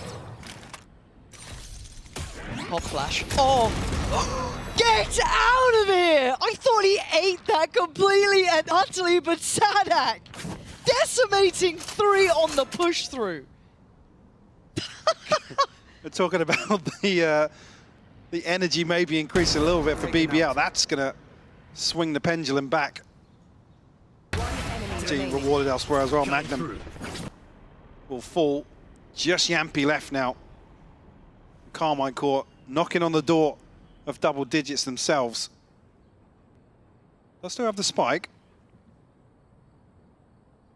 50 seconds left to play with, Lauren. Are you a Yampy 1v4 believer? It's happened before. Yampy's one that I seem to recall we doubted once on a split round. I've never Might not be done this that. one. Might not be this one. Okay. Have I told you about the Yampy 1v4? 30 The seconds 1v4. left. All it is. Oh, the flash isn't going to help things, though. That's what everyone It's said. not- yeah, the that's what they flash was said. never going to help, but... Oh, Well, and then all the Vice utility, no fun plants. but they all came back through the same way. Scanning ahead. 13 seconds as well. 10 seconds left. Oh, I can't even make it up. I can't make it up. KC are going to make it up to double digits. 12 to 10 now. Gotta say as well, Sadak with an absolute beauty on those double doors. Yeah, dare I say, actually, the first round you really see him have huge value like this. Yeah. Shutting down a 3-man push through double doors. I feel like there's been so many situations where they got themselves back in control and then the next round is just a disgusting purchase. Now, hold on. Quick, before it changes. No, before no, it changes. I'm not doing I'm waiting now because I can just do this one. Look on the right side of the screen, boys and girls. My non-binary pals. Hell, I'll run it all down. But at this point, look at the ults. Look what we've got. We've got a little snowbally round, don't we? But then again, the sheriffs. Which one is it? I can't tell you. I thought I knew Valorant, and I've been severely wrong. And BBL did just get a thrifty a moment ago. Yeah. This time around, though, Elite will open up. Levin will fall. Still threat. Sociable. Why do I feel like it's like in their favour? Okay, it's fine. It's gone, it's gone. Yeah, it's fine. Sugetsu just like handles Yeah, nonsense. oh, He's like, nah, yeah, it's not on my side of the map, mate. And over to B. I'm on A now. I'm playing A. Oh. Don't do it again. Look at the mini-map, man. Look at the mini-map. Get me out of here. Magnum's going to be able to lurk through mid as well here. Right. Oh, what have we done? Right, Yampy's getting ult off this as well. When does the penny 30 drop? seconds Because left. Yampy's like, surely there's got to be somebody still on, Well, like, you just do it. Just go. Come on, you've won weirder rounds. Don't let the time run out. 10 seconds on the reveal Just go, as well. just go. Please go. Let's go, Yampy. Please. Let's go get that spike down. There we are. They're like, surely not. Not ready yet. Even they can't believe it. Revealing You can area. just plant, boys. I promise you. Thank God Carmine Core have not moved an inch. BBL are like, God, they really weren't. Right. Like, now you're worried about luck. Surely, if you're KC. Aves and Martin have ultimates. Okay, yeah, there we go. One's used. It's got to be, right? Yeah. Martin's always good on these. Martin's always good on this. Oh. They can't make too much of it yet. Elite's going to find Magnum. Yampy is done. That's fine. That's good. Cool. Expected outcome. Yeah, we weren't worried at all. No. Anyway.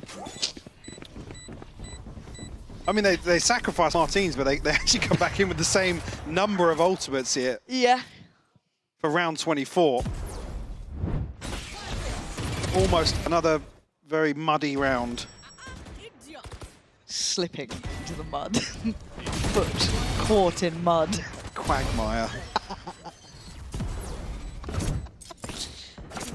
It's been another weird map. A very different scoreline. Back to EMEA. What's been going on since I've been gone? Oh, nothing good, mate. Nothing good.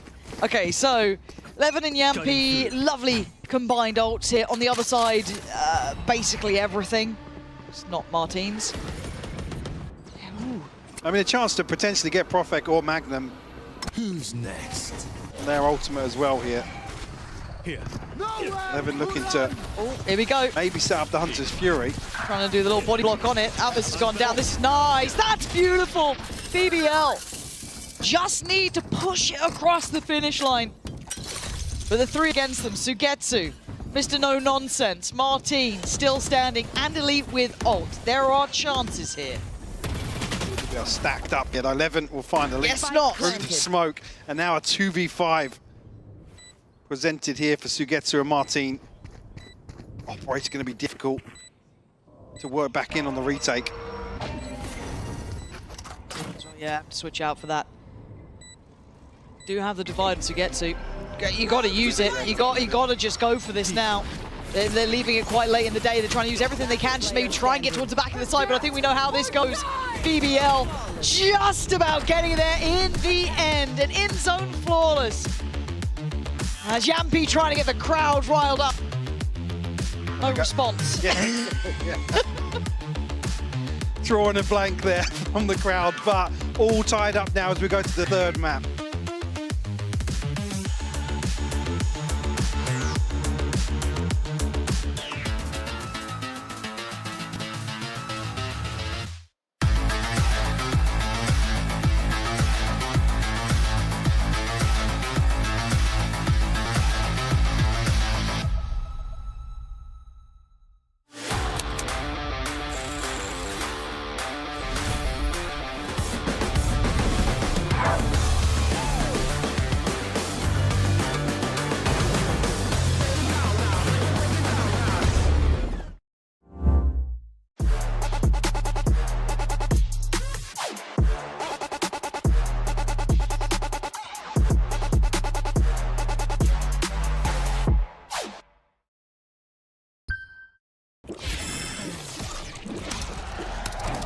Red Bull gives you wings.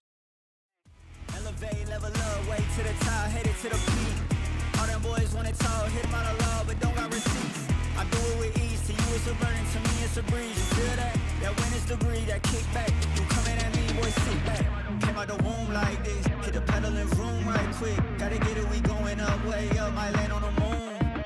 You step in a room like this, we breaking the rules right quick. They killing the mood, and up in the few, might land in a tune.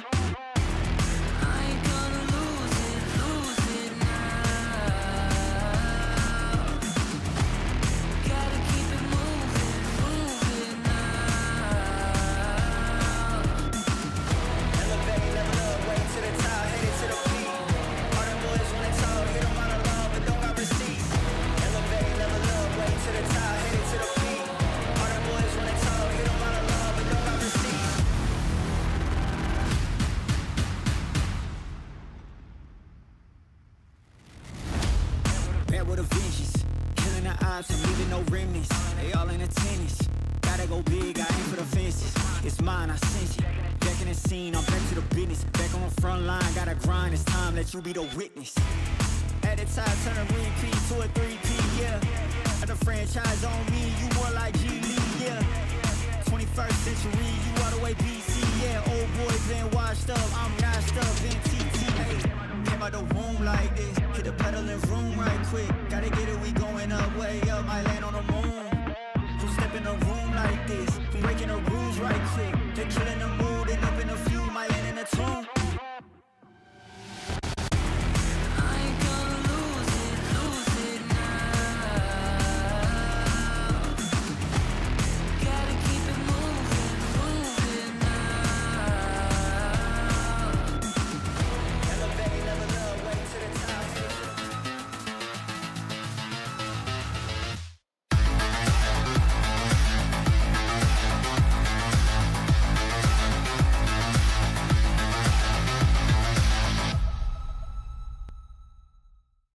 We will be getting a map 3 in this series. BBL, what a comeback on that map. We are showing you a bit of a KC right now just to see how they're going to regroup and be able to bounce back here. I'm your hosting, so I'm joined once again by Kukuka and Billy. It's such a KC thing, right? Every single time they go to a map 3, it almost feels like it's because they could have 2-0'd, but you have to give it up for BBL, Billy, to be able to close that out. Yeah, I think so. I mean, we know that Pearl is kind of BBL's bread and butter, right? And I was a little worried for them picking into Pearl, going up against someone like Eng, who could have easily anti-stratted a lot of the stuff that they already do, because of course they didn't make any changes. So I was a little bit apprehensive, and I think that we got to see a couple of flaws, but other than that, they managed to pull it over the line. I also saw some nerves in some of the instances, but also let's take a look at how BBL started turning things around, because the beginning of the map was a bit shaky for them, but then they started finding solutions or finding new ideas to do on the map. And a couple of rounds were also due to this conditioning and them starting to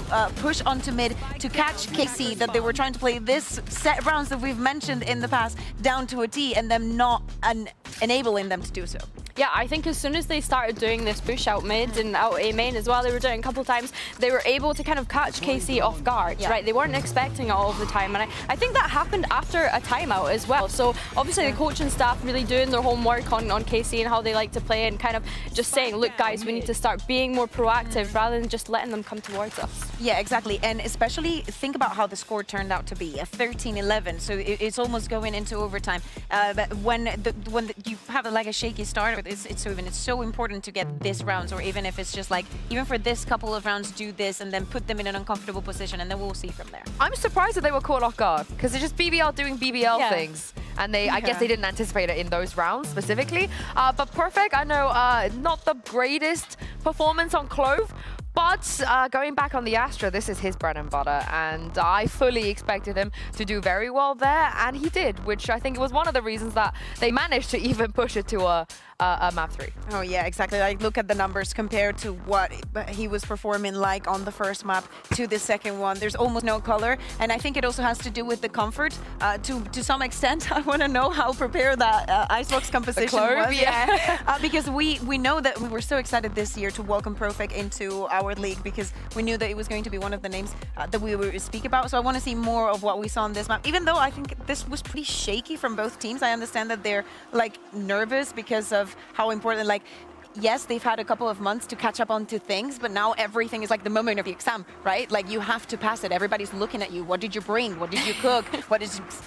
It got sloppy. It did get sloppy at points, and I think that's why there was a bit of back and forth. But yeah, Profek as a player, I think that, like you say, it was more about comfortability for him being back on that Astra. I think as well, thinking back to the Clove, like, why did they choose to start on the attack? I thought their defensive would have been so much better. So yeah, I think the way in which he's able to use Astra and help support his teams is what we got to see more of on this Pearl.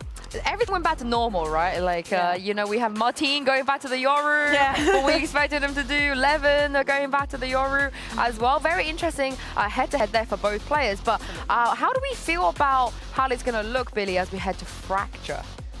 Fracture is a little bit of an awkward one, of course. Like, it didn't look great for BBL when we got to see them play in kickoff. They ended up going 8-13 against Fnatic, so it wasn't a strong point for them. And I think going into this, I want to see what changes they've kind of made. I think previously they didn't really look to implement that Teho, which we see a lot of teams doing in Fracture in kickoff. So I want to see if that's something that they've taken away from that experience. I think it is so interesting, because we were speaking about the compositions for KC moving into the new maps that are coming in and the ones that are leaving, and we were focusing on how much they loved the harbor. You were going to see it in too many occasions sometimes, but actually when we were in kickoff and they were playing that Fracture, this is the map where they run the Tejo, and I expect them to make maybe a couple of changes or a couple of adjustments, but it is something that I want them to explore, because even though they didn't win that map, I want them, of course I think that they've probably done this in scripts, but I want them to see themselves playing within this meta and how far they can take it, because they could be a very good team in it. I cannot believe I'm saying this, but I actually quite like the Harbor on Pearl. I don't want to see it on Fracture, I don't. But I quite liked it on Pearl. Yeah, I really did. I enjoyed it. But I don't think we're going to see it on Pearl. I also think both teams have had so much time, not only to work on themselves, but to watch what was happening at Bangkok. You heard it from Safe. There's no point trying to reinvent the wheel. We played against G2. That Lotus comp was the best. We just yoink it, we bring it back, and we're going to do that. So I'm hoping some of these teams watched Masters Bangkok and maybe, Billy, get inspired by some of what the teams are doing there on Fracture. Good luck making that argument with Sadak and Eng. Like, I don't think that they would listen to you whatsoever. And I think as well that we shouldn't be disappointed if they don't take things from other teams, because I love the fact that people can get so creative with this game and kind of innovate with all of the different compositions that we're able to run. It's something I keep like going in on, but there's so much diversity now that I don't want to be in. You hate winning. No, yeah, Billy's like, I hate winning. Yeah, yeah, I hate it so much. No, like, I wouldn't be mad if they cooked something up that they've come across themselves, that they've cracked through. I think that to me it's not only about the compositions. I like that we have this conversation. It is what that definitely has to be had. But especially thinking about what we saw on Pearl, I'd like to see. Oh, let's just throw that all out the window. Throw that out the window now. Martin's playing Jet. I mean, I didn't expect BBL to move away from that double duelist that they were running, where it was sociable. Actually, if I'm not wrong, playing the Yoru and then Livin playing the race, but I actually like it. You know, it's a composition that we've seen in the past. Everybody's going to be very comfortable. Magnum with the Cypher, I think that this is very suited and easy for them. I wonder though why KC just decided to go for the Jet in particular, because what I was going to say, I'm looking at BBL, and especially with them starting on the defense, I want to see one, with this change the productivity, and also, so important, the retakes. When we speak about having shaky rounds, the retakes are the one of the things that suffer the most from it. I think as well, when I'm looking at BBL's composition, I'm really intrigued to see sociable on that Tejo. That's not something that we see at all. So seeing him jump onto that, I think Yampy on Breach as well is like, that's welcomed. We enjoy watching Yampy on Breach, but yeah, the sociable Tejo is a big thing that I'm going to be looking into going into this match. Yeah, I love that. Of course, it's his debut on Tejo. Is usually Yampy, and also like you guys said, the Yoru Breach Tejo at this point is just shoved down our throat. Yeah. But the Jet Breach Tejo, that's not something you see very often. Do you have a preference? I mean, I do. I am a Yoru enjoyer. I think that there's too many things that you can do with it, and not only, I think that I'm gonna go for the Yoru. Yeah, and of course Magnum back on that Cypher, rolling back the years. It is vintage Magnum, but this is it. One last chance. Whoever takes this map, Pansy and Hypok, will be walking away with a win. Thank you, Yinzu. I wasn't sure how best of threes work, but now I know. Whoever wins now wins the game. Michael, your thoughts on this? Groundbreaking. I can't believe this rule change has actually come into play. It's been a minute for you, Michael. It's been a minute. I feel bad for... why have you've dragged me into Flaming Sue? We like you, you know. Oh, you've led me down a path I had to follow. But anyway, Magnum on the Cypher. I actually, this is one of the things we were talking about, obviously, with whether or not it's going to be a role switch and Magnum's comfort levels, right, coming into maybe a bit of a question mark. And I don't think we're going to have all the answers today. Maybe we do for an interview at BBL. But these are the sort of things that would be curious about, you know, Vac stepping out and Magnum coming in here. On the other side of things, the Jet, a little bit spicy, considering Martin basically running away with the Yoru performance previously. I mean, doing really, really well in what was a 13-10 scoreline. I don't know if I like the Jet. I'll remain open-minded. Yeah, and like clearly there's going to be a method to it, because Martin's great in other roles, right? It's not like he's this kind of needs to be on a Jet or nothing works. So, yeah, I don't know. I mean, it's a similar... What's the plan? Yeah, like it's a similar sort of argument with Salak and Aves. The utility can really, really put them in a position to succeed. Any resistance on the way in here, but walk out towards Dish on the other side.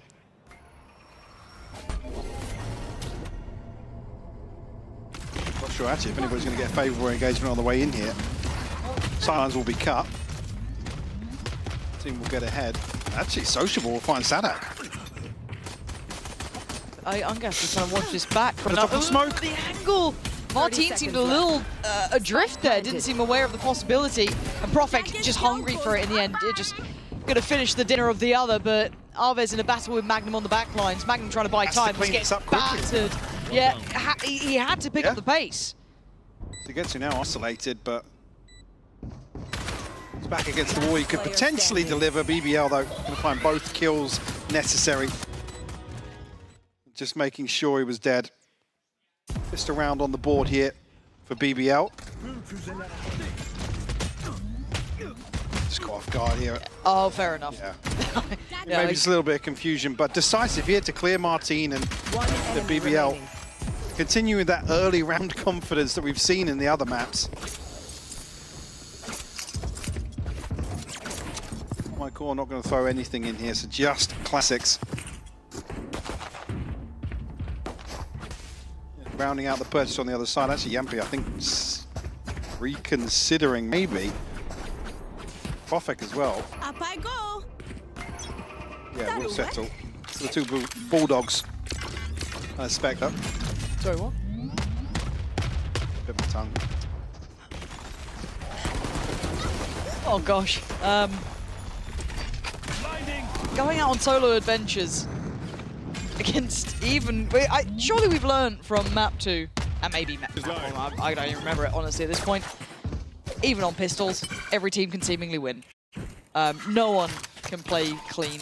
And I mean, it's the worst of your inventory to give up as well. There is another Bulldog in their hands at Sociable, but... That was above a minute, it felt... I mean, not that you would justify giving away the Spectre, No, but sure. if you're going to go aggressive with anything, it would be that. Wow, help matters, yeah, no, keep going. Oh, lovely stuff. Okay, no harm, no foul. Don't remember a thing. No Bulldog was dropped or harmed in the making of this round. Lovely stuff for BBL. Making up for, I don't want to say a mistake, but it's small things. And again, when it was so prevalent in map 2, I get nervous when I don't see people playing these rounds cleanly or taking these sort of risks and going for these sort of fights. At best, what, you farm a couple of kills? Yeah, exactly. It is a huge risk. Yeah. Like I said, if you want to put a Spectre in a position like that, I'm fine with the Spectre there. You know, a couple of Ghosts or anything like that, but... Or Levin who can get out of there. Yeah, exactly, yeah. Cool. Some sort of contingency to it. Not going to matter too much. Sociable. Has himself a slither to play with. And unconsidered now, I don't think. Still, yeah, actually, cautiously cleared. Sanak will find a kill. That was really heads up from them to kill, like, continue to clear that so diligently after having the kind of salvos go through all of this sort of stuff. That's wild. Okay. Nice. Remember, they can kind of pause for a second. There's always that temptation if you're BBL, you go fact-finding. To try right? and respond to it, yeah. Even especially on Fracture as well. It's something that can really spiral out of control with these first engagements. The map's going to get a little bit tricky here because Levin's right behind them. Beautiful! It's perfect to nab it, but it doesn't matter who gets it because Sugetsu should be down. Oh my god, Sugetsu, how did you win that? Give me that POV. I don't understand it. Perfect still cooking them with the Ghost. Now they're going to flood through front by Dish. Magnum made to look, well, out of it, but Yampi is there on the case. That spike dropped. What is going on here? It's gone topsy-turvy again. Just Yampi alive. We got the player with the spike earlier. And Martin, you're going to hold this for your teammate, right? For a second there, I wasn't watching the cross. He was not. And I was like, Sentinels fans feeling nervous about it all. But Martin's on the case. They got a nice little crossfire. All good. Maybe you start getting a bit paranoid, but yeah, you can see he's got it. I mean, he went down swinging. Headshot comes out, but all good. Can't close out the kill. 2-1 now. Kept in check early on at least. Okay, was actually an adjustment here. Fair play. It's like I was genuinely quite surprised that they even cleared it that diligently, but it makes sense now if, you know, does get spotted. A little bit, we need to calm down, guys. Wise words. Getting a bit more involved in that sort of stuff as well. He was quite talkative on that map 2 as well. Yeah. Critical, but again, if he's kind of... Yeah, I can't say historically we've had many player cams where Sugetsu, not necessarily calling the shots, but giving that sort of feedback. Yep, he's not. So he actually caught off with the stun ahead of the dash. So a committed swing elsewhere. And this is exactly the sort of scenario we're talking about, right? An investment of utility, maybe some sound cues elsewhere on the map, and BBL think, okay, cool, let's take some space elsewhere. I'm about to ban Prophet from pushing anywhere near Dish. Or just anyone, really. Yeah, if you've not just Prophet. If you've invested into a weapon, you're not allowed to push Dish. They should certainly know that now. 11. Oh! Thought I escaped the mud. We'd see some beautiful VALORANT child game, but Magnum, give me a vintage 1v2 here. Give me a little rollback. Not now. 2-2. Tied up and We are now going to be in a difficult position financially. I took a serve. I feel like we've almost had a carbon copy of this. The first 5 or 6 rounds have kind of gone the same way. It's like Groundhog Day, just over Yeah. and over. At least now, BBL, you've got to make a mental note of rounds like this where, with this composition, the breach and the tail, and with the jet as well, you can really, really make your opponent sweat. Again, fault line comes through, you hear the dash. You've almost got to anticipate that rush coming through, which is why we see BBL commit towards Dish, but... He's there again. Right there. He won't be punished today. This round. Nice. I said no investment, but this You're allowed. Well, We clarified bigger weaponry. I think KC, with the correct approach here, stacked up. They don't want to let any of that nonsense get into the back lines, but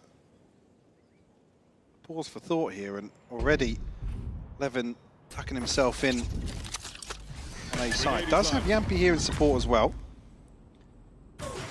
Exactly complementary positions as No. Zan though, so it feels super innovative. Levin's done great with the Sheriff before. It's not like Yampi hasn't had a time on the sun. The guy can certainly aim. Pressure feels like it's coming his way through sand. You can see the investment of Util trying to buy a little stall here. Ult on the side, I don't think it's going to quite cover too much. Levin does have to get out of there. Yampi disrespecting the smoke and plays ahead of it. Levin's still unnoted. They have no idea about him. If he'd gone away into the smoke, then it would have been something totally different, but they can feel it in the water. This is close enough. This could be panic station still. 13 seconds. It's certainly not feeling comfortable. Profek takes down Martin. It's down to 8 seconds now. We're running low on time. They are not looking comfortable. Sugetsu, he hasn't got time. Oh, dearie me. Not again. Another melon moment, you could say. Again, I think just absolute paranoia. Sugetsu backing away. I say backing away, coming off the plant here. And it's you've got to wonder what it is that throws this into chaos.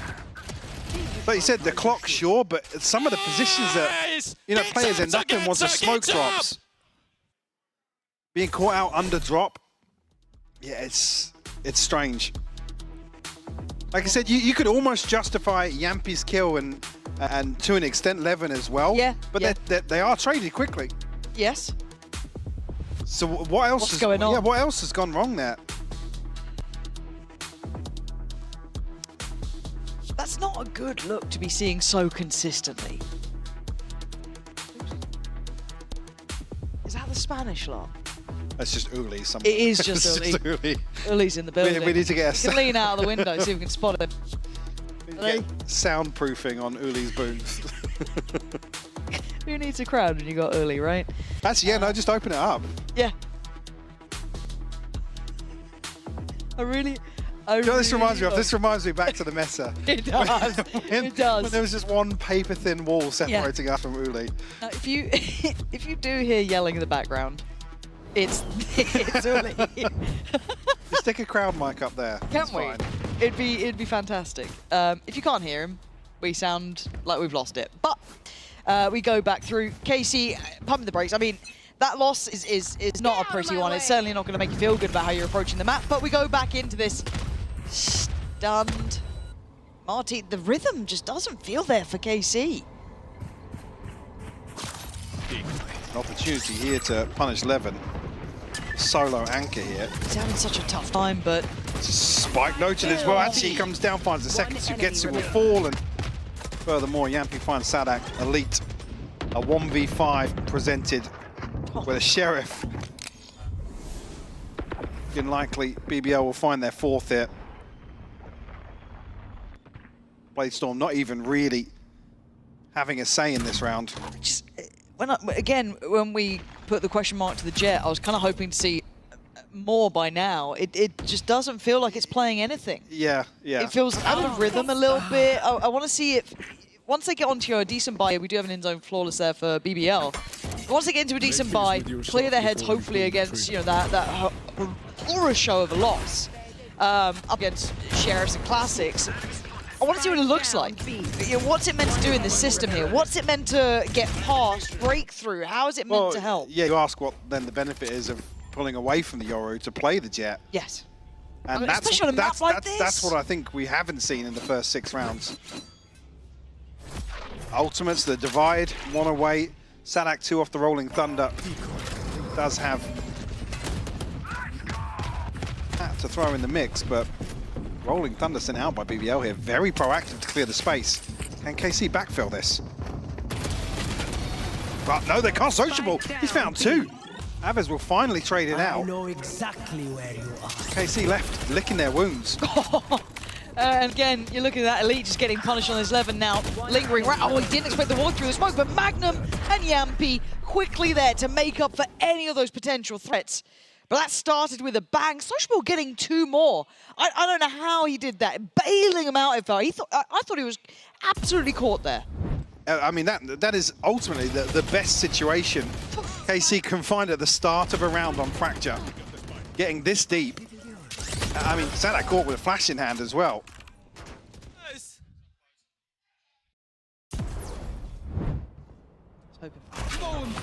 Yeah, they've caught up now with the muting. EBS have really. There's been a message. They've locked in for, yeah. There's been a message. It's been escalated. Okay. Let's see what we've got. So, 2 Guardians, Aves and Martin with that, and then Sheriff. But by all accounts, that apparently is a full buy these days. So, with ult now ready for Sadak and Sugetsu, they've got a couple of key pieces here. Now, Prophet this time doesn't fancy lingering around by Dish. Good look here. There's 3 players potentially looking for a body to drop. And they are responding, reacting to just Martin, and that's it. Faith put towards Levin. He's already isolated Sadak, and now they've spotted the drop down. Divide. Invested here, but everybody's creeping ahead of it. Oh, Sociable. Yeah, Sociable. Levin's still on the hunt as well. He's in such an awkward predicament as well. Like, that position is so hard to clear out. He's absolutely doing him in. Sugetsu again. It feels like really one of the main players to show up today. Oh, he's still so nasty, but it doesn't get you around. BBL up to 6 now to the mere 2 of KC. And this is the bit that hangs a little heavy, doesn't it? Because in reality, I don't want to see the likes of Sugetsu when he's hitting prime form. He's looking good. And KC just look a bit out of it. Looking quiet down on that side of the stage as well. You expect some problem-solving, troubleshooting to be going on. And again, when we talk about KC, Mike, talk about the start of the day, they're meant to be the strongest and early parts of the season where they get to come in with blank canvas, paint it how they want, come up with these crazy ideas. Evan still gets one. I'm amazed he got one on that. Was traded in though. But again, pick up the pace now. Obviously, there's a little bit of space created. Oh my god, finally, but Prophet punishing Sugetsu on the back of that. Perfect. Holding this together, Aves, Martin, Elite. Trying to find some security on the site. Elite's going to get them a little bit of a step towards that, taking away the player who's up towards Heaven. Still controlling the space as well. 3v3, a fair and even post-plant finally, it feels like. Magnum. Back through from Dish. Valuable information from that position.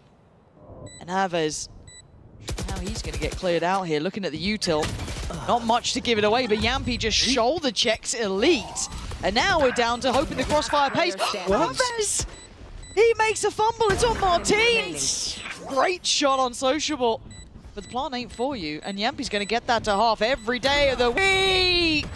But Martin makes it there in time with a Red Bull clutch, but it certainly isn't pretty. It's definitely not pretty. Again, initially, there was 2 players stacked on door. So I'm not sure how Yampy's got away with just like hard clearing. Maybe missing the reposition here. I didn't see exactly how that kill came about, but Prophet gifted one. A freebie onto Sugetsu. He has some balls to do that, Bobo. That guy has some balls, bro. I mean, nearly got away with it. Yeah, very close too. It's just It's a direct approach. There is a split. It's 3-2. Dish, oh, one part of the two-man team Here. off towards Dish. See it here, Elite on the southern side working up towards B. Ult gonna come in, maybe a couple of question marks. They don't like Levin. Look to find information, spots nothing towards A, so I'm waiting to see if someone does maybe move a little behind it. They are actually, oh my god, he's going on it! He's going on it! Beautifully played in, but he does get handled again, Sugetsu. It feels like where the buck stops for now. Can anyone else join him here?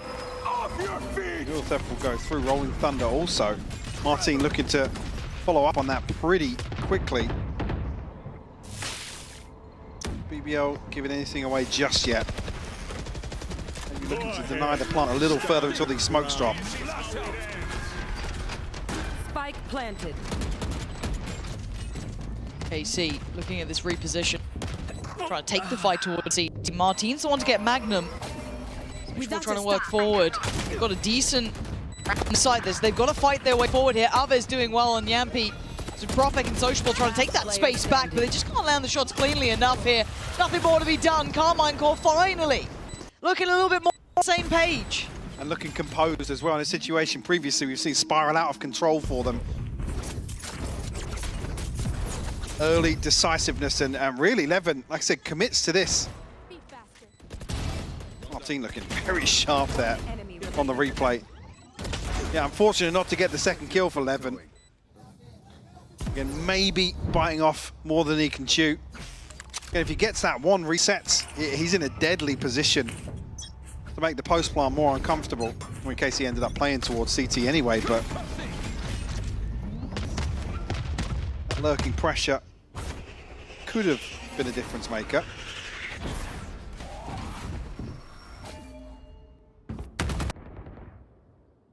KC progressed towards A. It's fairly loose hold with the stack over towards B. Yeah, in a situation, is he gifted one? KC have been happy to. Yeah, they've been known for being generous with their lives. You got to keep in mind the purchase is lacking in a lot of areas here, Guardians, Sheriffs, and it feels like KC. What? Oh, what have I said? What have I said? It's still a 2v2. Sadak, he's down on 29 HP. It's on Aves, really. Suddenly got to step into the limelight and hold this together. They're trying to get a little tricky, but Carmine Core just about holding it together. What is in the water today with these Sheriffs and broken buys? I mean, somehow this is the one we come out with a 6-6 scoreline in the first half. Coming into it, Carmine Core going to be fleshed out with a few ultimates to play with. Certainly not felt clean on either side. Sociable finding 2 headshots here. Yampi again finding one amidst the chaos. I think that's a key word. BBL again showing that they can constantly be a threat in those chaotic rounds, and it's KC to struggle to really keep them in check. So like I said, they have played the, I guess bigger picture-wise, they've played the better VALORANT in terms of stacking up for some of these executes, but it's BBL to make them sweat time and time again. Drone going out. And when I look at it, haven't really been impressed by the Jet. Hasn't really lit my world on fire more than anything else. Quite liking what we're seeing from BBL. Levin looking good. He sticks around. He's in the right place here. Haven't seen him posted up towards tower with that operator yet. And Martin could be absolutely drawn out of the sky if he does try and fly in on this one. Forced off the angle initially, but Fault line will force consideration of a rotate, but it doesn't come through. Trying to bait some steps. That'll be within earshot here. Let's attack. KC flip-flopping back and forth here. they haven't forced anyone away. You still have Levin towards tower. You still have Profek holding towards A main. 30 seconds. Rechecking Sugetsu like that is probably not the shout. He's been rechecked a few times. I know exactly where Okay, you are. okay. Divided. The divide here though, Levin gonna have to play ahead of it. He's gonna get down one, but he gets caught. Martin gonna find him. Catches prey, but the time is low. If anything goes wrong, If anything goes wrong, oh, Martin, keeping them safe here. Planting, he's got to play bodyguard, because that's it, look at the time. Spike's in now. But do they know about Magnum? They seem none the wiser. Now they certainly know, but he's in. He's made it through his sociable, coming on over. It's a long way off, and now the trade out on the post-plant positioning. The hard work almost done here to bring it to a 2v3. Now BBL can reset, stack up.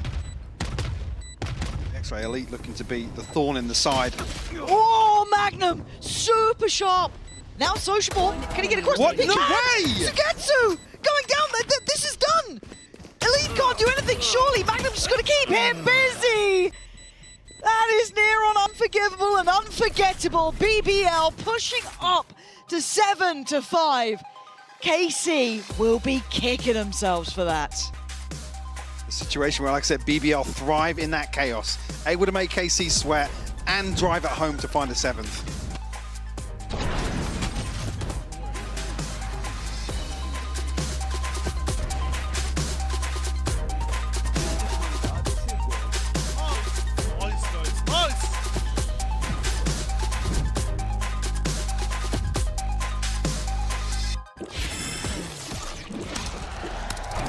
Red Bull gives you wings.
Well, by all rights, it is a close half, scoreline-wise. But the method in which we got here, I can't put my finger on, right? We've seen some brilliance from the likes of Sugetsu in my mind, some beautiful work. Yeah. But BBL causing the most perfect chaos at the same time too. Yeah, I hate to say it, we've seen sort of the wrong reasons to celebrate some round victories for KC. Like I said, for me, expectations coming in was going to be fundamentally sound Valorant, right? Regardless of comps, you know, maybe bring in a couple of questionable changes. We saw the Harbor again, but it's another map, and I'll be honest, Icebox, we can kind of write that off now, seeing the other two maps in this best of 3, unless we come out here and KC have a very, very, I guess, comfortable second half. But bear in mind versus Giant X, I think they managed 4 rounds on defense, so this isn't really where you look towards KC to shine. Call that recency bias, but set up here with the stun. Chance to get caught out, but Sadak will find his one. Oh, it's unfortunate, it feels like that. Got a little laboured at the end. We struggled to get into it. I think him and Elite both sitting at like 5 and 11 after that first half. All eyes turn towards Martin, though, holding on the site on his own. He is a mile away from anyone else here. He's doing so well. 2 big kills. He can't quite make it to a third. Got a little too paranoid of every other angle that threats could contain. But now it's Sociable and Prospect. Oh, no way! Does he get 2 of them there? Carmine Core asleep at the wheel. It's just disrespected again. I said, and this time BBL putting themselves in a chaotic position. Now looking as if they're playing into that. And rewarded once more for it. It's just such a committed position here.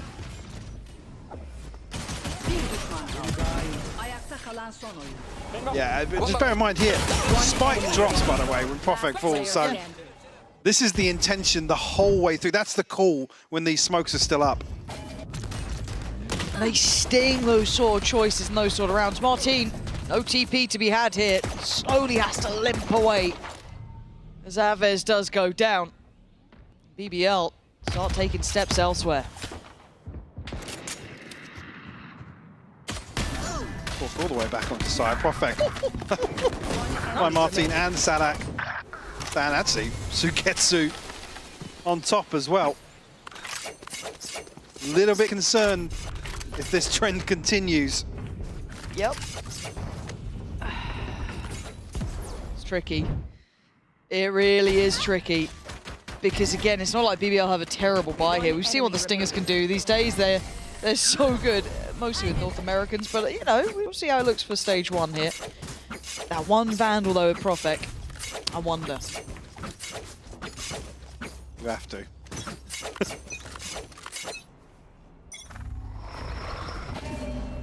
See if, I mean, Casey seemed unfazed by how the first 2 rounds gone. Lovely from Martin there as well, really crisp. A good progress on towards Arcade. They've made strides over here. What on Spotted. earth? I think he spotted him. Yeah, Magnum can punish that. How? How are you able to get towards tower with no call to the player up? I don't know what's just happened to Elite. I don't understand how that's occurred, but they've been given almost too much space. Maybe the plans now change because of this. There's pressure coming in from A. That's on the way. So Martin will have that kind of B main pressure, but it looks like Profek's already looking this way. Now, whether or not he continues to, yet to be seen. But they're pausing. Profek does go down. That was that backline pressure on the rotate from Martin, pushing out from A. Now, do they continue towards B? Yes, it did let off a shot there, so... Matter too much now, Sociable forced all the way out of that position. Martin, his 3rd on the round. I think he saved this one. Yeah, putting KC on his back. 30 seconds left. But the unforgivable hole gets, I guess, filled at this point. I didn't take note of it at the start, but where's the utility? What's the contingency on this B site hold? Definitely want to review, but at least it won't be around loss here. No, Martin did incredible. I'm not sure actually if we're going to see that, so we'll have a chance to see the mini off the rip there. I'll try and keep a tab on this one.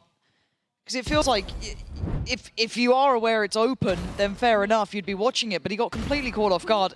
That would have been the difference, it felt like. If Profek was able to live there, you could have seen a different outcome, but Martin, wondrous. Yeah, leading the charge for KC. At least we'll keep things honest at the start, but we come into round 16 here, 11 on the operator.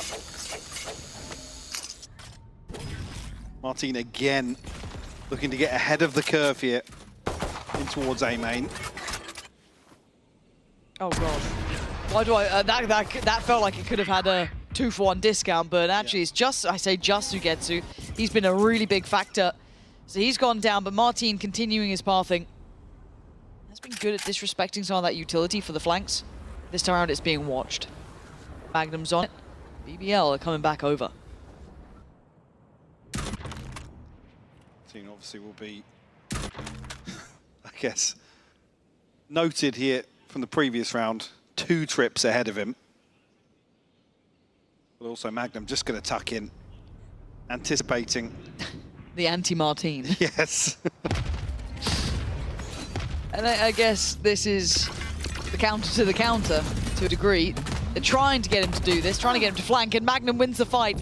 Well done in the end by Magnum. His patience pays off. Now, do they get the springboard to the site itself? So you've got to be careful here of Profek, because he's about to make waves on drop, and that's it completely unconsidered here. Aves will fall, and yeah, it's going to force a very early save decision ahead of the plant coming through. Profek loves Dish. Couldn't get him away from him. Yeah, I know. You've got to assume he's there every round. I mean, that felt like such a nice little read from BBL, right? That whole round felt like, okay, well maybe we can.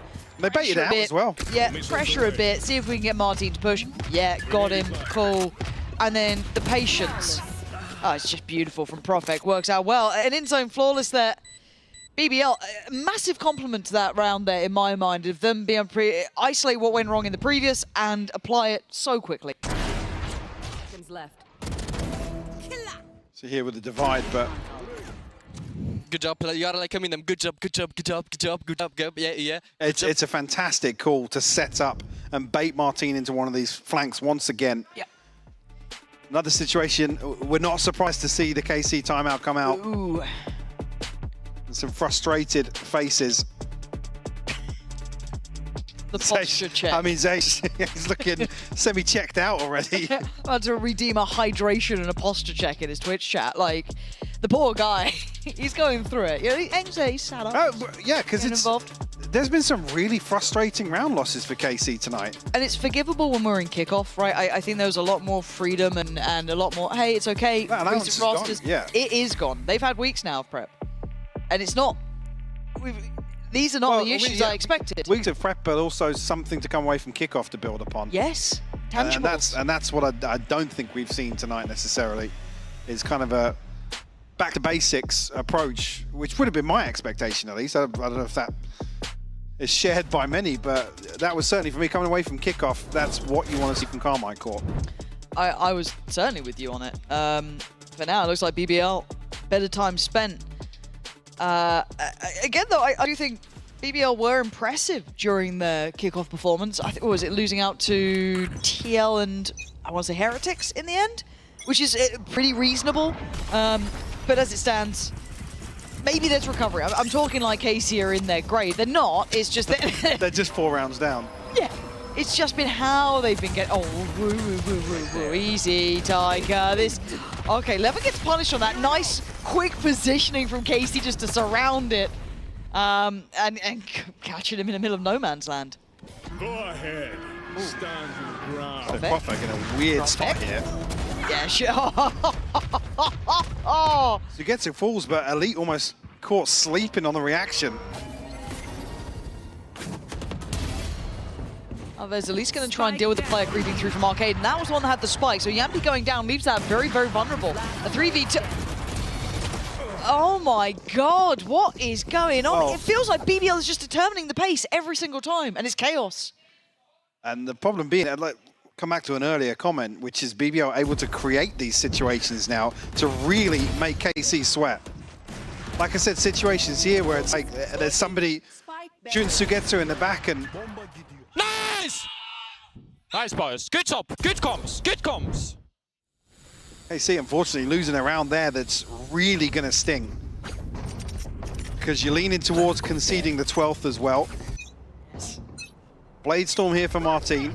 That was after a timeout as well. Yeah, yeah. Notoriously, statistically, they convert the next. Oh! Shooting from a different dimension, it seems like. What? How's he gone and done that then? Give us that one back, please, replay team. I know exactly. Avez, I wouldn't go. Don't go near it. What are we doing with you till out? What are we doing? Levin's just gonna go in. Look at him. Look at this guy. Please, someone fight him properly. He's just giving them the sight. He's giving them the first 2 kills to get to an elite. Scrap it. Move on to the next one. Spike planted. Yeah, I mean, just another bizarre scenario created by BBL. Yeah. So it gets to an elite left to try and recover something here, but here. BBL on the brink of finding series point here.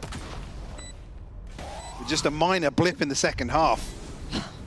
I'm amazed at this from BBL. And again, I want to give them a lot of credit. I know we've been quite critical of KC to an extent, but BBL, as you have rightly pinpointed, they cause that chaos and then they thrive in it as well. They are doing really well at those individual flare-ups where they look fantastic, find those little points to prove and manipulate the opposition. And it's just Sugetsu to survive with a Vandal. And 6 rounds to go. I hope we see this on the replay. Because it just felt ridiculous, didn't it? Well. It was an elbow at best. But I mean, yeah, basically, I mean, from the other perspective, 11 was all X-ray. There was nothing poking out. This is almost a clean half as well. You look at it, just that round 15 drop into KC. Here we go. I mean, some positives to pin your hopes to. Sanak and Avez with their ultimates. Knocking them. And that's about it. And Avez gonna claim a kill. Levin gone down, that's big. Good scout to claim. A dangerous player through and through. Sugetsu can't fall here though. He has been a saving factor of KC. giving them big kills. My word, all this for me? Just flattered. Honestly, it's like, and no one did anything. Brilliant, I'm still here. Magnum, he's got 3 players watching him. And they're going B. All right, so what do we have? Aves here. Magnum Good finds, if Magnum stall. finds one here.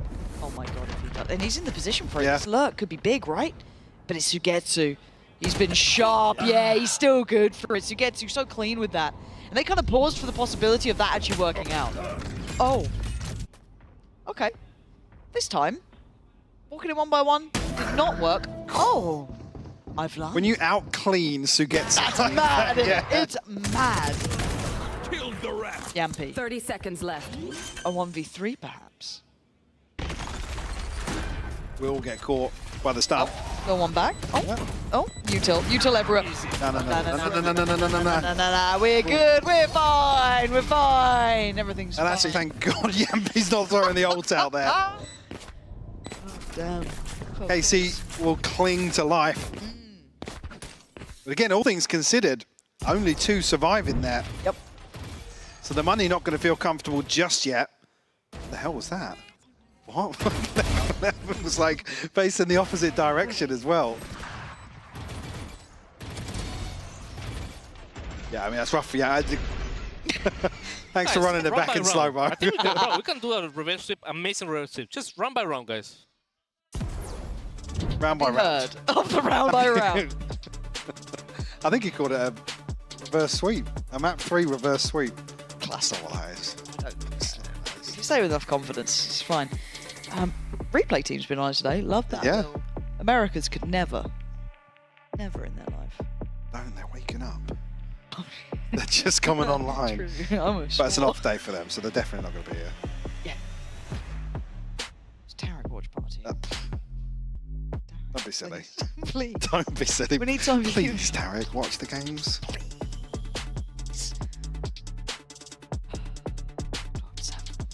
Yeah, a chance for KC to build back in.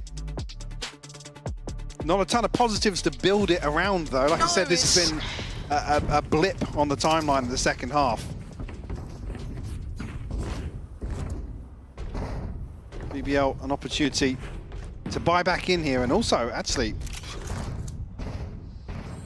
loose change in the bank behind this as well. Levin, Profek, and Yampy with their ultimates. Some influential ultimates as well. 4 players on B. Only 1 towards A. So Martin, who has been very good, needs to be very careful. 11 gonna get checked on, TP's out. And if they've even got an inkling about this, Martin, I mean, the guy is really good. He, as I said, he has been solid, but there's no really getting out of jail here. Calling for support, calling for help. He's trying to get out of there. He gets dragged down out of the sky, but he's going to make it into safety. Dipping behind the wall, but he dips back in. Has a glance. Sees nothing, though. But they are going towards that side of the map. Be able to get the plant down behind the divide, but a full 5v5 in the post plant. God. It could get messy here. Levin still with his ultimate to play with.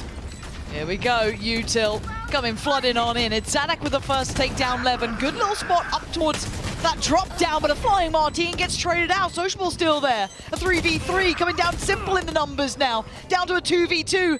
Back and forth. Magnum goes down to Getsu. Excellence again when they need him. Bit of a backbone for this team. As said, I thought it was on Martin at the start, but it was certainly Sugetsu by the end of it. And it looked lethal as well on that second kill.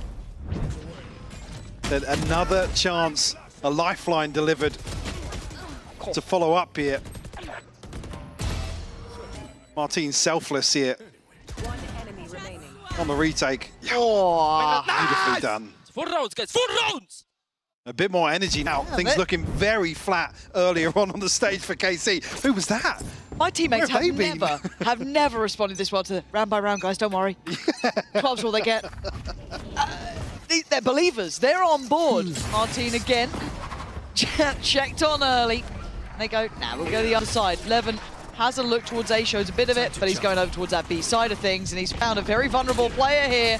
Stuns in, baby, with Shorty v Shorty, but he's switching up. Phantom instead rips away 2, and this time Sugetsu's down as well. So is Elite. The site is open. A 3v5 now for KC to try and recover. But the final hurdle here for BBL. Yeah. And actually the flash comes through. Obviously not caught, but noted at least. It's getting problematic now. Util dump. Time to go. You can't wait any longer. You got to make it count now. 5 against you. So much to do and so little time. Sadak with 1, with a second. Needs 3 more though, and that time is ticking. Magnum takes away Sadak, leaving just Martine and what feels unwinnable. Oh, and look at it. The Util just being smothered on the side. BBL 13-8 in the end. Stop any chance of a comeback from KC. I mean, all things considered, like I said, problematic series for both teams to get a hold of. But if you're BBL, with what's happened so far this year already, with dealing with Chiwa obviously not being here, Vat coming in, Magnum coming out, to have that performance, being able to close out so confidently, actually, which is something I never would have imagined me saying about BBL. But really embracing, being the kings of chaos here, especially on Fracture. It's something they definitely need to dial into, Lauren. No, I'm really enjoying what we saw from BBL here. And when we talk about kind of wanting to see more from KC when it came to like their steps of progression, I feel like we've seen it from BBL when we were talking about kind of kickoff, how they look dangerous, look good. We were talking about them potentially top-ending that group as well. They had the, I don't want to say weaker group, but the more feasible group, Yes. a lot more room for them here. I think they look fantastic. But so also, I'm incredibly excited for that. Kind of gives BBL a little bit of breathing room, right? It kind of, eases the pressure a little bit. They can go back to the drawing board in some of the aspects, maybe something that they're going to go back and watch today to review. But to come out with a victory, it's almost like a sigh of relief, right? With what feels like a more comfortable format, especially with the benefit being in this group. Yeah, you're spot on there. And for KC, it leaves me with more questions, because normally they do come out very strong early seasons. They kind of get to display their dominance early.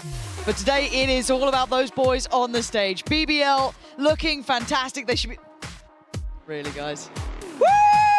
There you go. We got you. Anyway, if you are sticking around, which I damn well hope you are, we're going to be heading over to the post-plant next. And we're talking about guests, right? 1, we've got Mini. 2, we've got Yindu. They're very nice. However, Yampi and Magnum will be joining them, so you don't want to miss out.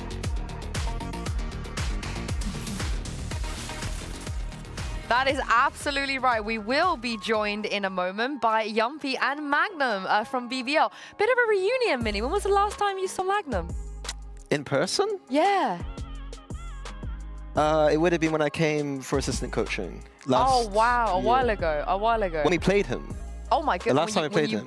When you beat him. him. I gave him a big hug and I said, "Are you going to win today?" And he got really confused and was like, yeah. Oh, no. I swear he was benched after that game. So, after you beat a Fnatic beat KC. I have a very good memory, mate. I have an extremely good memory. Okay. So this will be a nice little reunion. Maybe you can ask him in person about what he thinks about your coaching versus ends, Yeah, we can go there again. For the people that didn't watch earlier, they're going to be very confused, but I will make sure to give you guys context in just a moment. But what a win there for BBL. Wasn't the greatest start on Icebox, but they bring it back on Pearl, they bring it back on Fracture. Are you feeling like they could be a serious contender, maybe even as one to progress to Toronto? Yeah, I think as Lauren and Mike said, I'm not sure about Toronto, but like Amiga group first. Let's go back a little bit first. In the Amiga group though, they absolutely can win this group, I think. I think the group is wide open for them at this point. And after today, like after the first map, you're thinking, that's a bit, but the resilience was great. So. What about KC? Is there any worries that you might have for KC? I've been planting those seeds, I feel like, all day. And it is I don't know for a reason. Yeah. I don't know where they, like, it wasn't terrible, but like I expect a bit more, I think. I'm a bit worried that like they had a great bind in kickoff, and now they had a great icebox. And I'm a little bit worried that maybe we're in a situation again where they've got one really good map and then like they're okay. On the Icebox is their home ground are going to look like. But as you mentioned here, Minnie, of course, Liquid, they got 2 points. because of what happened at kickoff. The other teams, you know, BBL, they got 1 point already. They're only 1 behind Liquid, and they didn't have to make it all the way to finals. And speaking of BBL, we've got the players here in the studio. Oh, do I get one as well? Yay! We've got Yumpy. Look at his little and face. we've got Magnum. Please take a seat. Congratulations to your victory. We were just talking about the last time you guys saw Mini.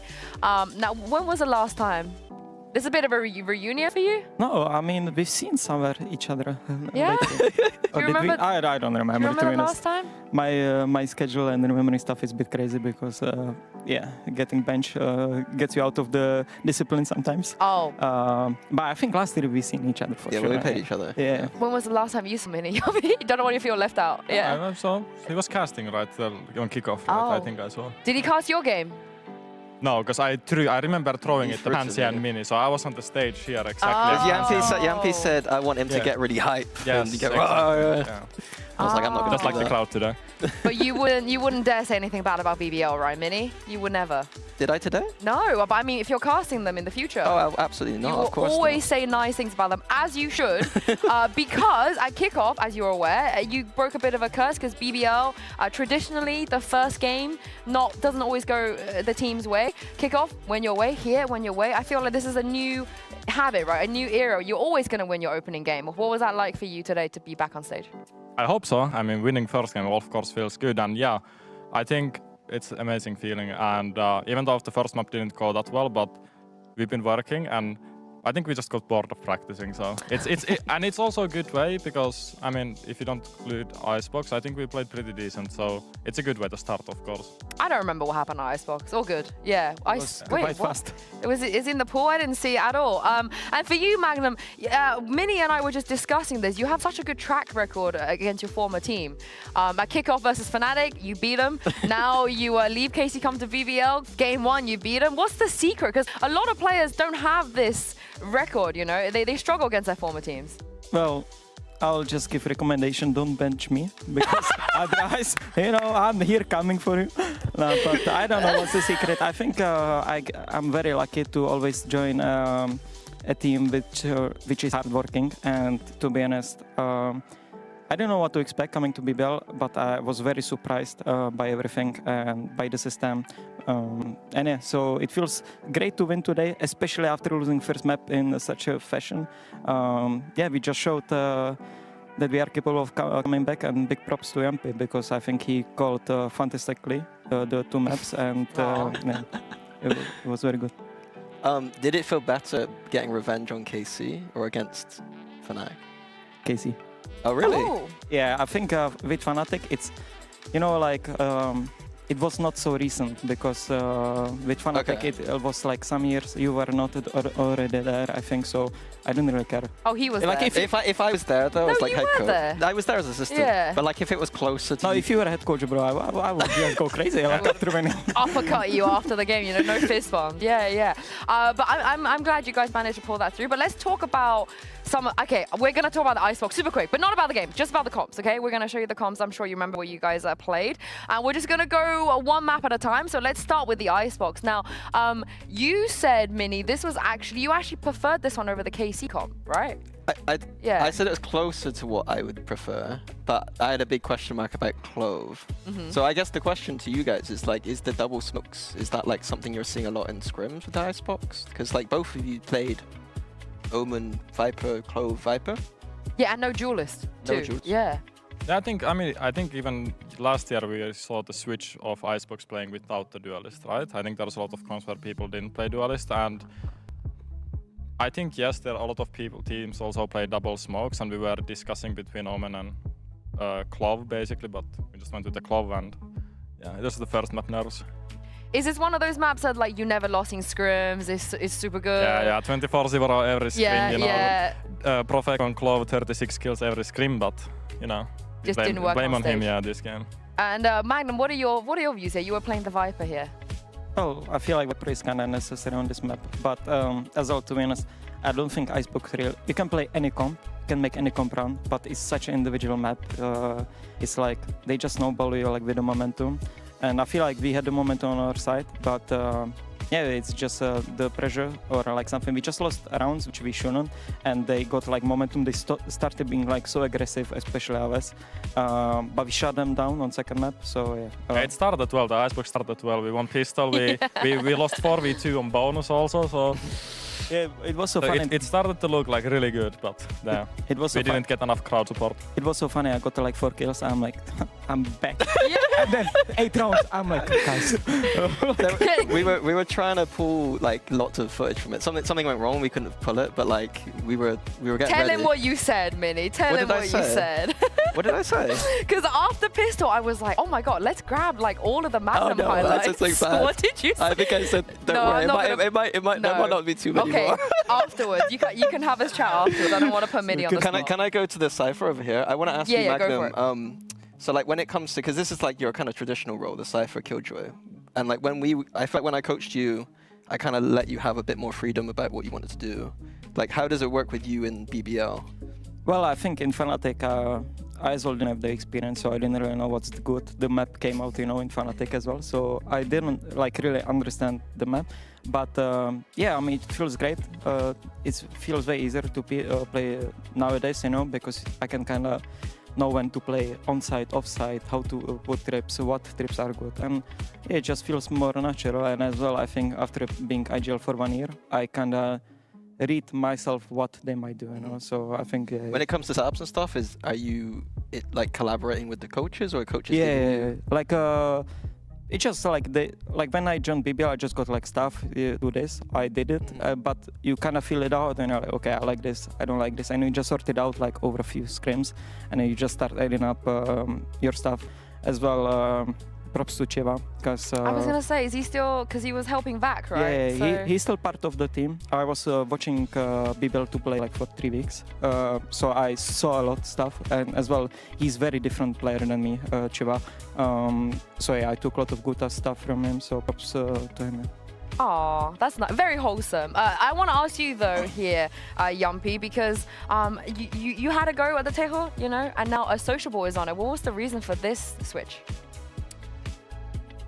I think it's just because I have played Breach a lot in my whole career, right? So, and also I think with Breach, it's easier for me to IGL because I can kind of set up the tempo also with the Breach stuns and flashes and stuff. And yeah, I think it's just a better agent, like role-wise, because I have played Breach a lot in my whole career, so I feel comfortable in it, and he feels comfortable on Tejo, so that's just it, basically. Yeah, and how do you, who gets to play Yoru Chamber? Like, because on different maps, sometimes I'm like, oh, Sociable plays Chamber here. I'm wrong, Lever plays Chamber here. And then sometimes the other way around. So what is the system right now? I mean, if you look at Sociable, he's amazing player, talented, incredible player. So I think he can play everything. And I think the biggest thing is that how flexible all of our players are. So we sometimes try exactly other way around, and then we might see that because they have 2 different play styles, in my opinion, Sociable and Levin. Sociable a little bit smarter, and it depends in a lot of reasons. But I think the flexibility is the biggest thing of our team. All I'm going to say is we had a League of Legends server going. We kicked Mini for Sociable. And I experienced firsthand how smart Sociable is. So I know exactly what you mean. I love how calm he is, because I joined the team and I look at him and he's like, bro, don't hesitate. Bro, let's do this. Is that your impression? I'm picking one that, two that, and he's just like super calm. And like, I think I never had so much respect like from someone, and it's not like that he's not friendly or stuff. He's so calm. It's like so inspiring, like to me. Can you do any impressions of the other players? Are you? No, I mean the social. You bust one out. You got to do a few others. I feel like. Well, go on, Profek. Do your Profek. I think David is just funny. I think there is a little booster in him growing. Wait, what does that mean? I mean, it's just funny, like making jokes all the time. But yeah, he's a good guy.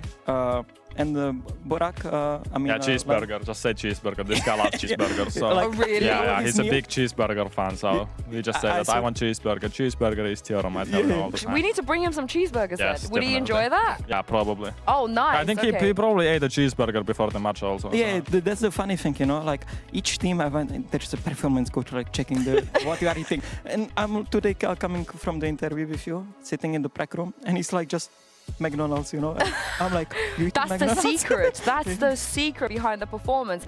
More importantly, Magnum, how much do you know about Finland now? Is Jumpy been giving you some Finnish facts? We just been playing a lot of GeoGuessr, so maybe from there. Oh, I you've have been some slacking, but- Jumpy. Yeah, he's just not long enough yet. So Okay, I we will will get ask you next at week. the end of the year. You know, he's knowing everything. You know how many saunas we have, which mobile games are from Finland and stuff. So Yeah, you don't know that already, Magnum? Jumpy, you need to step your game up. I just know Finnish people are coffee addicts.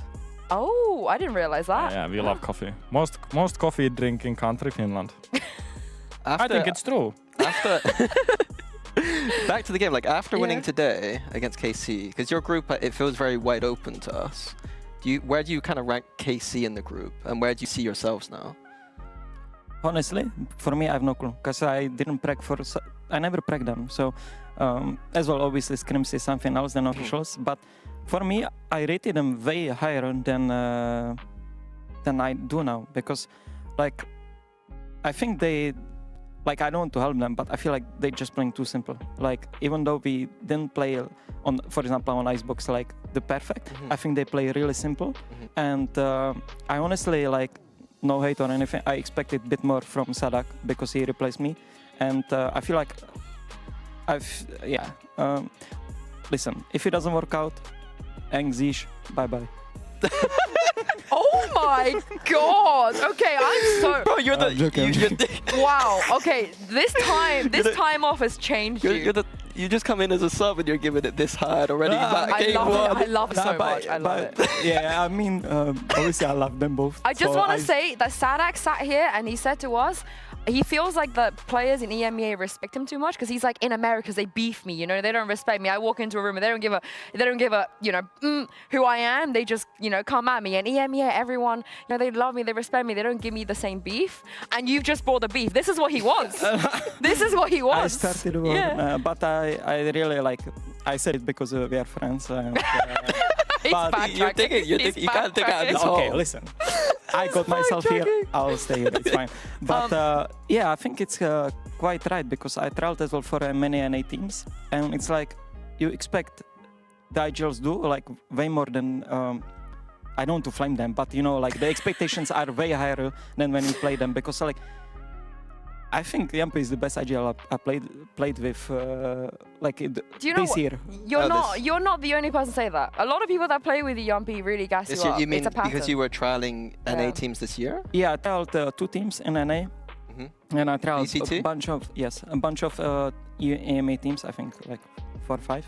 And yeah, Yampi for sure feels like he knows what he's doing, you know, and he does it because he wants to do it. Okay, Yampi, we love you. You're so wholesome, but I want to bring you into this dark side. Yeah. I want to give you a reason to maybe... More facts about Finland. Yeah, but more importantly, I don't know if you were aware, but KC were giving it to you a little bit. They were trash talking you, so we're going to show you some clips. Take a look at this. Sit the down! Yabi, stop playing frenzy, bro! I know you have no aim! Yampi doesn't know how to move his mouse, bro. Yeah, it was a, you know, I don't know if you heard any of that. Did you hear that when you were on stage? I don't care.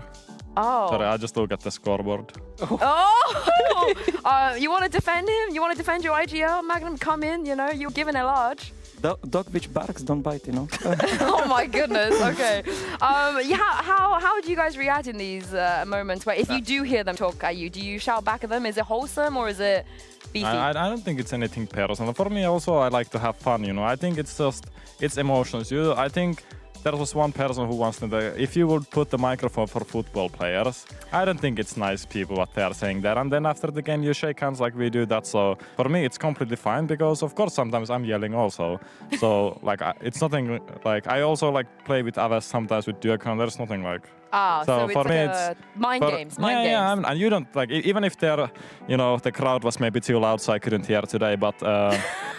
Yeah, maybe in future. Yeah, you're not used to that. You're not used to that. Okay, but maybe we'll mic you up next time. Yeah, we'll keep a close eye on what you're saying, Yampi, on your next game. Minnie, you have another question? For you, Yampi, was there any changes from kickoff to now? Like, what did you think of your kickoff performance? And like, did you change anything coming into the split? Yeah, I think we changed a lot actually. I think we had pretty straight plan during kickoff and what we're gonna do after kickoff, because of course back then we went back game, we actually didn't have as much time to practice as we had with Magnum now. How much time did you have with Magnum? I think Magnum came like around 1 month ago. Okay. But he was, as he said also, he was watching our practices as first. And then he joined around 2 weeks. Yeah, I played like, 1 week, 2 weeks watching, 1 week playing. But yeah, it's just they've just great system, so it's very easy. You know, yeah, but we had like even like at the start of the year, like before kickoff, we had a straight plan for kickoff and for stage 1 to come and what to kind of improve between. Was that based on the idea that you didn't have much time for kickoff? Kind of, yeah, but also just in general, because I think you need to look ahead all the time, because you know the schedule, so you can pre-plan a lot of stuff, because we know when do we have games, when is next game, blah blah blah. So it's very easy to plan what you should work on and when you should work on. I like the approach. I'm going to ask you the $1 million question before we close everything out, because obviously you guys would have seen that Liquid and Vitality went to Bangkok. You surprised that EMEA is still without a global trophy? You know, the last one we won was Tokyo 2023, because I think a lot of people expected maybe Vitality to go in and break that curse this time around. So what did you guys make of our performances at global events? And if there's anything the other regions are just doing better than us? I mean, I think for me, I mean, I didn't win anything like major trophy, but I think you need to get as well quite lucky, especially with new rosters. Like, and if everything has to go into place, and as you can see, both teams made changes after qualifying to Bangkok. You know, so it's like more than just being 5 superstars on the server, and you need to click together and stuff.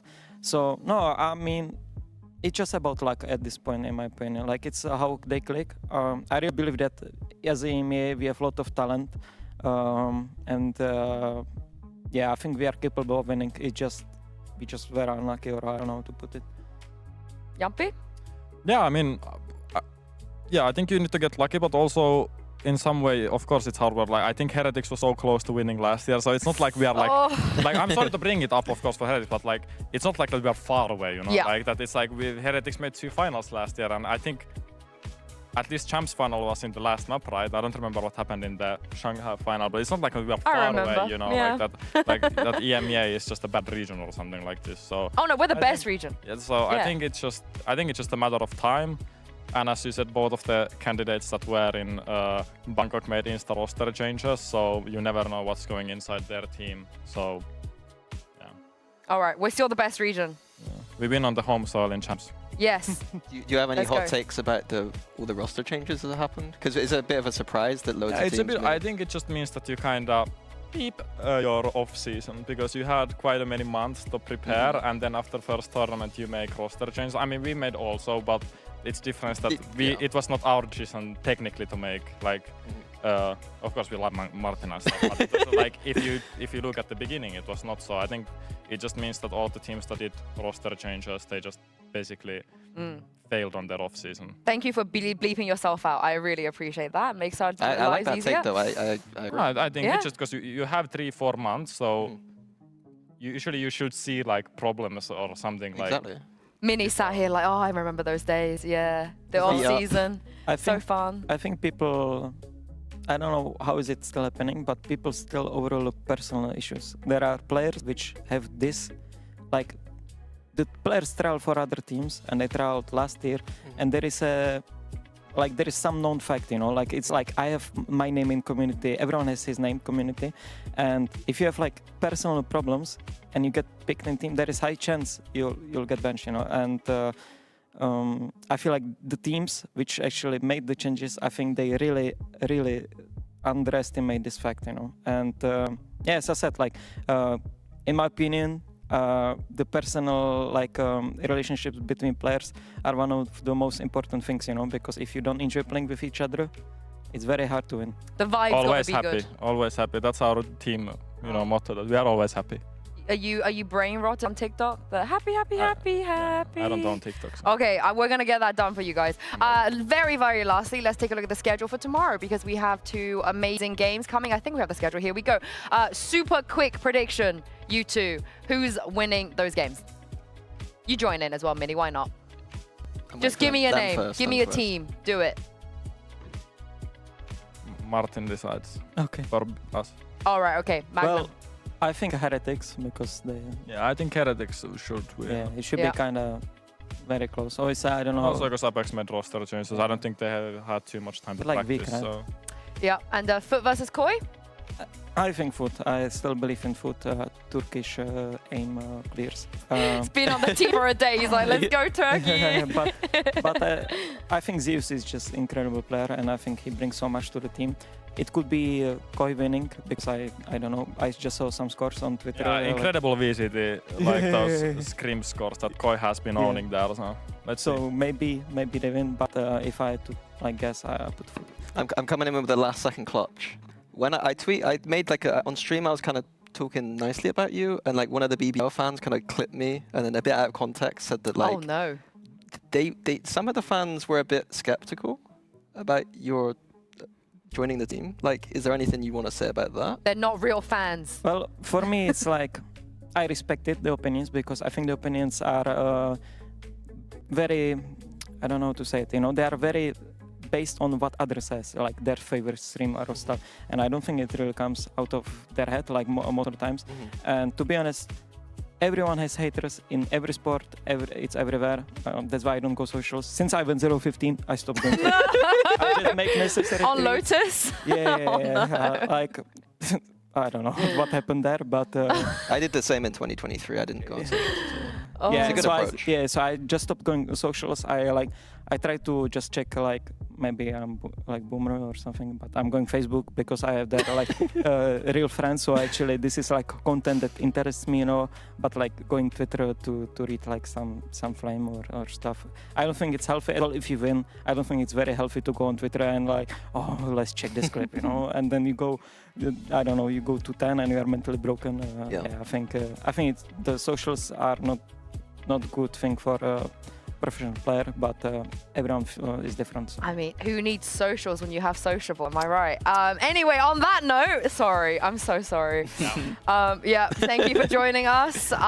It's lovely to have you guys here. Congratulations on your win. We'll see you next week. Thank you very much, Minnie. See you next week on the couch also. Thank you. Yeah, we will see you on the couch. It's a promise. Thank you to you guys for sticking with us and watching. We'll be back with more Valorant action tomorrow, starting with Heretics versus Apex. Have a lovely night, and we'll see you then.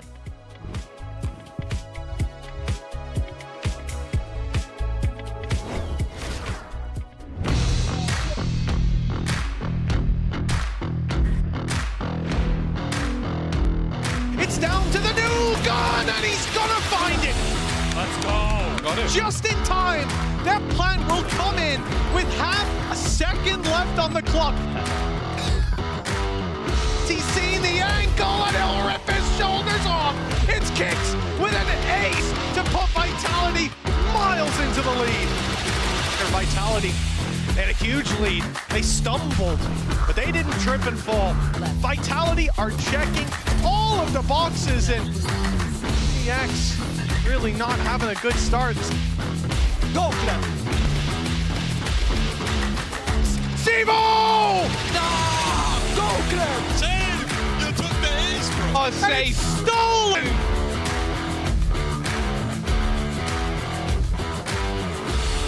We saw a half-one Vitality all the way through. They didn't pull a single punch here today.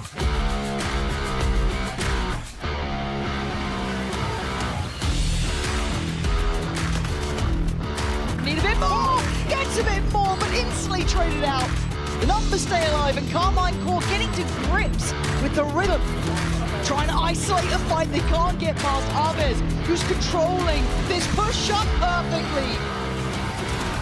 Now we forgot about Aves, and this guy's been aiming like a god. Yappy, stop playing frenzy, bro! I know you have no aim! Another body spotted. Elite, oh, stunning! Oh, Elite, come on! Magnum up, ruined for your champ. Counter roll on top. Oh, it's gorgeous! Levin, what a beautiful bit of timing. Surely not, surely not. Flash on. Get out of here! I think we know how this goes. BBL just about getting there in the end. And in zone callers. It is down to 8 seconds now. We're running low on time. They are not looking comfortable to get to. He hasn't got time. The stuff. Elite can't do anything, surely. Magnum's just gonna keep him busy. But now it's Sociable and Propfect. Oh, no way! Nice! Let's go! A 3v2. Oh my god. Oh, Aaron, what are we doing with Util out? Oh, we're looking at the Util just being smothered on this side. Let's go!